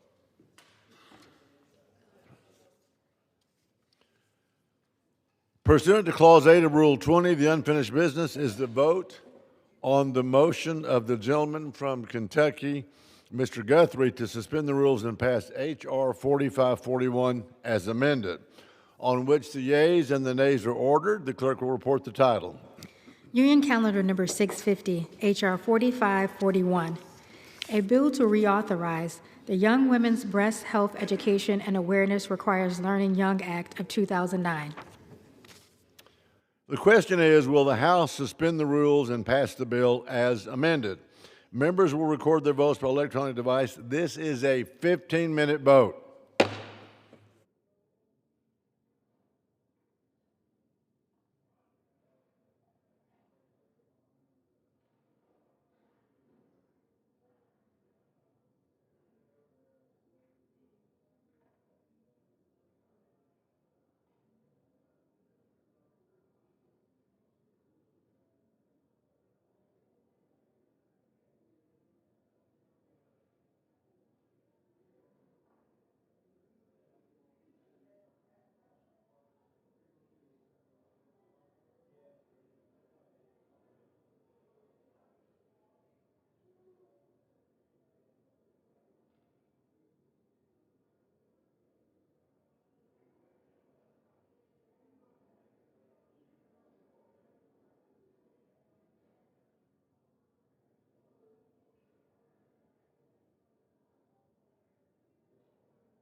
On this vote, the yeas are 394, the nays are 6, two-thirds being in the affirmative. The rules are suspended.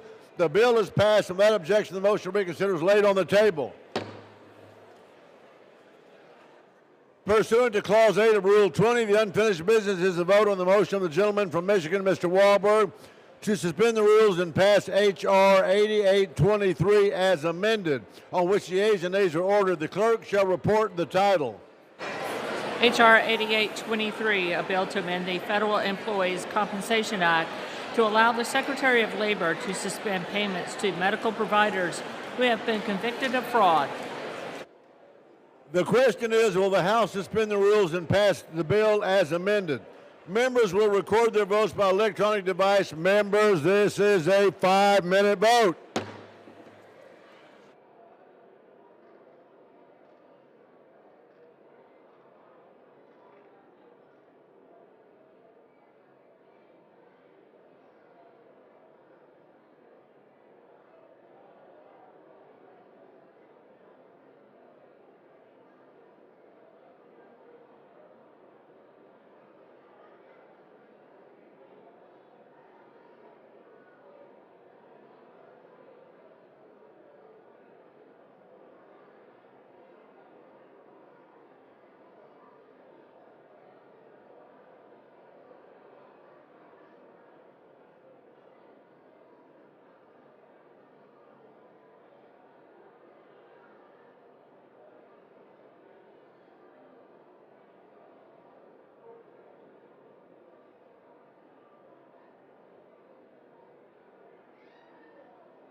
On this vote, the yeas are 396, the nays are 0, 2/3 being in the affirmative. The rules are suspended.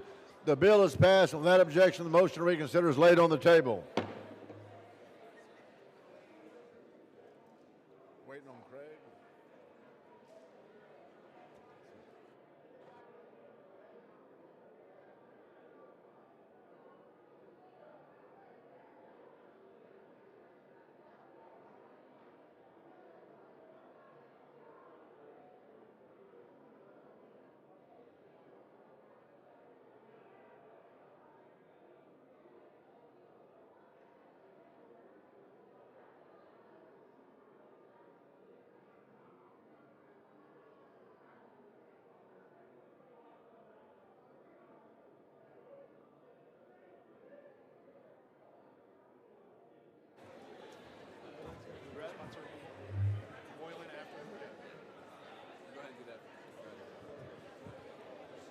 The chair announces the Speaker's appointment pursuant to 2 U.S.C. 2062 and the order of the House of January 3, 2025 of the following individuals to Advisory Board for the House of Representatives Child Care Center.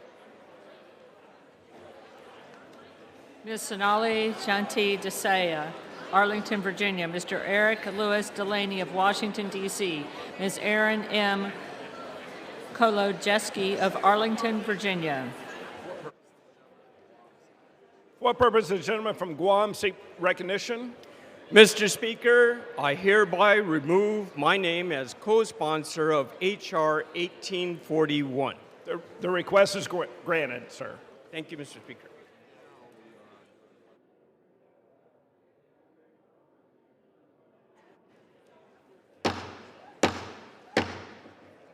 Order in the House.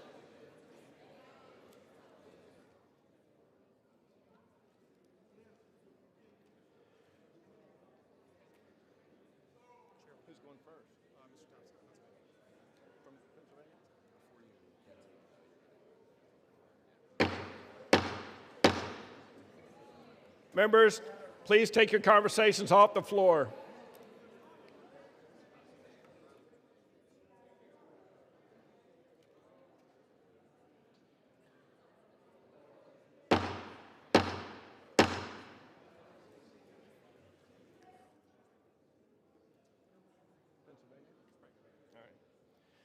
The chair will now entertain requests for 1-minute speeches. For what purpose does the gentleman from Pennsylvania seek recognition?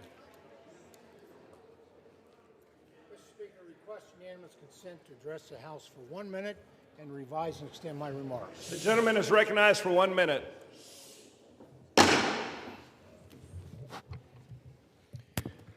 Mr. Speaker, I rise today to recognize Denise Mendeler for her commitment to the Special Olympics. Denise, a longtime resident of Potter County, Pennsylvania, has participated in the Special Olympics for 47 years. This incredible organization provides children and adults with intellectual disabilities the opportunity to train and compete in sports. Denise's first competition was in 1978. She competed in bowling, which remains one of her favorite sports. During my time in Congress, I've had the distinct honor of meeting Denise and hearing stories about the annual event. Since her first competition in 1978, Denise has collected 142 medals, a remarkable achievement and a reflection of her hard work and talent. She also serves as a global messenger for Potter County. This position allows athletes to share their personal stories and highlight the positive impact the Special Olympics has on participants. Mr. Speaker, Denise is a phenomenal representative for the Special Olympics and a mentor to athletes across Pennsylvania. I want to congratulate Denise on this incredible milestone. Thank you, Mr. Speaker, and I yield back the balance of my time. The gentleman yields. For what purpose does the gentlelady from Illinois seek recognition? Gentlelady from Illinois is recognized for 1 minute. Lord. Mr. Speaker, I rise today to thank my Chief of Staff, Matt McMurray, for his service to my office and the 2nd Congressional District of Illinois. Matt has been with me since day one. When we first met back in 2013, he was a very young man, fresh out of college, starting out as my staff assistant and deputy scheduler. Over the last 13 years, I've watched him earn every single step of his journey, working his way up to legislative assistant, legislative director, and ultimately a great chief of staff. Today, he is still a young man, but he also is a devoted husband and a proud dad. He has truly grown up in this office. I always tease Matt that he was basically born in the Capitol. He knows every single nook, cranny, and historical detail of the building. One of his favorite traditions was sending our new interns on legendary Capitol scavenger hunts, ensuring that they didn't just work here, but they truly learned about the history and unique aspects of life on the Hill. As my chief of staff, Matt has been an exceptional leader. He helped me build a wonderful, dedicated staff, kept a sharp eye on our budget, and made sure our core mission, serving the people of Illinois' 2nd District, was always top of mind. He kept us focused, organized, and grounded. Matt, I wish you nothing but the absolute best in your new endeavors. The organization you are joining is incredibly lucky to have you, but let me be clear, just because you're moving on doesn't mean you're off the hook, because once you're Team Kelly, you're always Team Kelly. Thank you for everything, Matt, and I yield back. Gentlelady yields. For what purpose is the gentleman from Georgia's seek recognition? Ask unanimous consent to address the House for 1 minute to revise and The gentleman from Georgia is recognized for 1 minute. Mr. Speaker, I rise today to honor Norcross Police Officer Gabriel Veras, Jr. and Communications Officer Karen Elmore for their heroic and life-saving teamwork. On April 7, 2025, Officer Elmore, acting quickly after receiving emergency calls, dispatched officers to the scene of a 3-year-old child in cardiac arrest. Officer Veras arrived before paramedics and began chest compressions and rescue breaths, reviving the child. Because of their quick and heroic action, a life was saved and the child made a full recovery. On September the 4th, the City of Norcross awarded both officers the Arthur M. Kaplan First Responder Award for their heroism. This year, the National Association of Police Organizations honored Officer Veras with the 2026 Top Cops Honorable Mention, and Governor Brian Kemp commended his life-saving actions. Thank you, Officer Veras and Officer Elmore, for your efforts to serve your community to the fullest capacity. Congratulations to both of you on your well-deserved recognition, and thank you for your service. Thank you, Mr. Speaker, and I yield back. The gentleman yields. For what purpose does the gentleman from New York seek recognition? Mr. Speaker, I ask unanimous consent to address the House for 1 minute and to revise and extend my remarks. The gentleman from New York is recognized for 1 minute. Thank you, Mr. Speaker. Mr. Speaker, I rise to salute the leaders and the members of the Mount Vernon, New York branch of the NAACP as they plan their annual Community Heroes Award Luncheon this coming Saturday at the Macedonia Community Center. The branch will be honoring 10 outstanding individuals, each of whom has made a significant contribution to the community. They will be recognizing Mr. Al-Farid Salahuddin, Mr. Abishai Ben Rubin, Coach Craig Ramsey, Ms. Donna Houston, Dr. Natasha Hunter McGregor, Fire Commissioner Kevin Holt, Ms. Judith Watson, CEO of Healthcare Neighborhood Health Centers, Mr. Martello Payne Jr., a Korean War veteran, Mr. Ralph Burtz, and special recognition to Jamira Pyatt. From the floor of the U.S. House of Representatives, we salute the honorees and the hard work of the NAACP Mount Vernon branch. Thank you, Mr. Speaker, and I yield back. The gentleman yields. For what purpose does the gentlelady from Oregon seek recognition?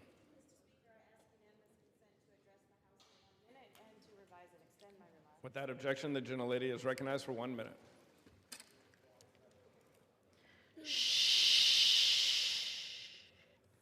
Mr. Speaker, Mr. Speaker, Mr. Speaker, it's been real quiet in this chamber about who's profiting from the presidency. Now, while Americans struggle to pay for gas and groceries, our President Trump is making billions. His media company wants Wall Street to pay $10,000 for early access to his Truth Social posts. Now, this says to me, the president is saying, pay me, and I will help you trade on insider information. Wall Street eats, and we get the bill. And now we're seeing reports of a growing market where people like rapper Lil Boosie pay those claiming that they have access to presidential pardons. That's not how public service should work. We cannot stay quiet while power is being treated like a product for sale. Shh. Congress has a responsibility to follow the money, demand transparency, and remind this administration that public service is about serving the people and not their pocketbooks. Mr. Speaker, I yield back. The gentlelady yields. For what purpose does the gentlelady from Michigan seek recognition? I ask unanimous consent to address the House for 1 minute. The gentlelady is recognized for 1 minute. This is Black Mental Health Week, and it's a time for action. We can save countless of Black mothers from preventable death. Michigan has one of the highest death rates among Black pregnant people because our health system fails to provide comprehensive and accessible health care. Folks here may not know this, but mental health is the leading cause of maternal deaths, and Black women in our country are the most underreported and undertreated. As the chair of the Congressional Mamas Caucus, our members and I are committed to improving mothers' mental health all year around, not just this week.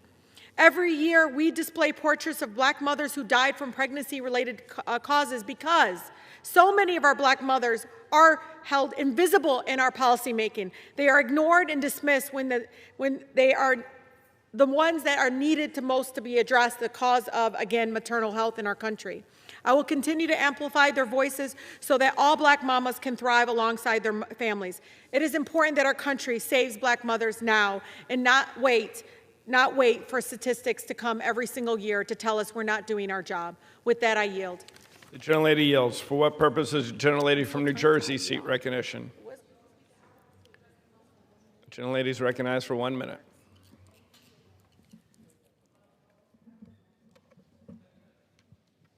Mr. Speaker, I rise today to honor the life and legacy of Joanne Rajopi, the longtime Union County clerk who dedicated more than 5 decades to public service and passed away on Thursday, July 16th at the age of 78.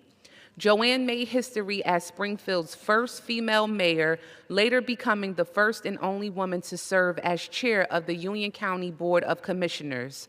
She served as Union County clerk for 30 years. Throughout her career, Joanne worked to modernize county government by expanding access to public records, improving election information, and creating new resources for residents throughout the county.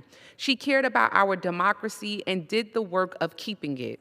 That work is sometimes hard and thankless, but it is also important, and Joanne knew that. A 6-time recipient of the National Association of Counties Achievement Award, Joanne's leadership and innovation left a lasting impact on New Jersey. On behalf of New Jersey's 10th Congressional District, I extend my deepest condolences to Joanne's family, friends, colleagues, and all of those who loved her so much and the lives she touched throughout her extraordinary commitment to public service. May she rest in peace. With that, I yield back. The gentlelady yields. For what purpose does the gentlelady from Ohio seek recognition?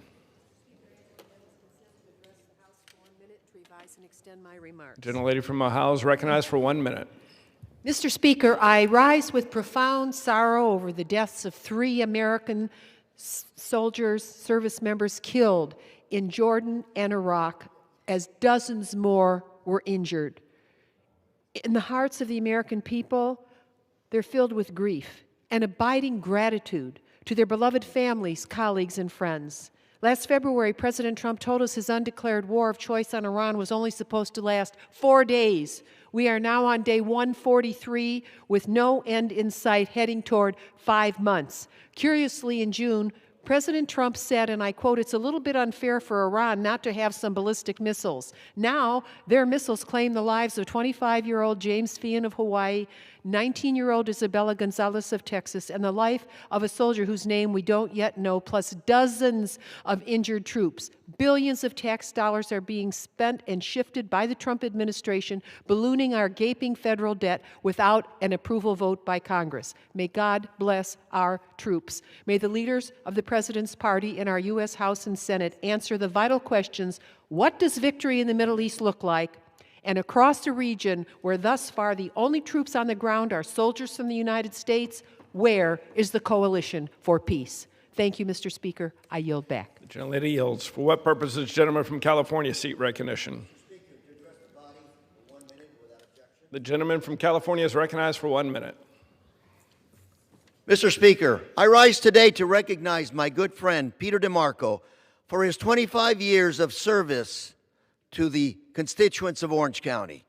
Most recently, Peter served in the Orange County Executive Office, where he was the county's top principal advocate at the California Legislature and U.S. Congress. Peter worked for Orange County residents to support funding for public safety, healthcare, housing, and veteran services.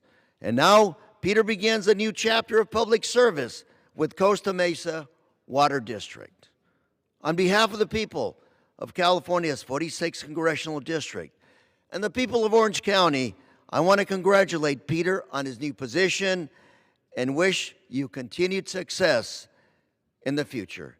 Thank you, Peter. And Mr. Speaker, thank you, and I yield. Under the Speaker's announced policy of January 3rd, 2025, the gentleman from New York, Mr. Lilota, is recognized for 60 minutes as the designee of the Majority Leader.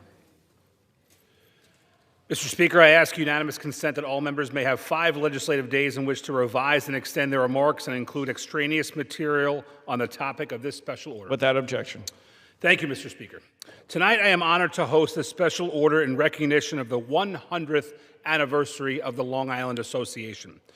Mr. Speaker, I rise today to recognize an institution that has helped shape Long Island's economy, strengthen its communities, and champion its future for the past century.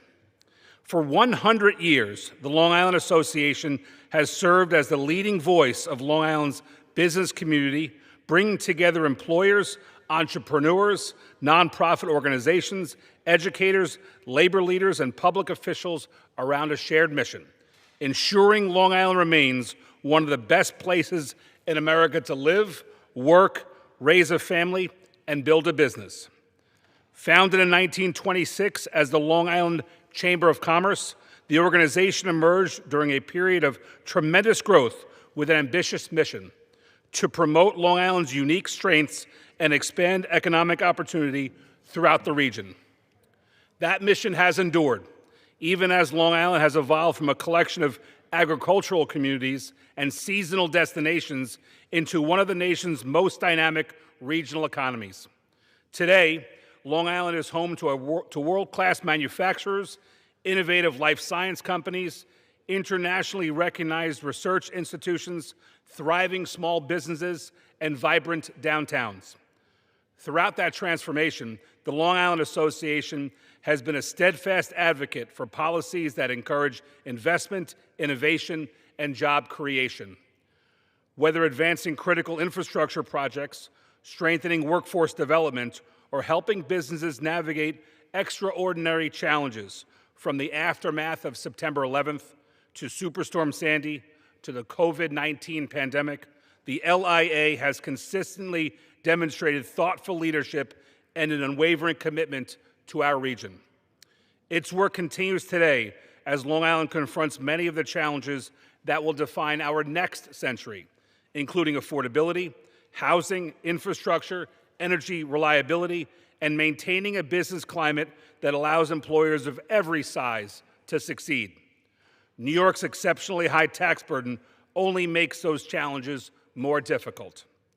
Meeting those challenges is essential not only for today's economy, but for ensuring that future generations can continue to build successful careers and reward lives on Long Island. Mr. Speaker, I would like to also recognize the outstanding leadership of the Long Island Association who are joining us in the gallery this evening. Chairman Lawrence J. Waldman, Acting President and Chief Executive Officer Stacy Sykes, and members of the Board of Directors, including Billy Hoagland, Catherine Heaviside, and Luis Vasquez. Their leadership and the dedication of countless other board members, staff, volunteers, and business leaders over the past century has positioned the Long Island Association for continued success in years ahead. As someone privileged to represent New York's 1st Congressional District, I know that Long Island's greatest asset has always been its people. The entrepreneurs, workers, educators, researchers, veterans, community leaders, and innovators whose talent and determination make our region exceptional. For a century, the Long Island Association has brought those voices together in pursuit of a stronger regional economy and a brighter future. I ask my colleagues to join me in congratulating the Long Island Association on this extraordinary centennial anniversary. On behalf of the United States House of Representatives and the people of New York's 1st Congressional District, I thank the association, its leadership, its members, and everyone who has contributed to this remarkable legacy. May its 2nd century be as successful as its first. I would now like to yield as much time as she may consume to the gentlelady from New York, Ms. Gillen. Thank you, Congressman, and thank you, Mr. Speaker. I rise today to celebrate the 100th anniversary of the Long Island Association. For a century, it has been an institution at the heart of Long Island's economy and business community. Thank you to Chairman Waldman, Acting President Sykes, and the association's board members who traveled to Washington this week.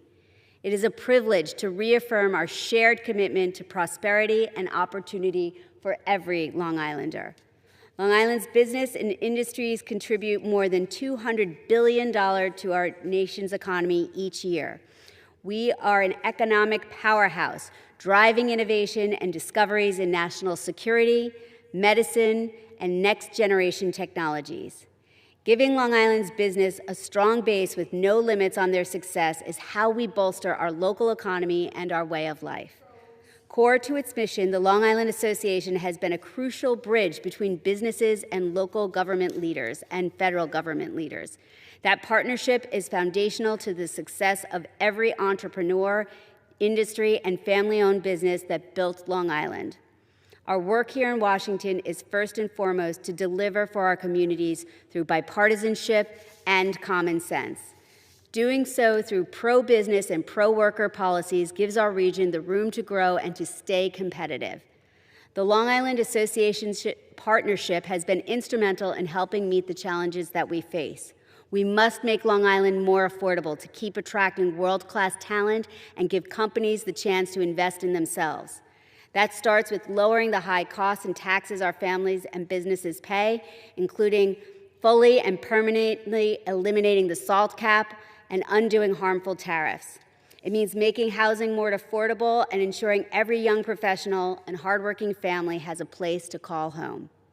We must meet our energy needs within all of the above strategy and guarantee our infrastructure can support a growing economy. We must cut federal red tape and invest in our industries to fuel greater opportunity across our region. I'm proud to have worked with the association and with my Long Island colleagues across the aisle to tackle these challenges head on. I remain committed to being a trusted voice in Washington for Long Island's businesses and workers. As we celebrate the Long Island Association's 100 years of excellence, I look forward to our continued partnership. Congratulations on the historic milestone and the beginning of another remarkable century of service. With that, I yield back.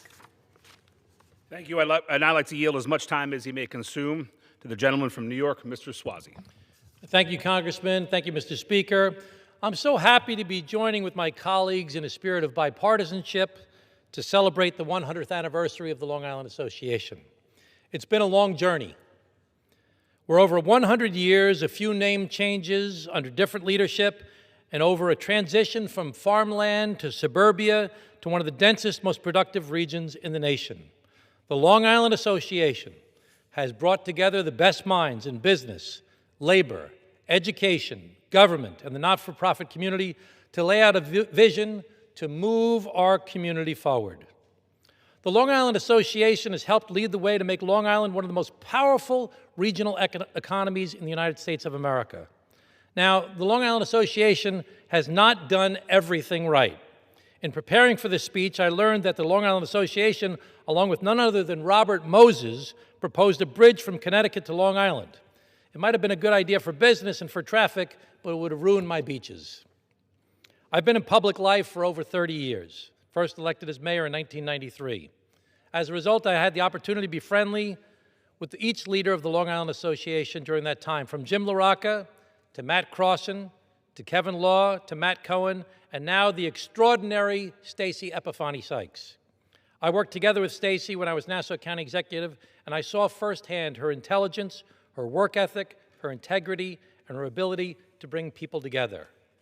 She, together with our chairman, Larry Waldman, and so many other good people on the board, we realized that the Long Island Association is in very good hands. For a century, the Long Island Association has been in the room for nearly every major conversation about our region's future. It helped advocate for the creation of Jones Beach State Park. It advocated for the Long Island Expressway and the Grand Central Parkway. It was there for the growth of Levittown and the merger of North Shore University Hospital and the Glen Cove Community Hospital, which laid the foundation for what is now Northwell Health.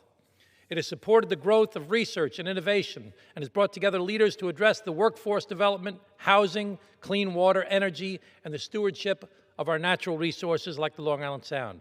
The association knows what business and workers need. It knows where Long Island commerce is pulling ahead and where it's falling behind. It understands the challenges we're facing when it comes to housing and transportation and workforce shortages, energy reliability, and it knows who needs to be in the room to ensure Long Island stays competitive in a rapidly changing economy. Now we need the Long Island Association more than ever. In our contemporary world, with the division between Democrats and Republicans, with a fractured media environment, when it's hard to know who to trust, we need the Long Island Association to continue to bring us together in search of a common vision to make Long Island the best place to live, work, and enjoy our lives. The challenges we face today are different than they were 100 years ago, but the need for people to work together to cross party lines, to cross from business to labor, from elected officials to the not-for-profit community and education is the same need we've always had. We must work together to build upon the progress that has been made to increase the SALT deduction and make life more affordable for Long Islanders. We must work together to bring more housing in downtowns so we can expand the tax base and create an environment that is attractive and affordable to young people, and thereby expand our workforce and create cool downtowns. We must work together to ensure that our energy is sustainable, reliable, and affordable. We must work together to improve our infrastructure, reduce traffic, and hasten our commutes. We must work together to protect the environment and to keep our community safe so that we can maintain one of the greatest qualities of life of any region in the nation. Working together, Democrats and Republicans, in league with our partners represented by the Long Island Association, we know that Long Island's best days are ahead. Congratulations on an extraordinary first century, and here's to the next 100 years. Mr. Speaker, I yield back the balance of my time. Mr. Speaker, as my colleagues and I have described during this special order, Long Island's success has never happened by accident. Rather, it has always been driven by gritty, proud, hardworking people willing to invest in their communities and build a stronger future. And for the last 100 years, the Long Island Association has helped lead that effort, and I have no doubt it will continue to do so for generations to come. I once again congratulate the Long Island Association on its centennial anniversary, thank its leadership and members for their enduring service to our region, and wish them continued success ahead. I would now like to yield as much time as he may consume to the gentleman from Indiana, Mr. Messmer.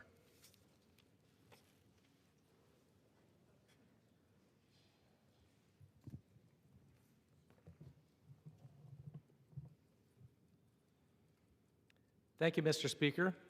I rise to recognize an outstanding Hoosier whose dedication to our country did not end when he took off the uniform. This week, I will have the honor of welcoming Evansville Army veteran Ken Epler and his lovely wife, Kathy, to my congressional office here in the United States Capitol. Following his service to our nation, Ken found great happiness in his incredible talent as a painter. He graciously lent me one of his beautiful paintings, The Enduring Spirit, to display here in the halls of Congress in honor of America's 250th anniversary. Ken served our nation with honor in the United States Army, earning both airborne and air assault qualifications before serving with the 101st Airborne Division during the Gulf War. He later continued his service in the Indiana National Guard and made us all proud as a defender of our country and as a wonderful member of our community. His commitment to our nation is reflected not only in his military service, but in the remarkable artwork he continues to create. The enduring spirit depicts 3 colonial children standing together, playing the fife and drum, while proudly holding an America 250 flag. To me, this patriotic painting is a powerful reminder that the ideals of freedom and love of country are passed from one generation down to the next. It's a privilege to display this incredible artwork for my colleagues and all who visit Washington, especially those Hoosiers coming to our nation's capital. Ken has said he hopes his artwork inspires students to love our country and encourages young people to learn more about our nation's great history. I cannot think of a better message to share with the myriads of people who travel to Washington and visit our country's capital. Indiana's 8th District is proud to call Ken Epler one of our own, and I'm honored to display his beautiful artwork, which I think reflects the very best of the Hoosier and American patriotism.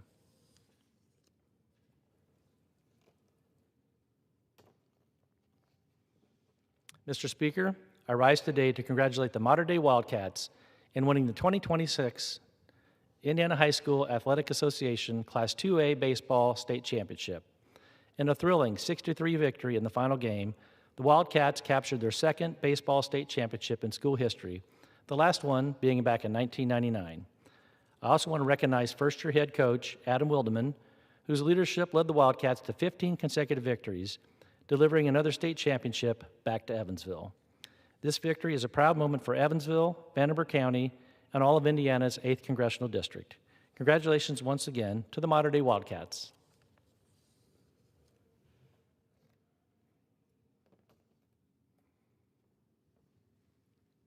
Mr. Speaker, I rise today to congratulate the Barbary Vikings softball team on winning the 2026 Indiana High School Athletic Association Class 1A State Softball Championship, their first state softball championship in school history.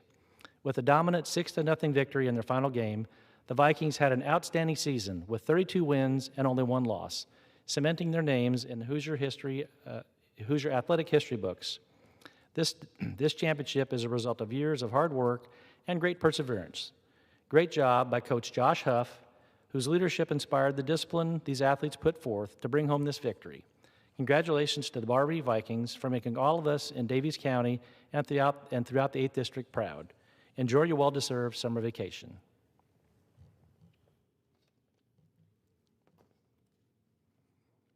Mr. Speaker, I rise today to congratulate the Tecumseh Braves softball team on bringing home the 2026 Indiana High School Athletic Association Class 2A Class 2A Softball State Championship. This marks the 4th state championship title the Braves has captured in the last 5 years and the 7th in the program's history. What an extraordinary achievement, reflecting incredible amounts of hard work, discipline, and great commitment to their teammates and their sport. Year after year, the Tecumseh Braves have set a standard for excellence, as their many big wins show. Thanks to head coach Gordon Wood, whose outstanding leadership has helped establish Tecumseh as one of Indiana's premier softball programs. Way to make all of us in Warwick County very proud. Congratulations to you all.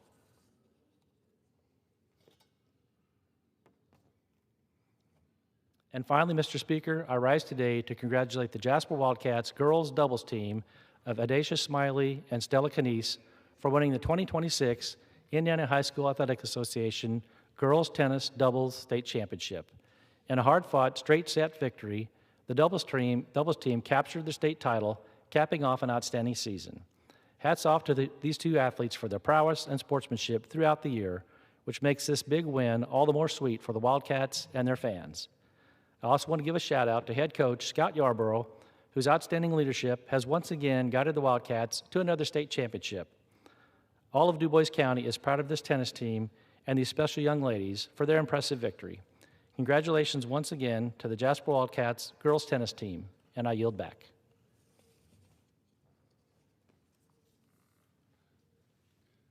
Mr. Speaker, I yield back the balance of my time. The gentleman yields. Under the Speaker's announced policy of January 3rd, 2025, the gentlewoman from Virginia, Ms. McClellan, is recognized for 60 minutes as the designee of the Minority Leader.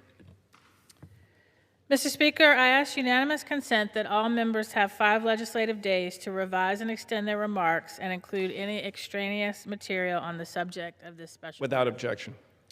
Thank you, Mr. Speaker. This week's Congressional Black Caucus Special Order Hour is in honor of the life and legacy of civil rights leader and our former colleague, Congressman John R. Lewis, as we mark the 6th anniversary of his passing last week. Congressman Lewis led our community fearlessly through many pivotal moments in our nation's history, from his time as a student organizer to marching in Montgomery alongside Dr. Martin Luther King Jr., up until the end of his career in the U.S. House of Representatives. Congressman Lewis was a beacon of light in our darkest times. His legacy continues to inspire not only this caucus, but our country, serving as a blueprint for protecting and expanding democracy, defending the right to vote, and advancing the unfinished work of justice and equal representation, the unfinished work of making liberty and justice for all apply to all. The Supreme Court's recent decision in Louisiana versus Calais underscores the enduring importance of safeguarding the Black vote.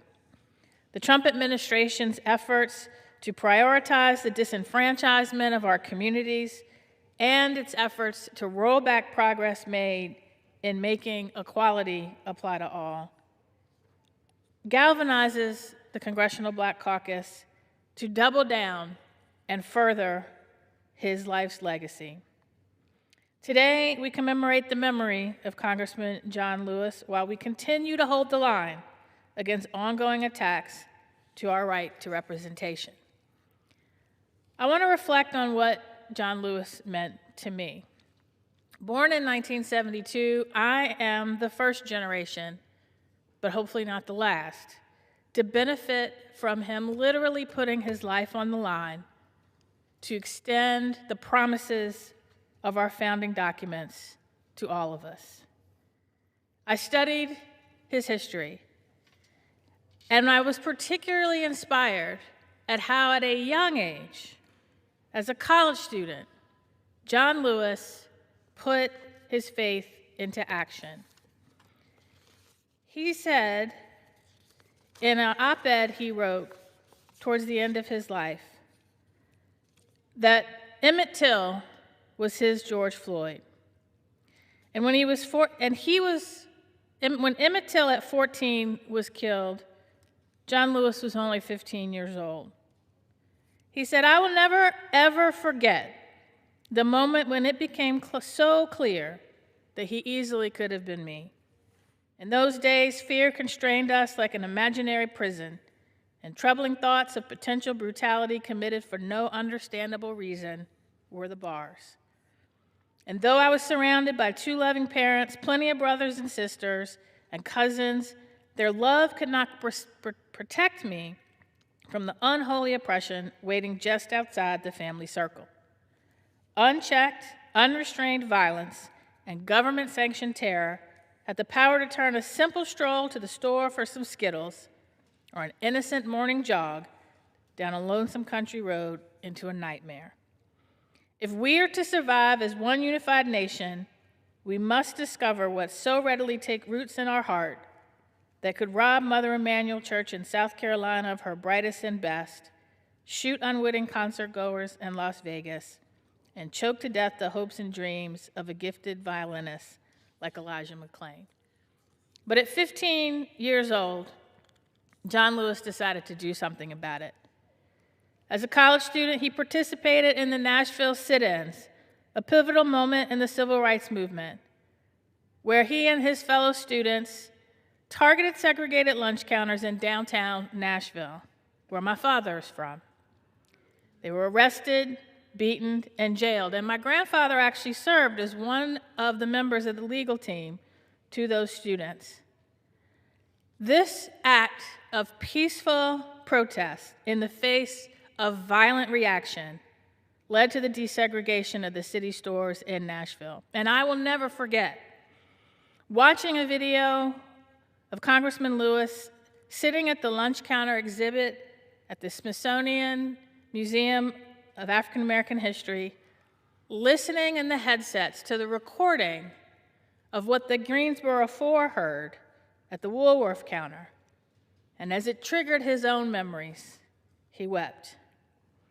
In May of 1961, Congressman Lewis, then a student, was severely beaten by a white mob at a Greyhound bus terminal in Rock Hill, South Carolina, during the Freedom Rides.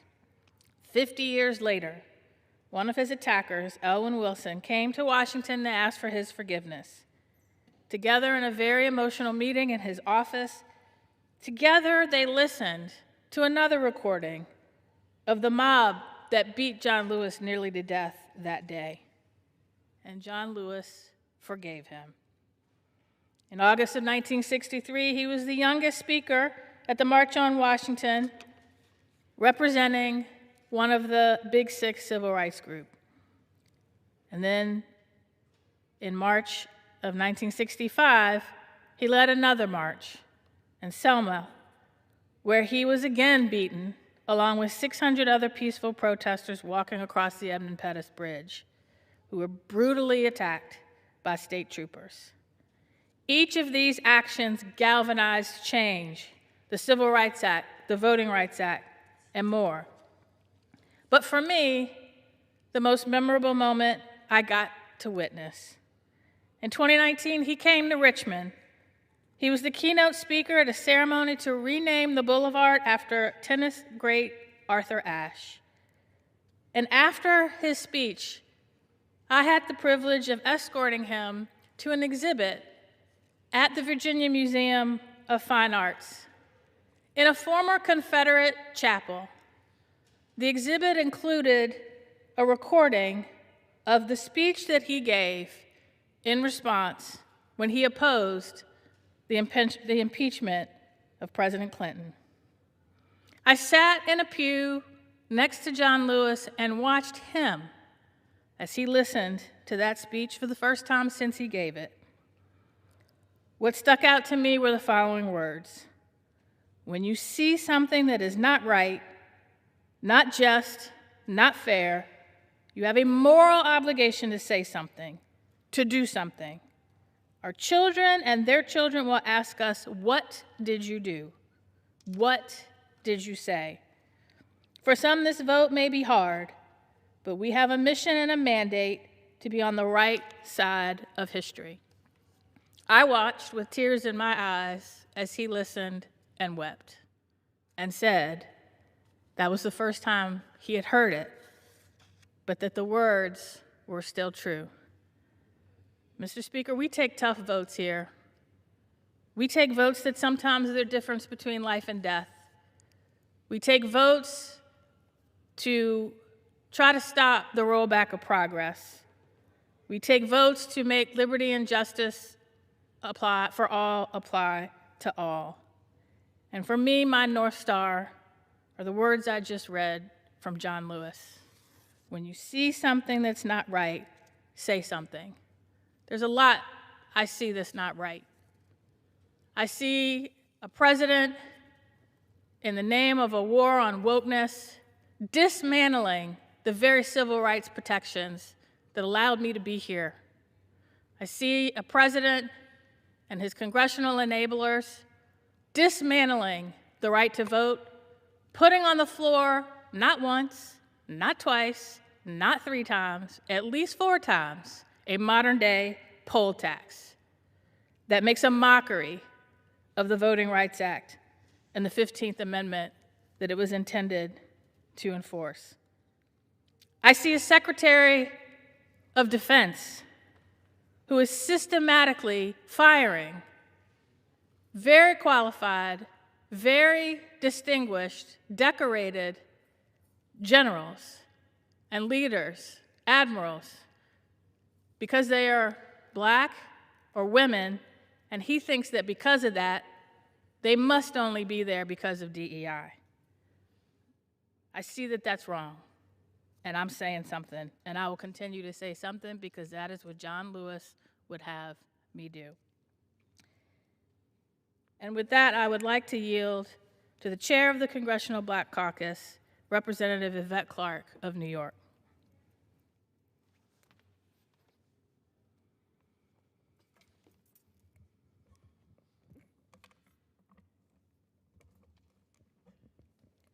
Good evening. I'm Representative Yvette D. Clark, Chair of the Congressional Black Caucus for the 119th session of Congress, proudly representing New York's 9th Congressional District in Central and Southwest Brooklyn.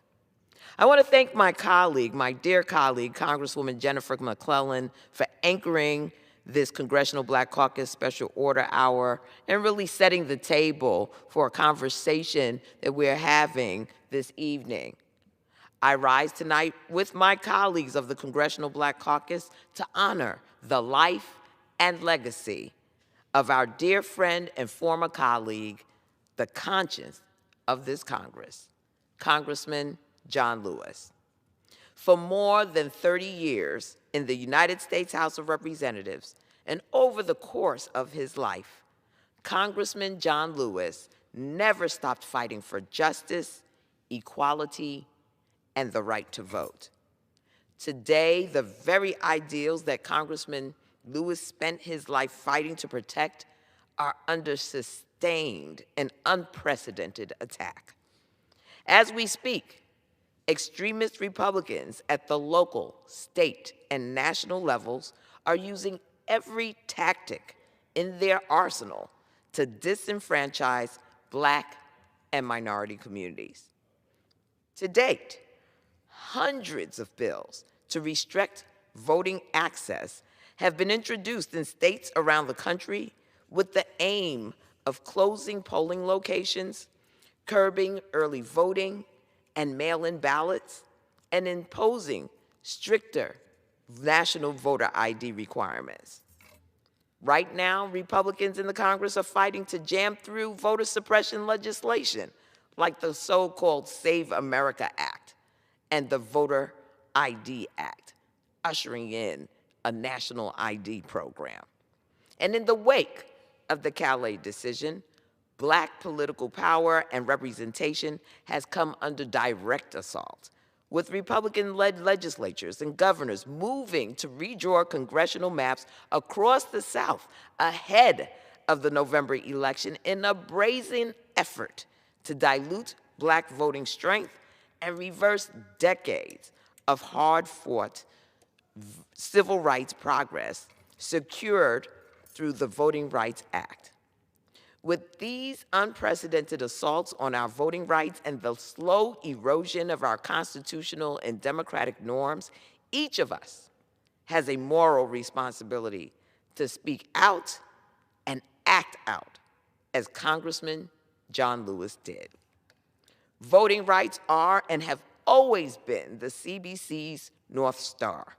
For generations, our communities have marched, fought, and even died for the right to vote. Congressman Lewis certainly knew this. At a time when our democracy is under constant siege by the Trump administration, we must do all that we can to protect those most fundamental and foundational rights. It's a shame that partisan politics has brought us to a point that we cannot agree that access to the ballot box should be a right afforded to every American. Congressman John Lewis devoted every day of his life to fighting to make our country live up to its highest ideals, to promise that we are all created equal. From the Edmund Pettus Bridge to the halls of Congress, the boy from Troy never stopped making good trouble, as he would say, necessary trouble. It is in that spirit that the CBC and House Democrats will always fight back against the voter suppression that plagues our country and impedes access to the ballot box, particularly in Black communities. It is in light of that spirit that we will not stop until we pass the John R. Lewis Voting Rights Advancement Act to restore and modernize the protections of the Voting Rights Act to prevent states from erecting new barriers to the ballot box. With that, I just want to say that we miss John Lewis. In this moment, it is up to all of us to pick up the mantle of his legacy and press forward, making good trouble necessary trouble. I yield back. Thank you, Madam Chair. I now yield to the representative from Georgia's 7th District, Lucy McBath.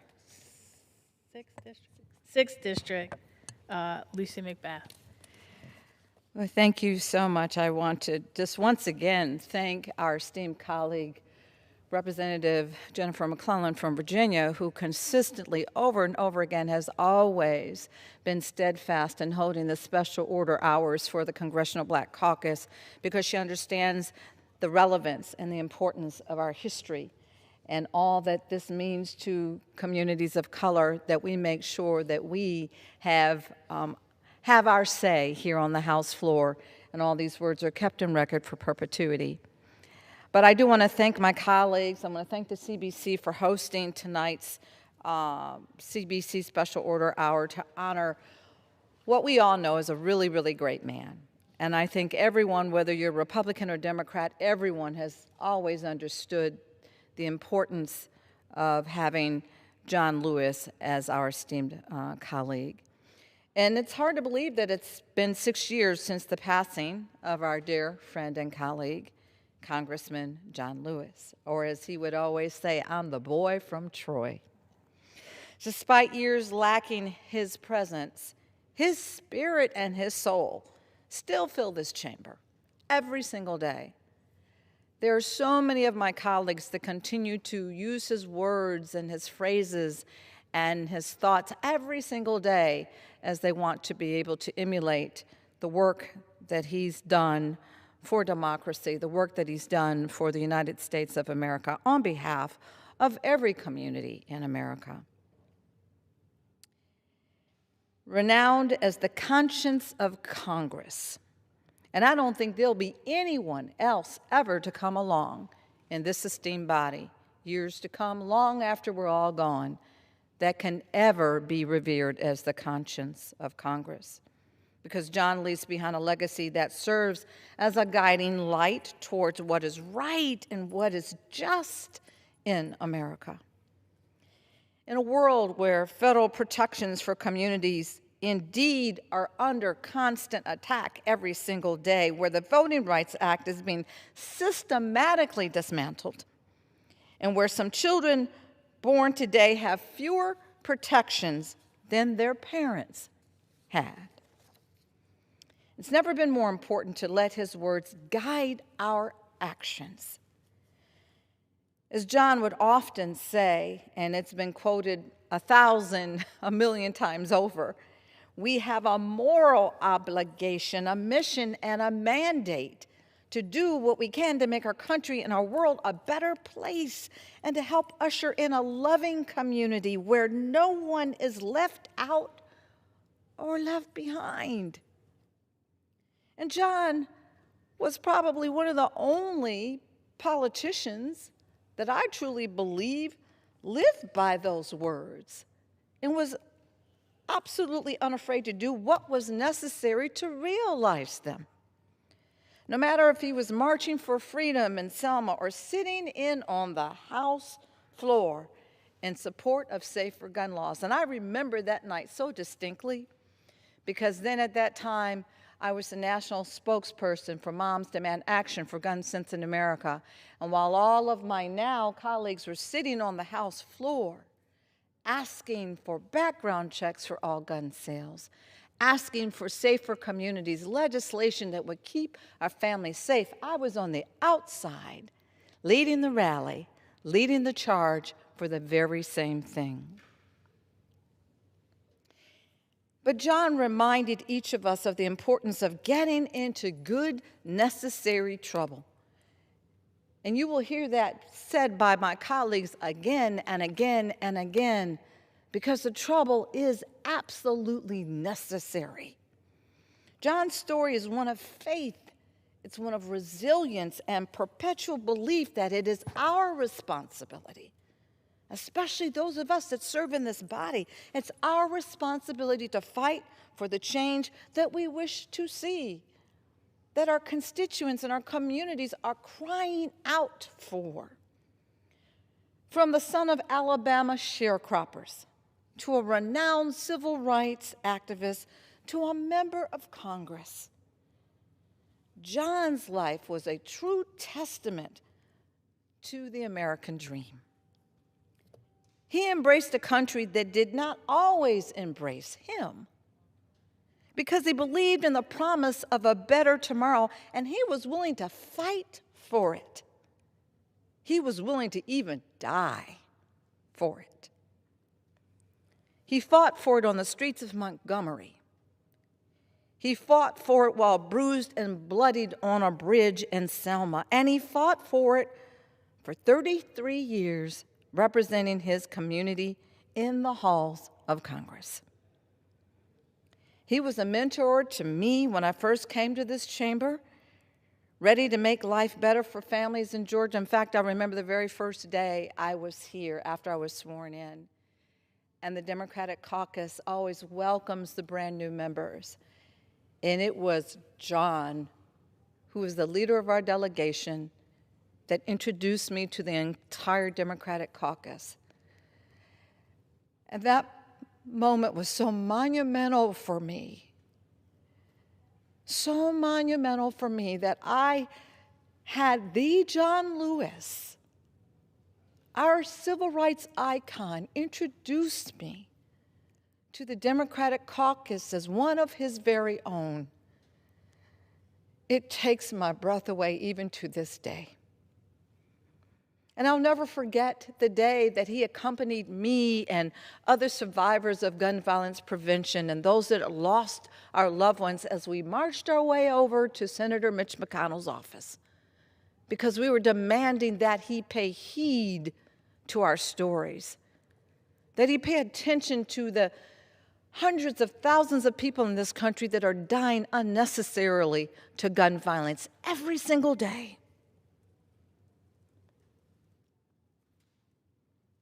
I remember dancing with John Lewis.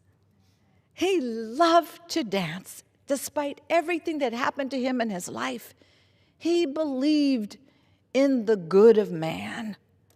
He believed in the best of man. And that joy came through whenever he was with organizations and people that had come to celebrate all the work that he'd done. He would celebrate and give them love through dance. I remember even before I came to Congress, I asked John, when I was the national spokesperson for Moms Demand Action for Gun Sense in America in Atlanta, I was holding a rally. And I asked him if he would be my keynote speaker, never imagining that he would say yes. Never in a million years did I believe that John Lewis would listen to me, just an average mom who'd lost her own son to gun violence, but just asking for a little bit of his time. And he came and he spoke at my rally. One thing I know about John is he always showed up for people.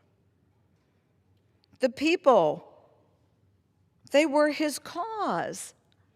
Democracy was his cause. And freedom was his cause.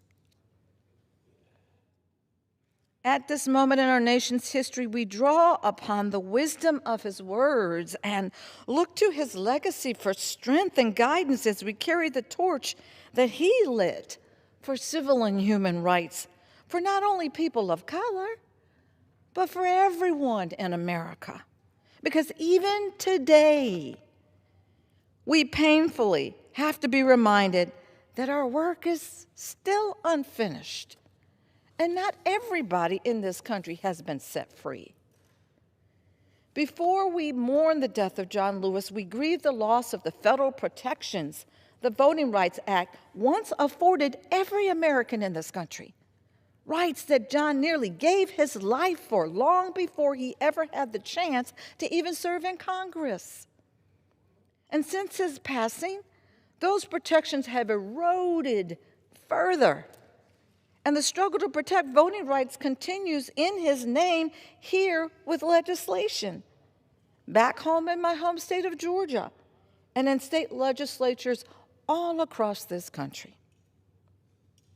And progress is rarely linear. Despite this tumultuous time in our nation's history, John's story reminds us that the fight to make our country a better place, it's never ending. It's generation after generation after generation. There is no end. And it was one of the greatest honors of my life to be his colleague and a fellow member of Georgia's congressional delegation. So let's not forget the impact that he had on our country, because his legacy is what guides us towards the future. It was a pure legacy for everyone in this country. John cared so deeply about what he used to say all the time was the beloved community. And the members of the CBC that I'm so blessed to be able to serve with, we're always going to carry that mantle. That is our charge, to carry that mantle, uplifting the community that he loved so much. Well, we'll continue to speak up, and we're going to continue to speak out against bigotry, against hatred, inequity, and injustice, because that's what we know best. As people of color, that's what we know best. So we'll continue to speak up against all of these forms of inequity. In all of its forms, we will continue to fight against it. This will always be our charge, as we are tasked to be the protectors and the armor bearers of democracy. And I yield. I thank the gentlewoman from Georgia. As we reflect on Congressman Lewis, I often ask myself, what would he say about what's going on today? And I have to start with his final words to us, which I want to share now. Shortly after his death, the New York Times published his last words to us in an op-ed entitled, "Together, You Can Redeem the Soul of Our Nation." Though I am gone, I urge you to answer the highest calling of your heart and stand up for what you truly believe. While my time here has now come to an end, I want you to know that in the last days and hours of my life, you inspire me. You fill me with hope about the next chapter of the great American story, when you used your power to make a difference in our society. Millions of people, motivated simply by human compassion, laid down the burdens of division. Around the country and the world, you set aside race, class, age, language, and nationality to demand respect for human dignity. That is why I had to visit Black Lives Matter Plaza in Washington, though I was admitted to the hospital the following day. I just had to see and feel it for myself, that after many years of silent witness, the truth is still marching on. Emmett Till was my George Floyd. He was my Rayshard Brooks, Sandra Bland, and Breonna Taylor. He was 14 when he was killed, and I was only 15 years old at the time. I will never forget the moment when it became so clear that he easily could have been me. In those days, fear constrained us like an imaginary prison, and troubling thoughts of potential brutality committed for no understandable reason were the bars. Though I was surrounded by two loving parents, plenty of brothers, sisters, and cousins, their love could not protect me from the unholy oppression waiting just outside that family circle. Unchecked, unrestrained violence, and government-sanctioned terror had the power to turn a simple stroll to the store for some Skittles or an innocent morning jog down a lonesome country road into a nightmare. If we are to survive as one unified nation, we must discover what so readily take roots in our heart that could rob Mother Emanuel Church in South Carolina of her brightest and best, shoot unwitting concert goers in Las Vegas, and choke to death the hopes and dreams of a gifted violinist like Elijah McClain. Like so many young people today, I was searching for a way out, or some might say a way in, and then I heard the voice of Dr. Martin Luther King Jr. on an old radio. He was talking about the philosophy and discipline of nonviolence. He said we are all complicit when we tolerate injustice. He said it is not enough to say it will get better by and by. He said each of us has a moral obligation to stand up, and speak out. When you see something that is not right, you must say something. You must do something. Democracy is not a state. It is an act, and each generation must do its part to help build what we called the beloved community, a nation and world society at peace with itself. Ordinary people with extraordinary vision can redeem the soul of America by getting into what I call good trouble, necessary trouble. Voting and participation in the democratic process are key. The vote is the most powerful, nonviolent change agent you have in a democratic society. You must use it because it is not guaranteed, and you can lose it. You must also study and learn the lessons of history because humanity has been involved in this soul-wrenching existential struggle for a very long time. People on every continent have stood in your shoes through decades and centuries before you. The truth does not change, and that is why the answers worked out so long ago can help you find solutions to the challenges of our time. Continue to build union between movements stretching across the globe because we must put away our willingness to profit from the exploitation of others. Though I may not be here with you, I urge you to answer the highest calling of your heart and stand up for what you truly believe.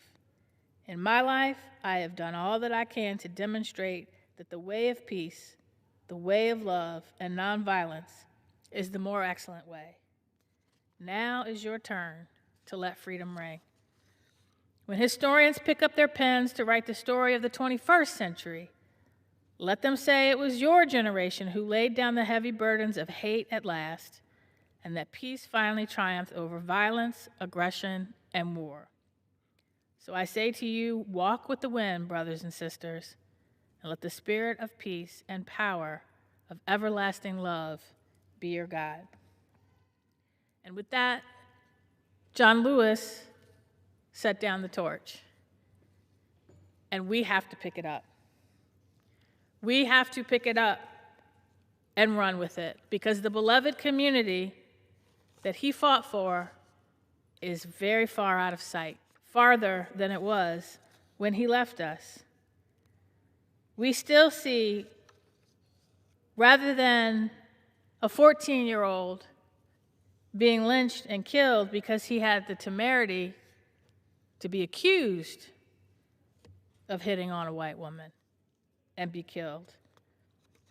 We've gone from Black Americans being afraid to walk down the street because of the violence that they may see to immigrant communities afraid to go to the courthouse, to work, to school, anywhere where they might be detained and deported with no due process, or shot and killed,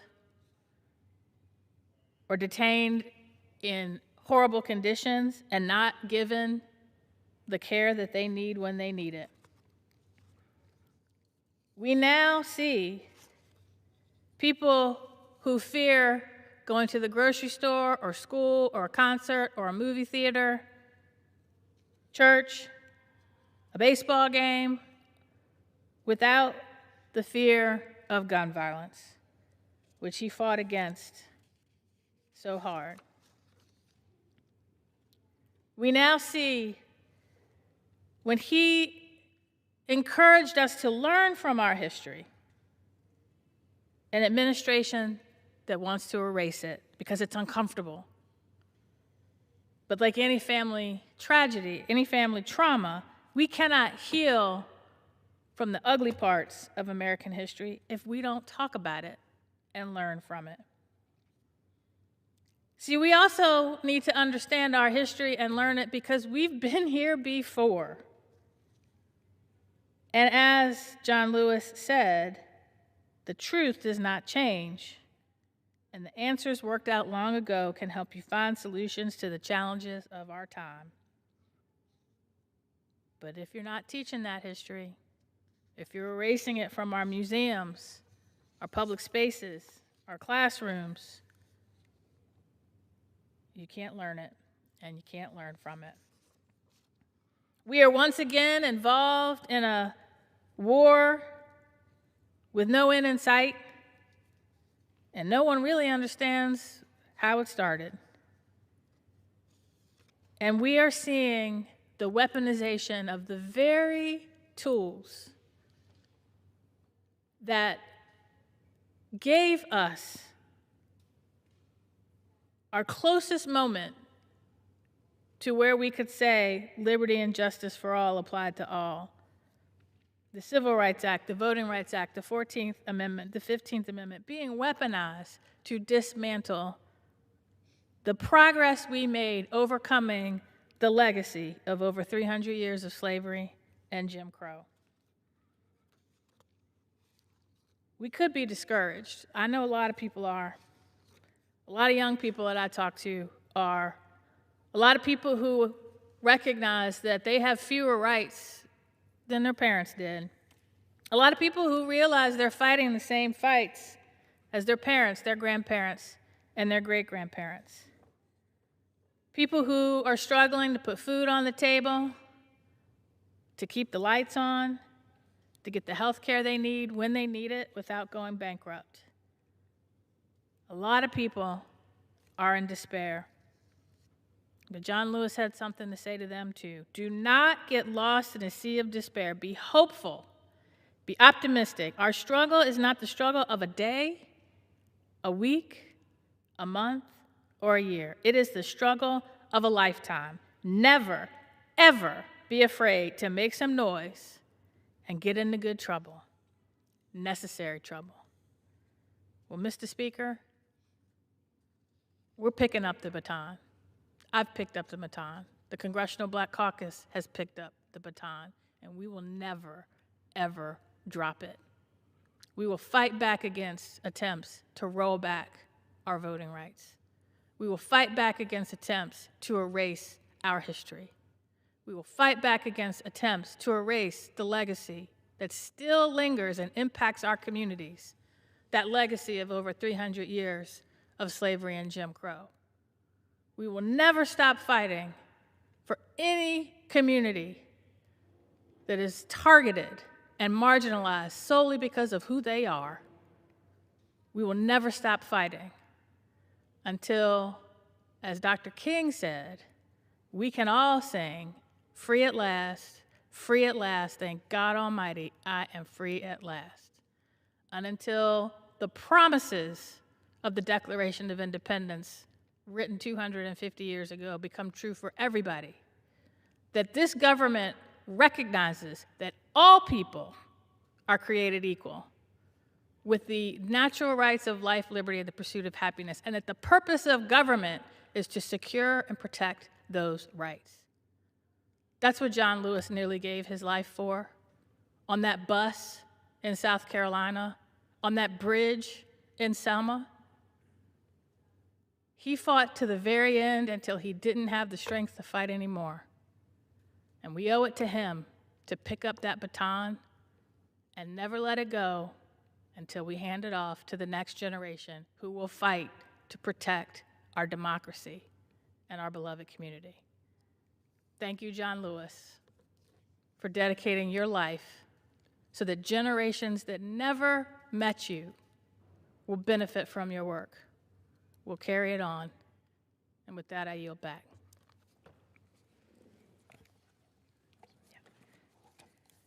The gentlewoman yields back. Mr. Speaker, I have a motion.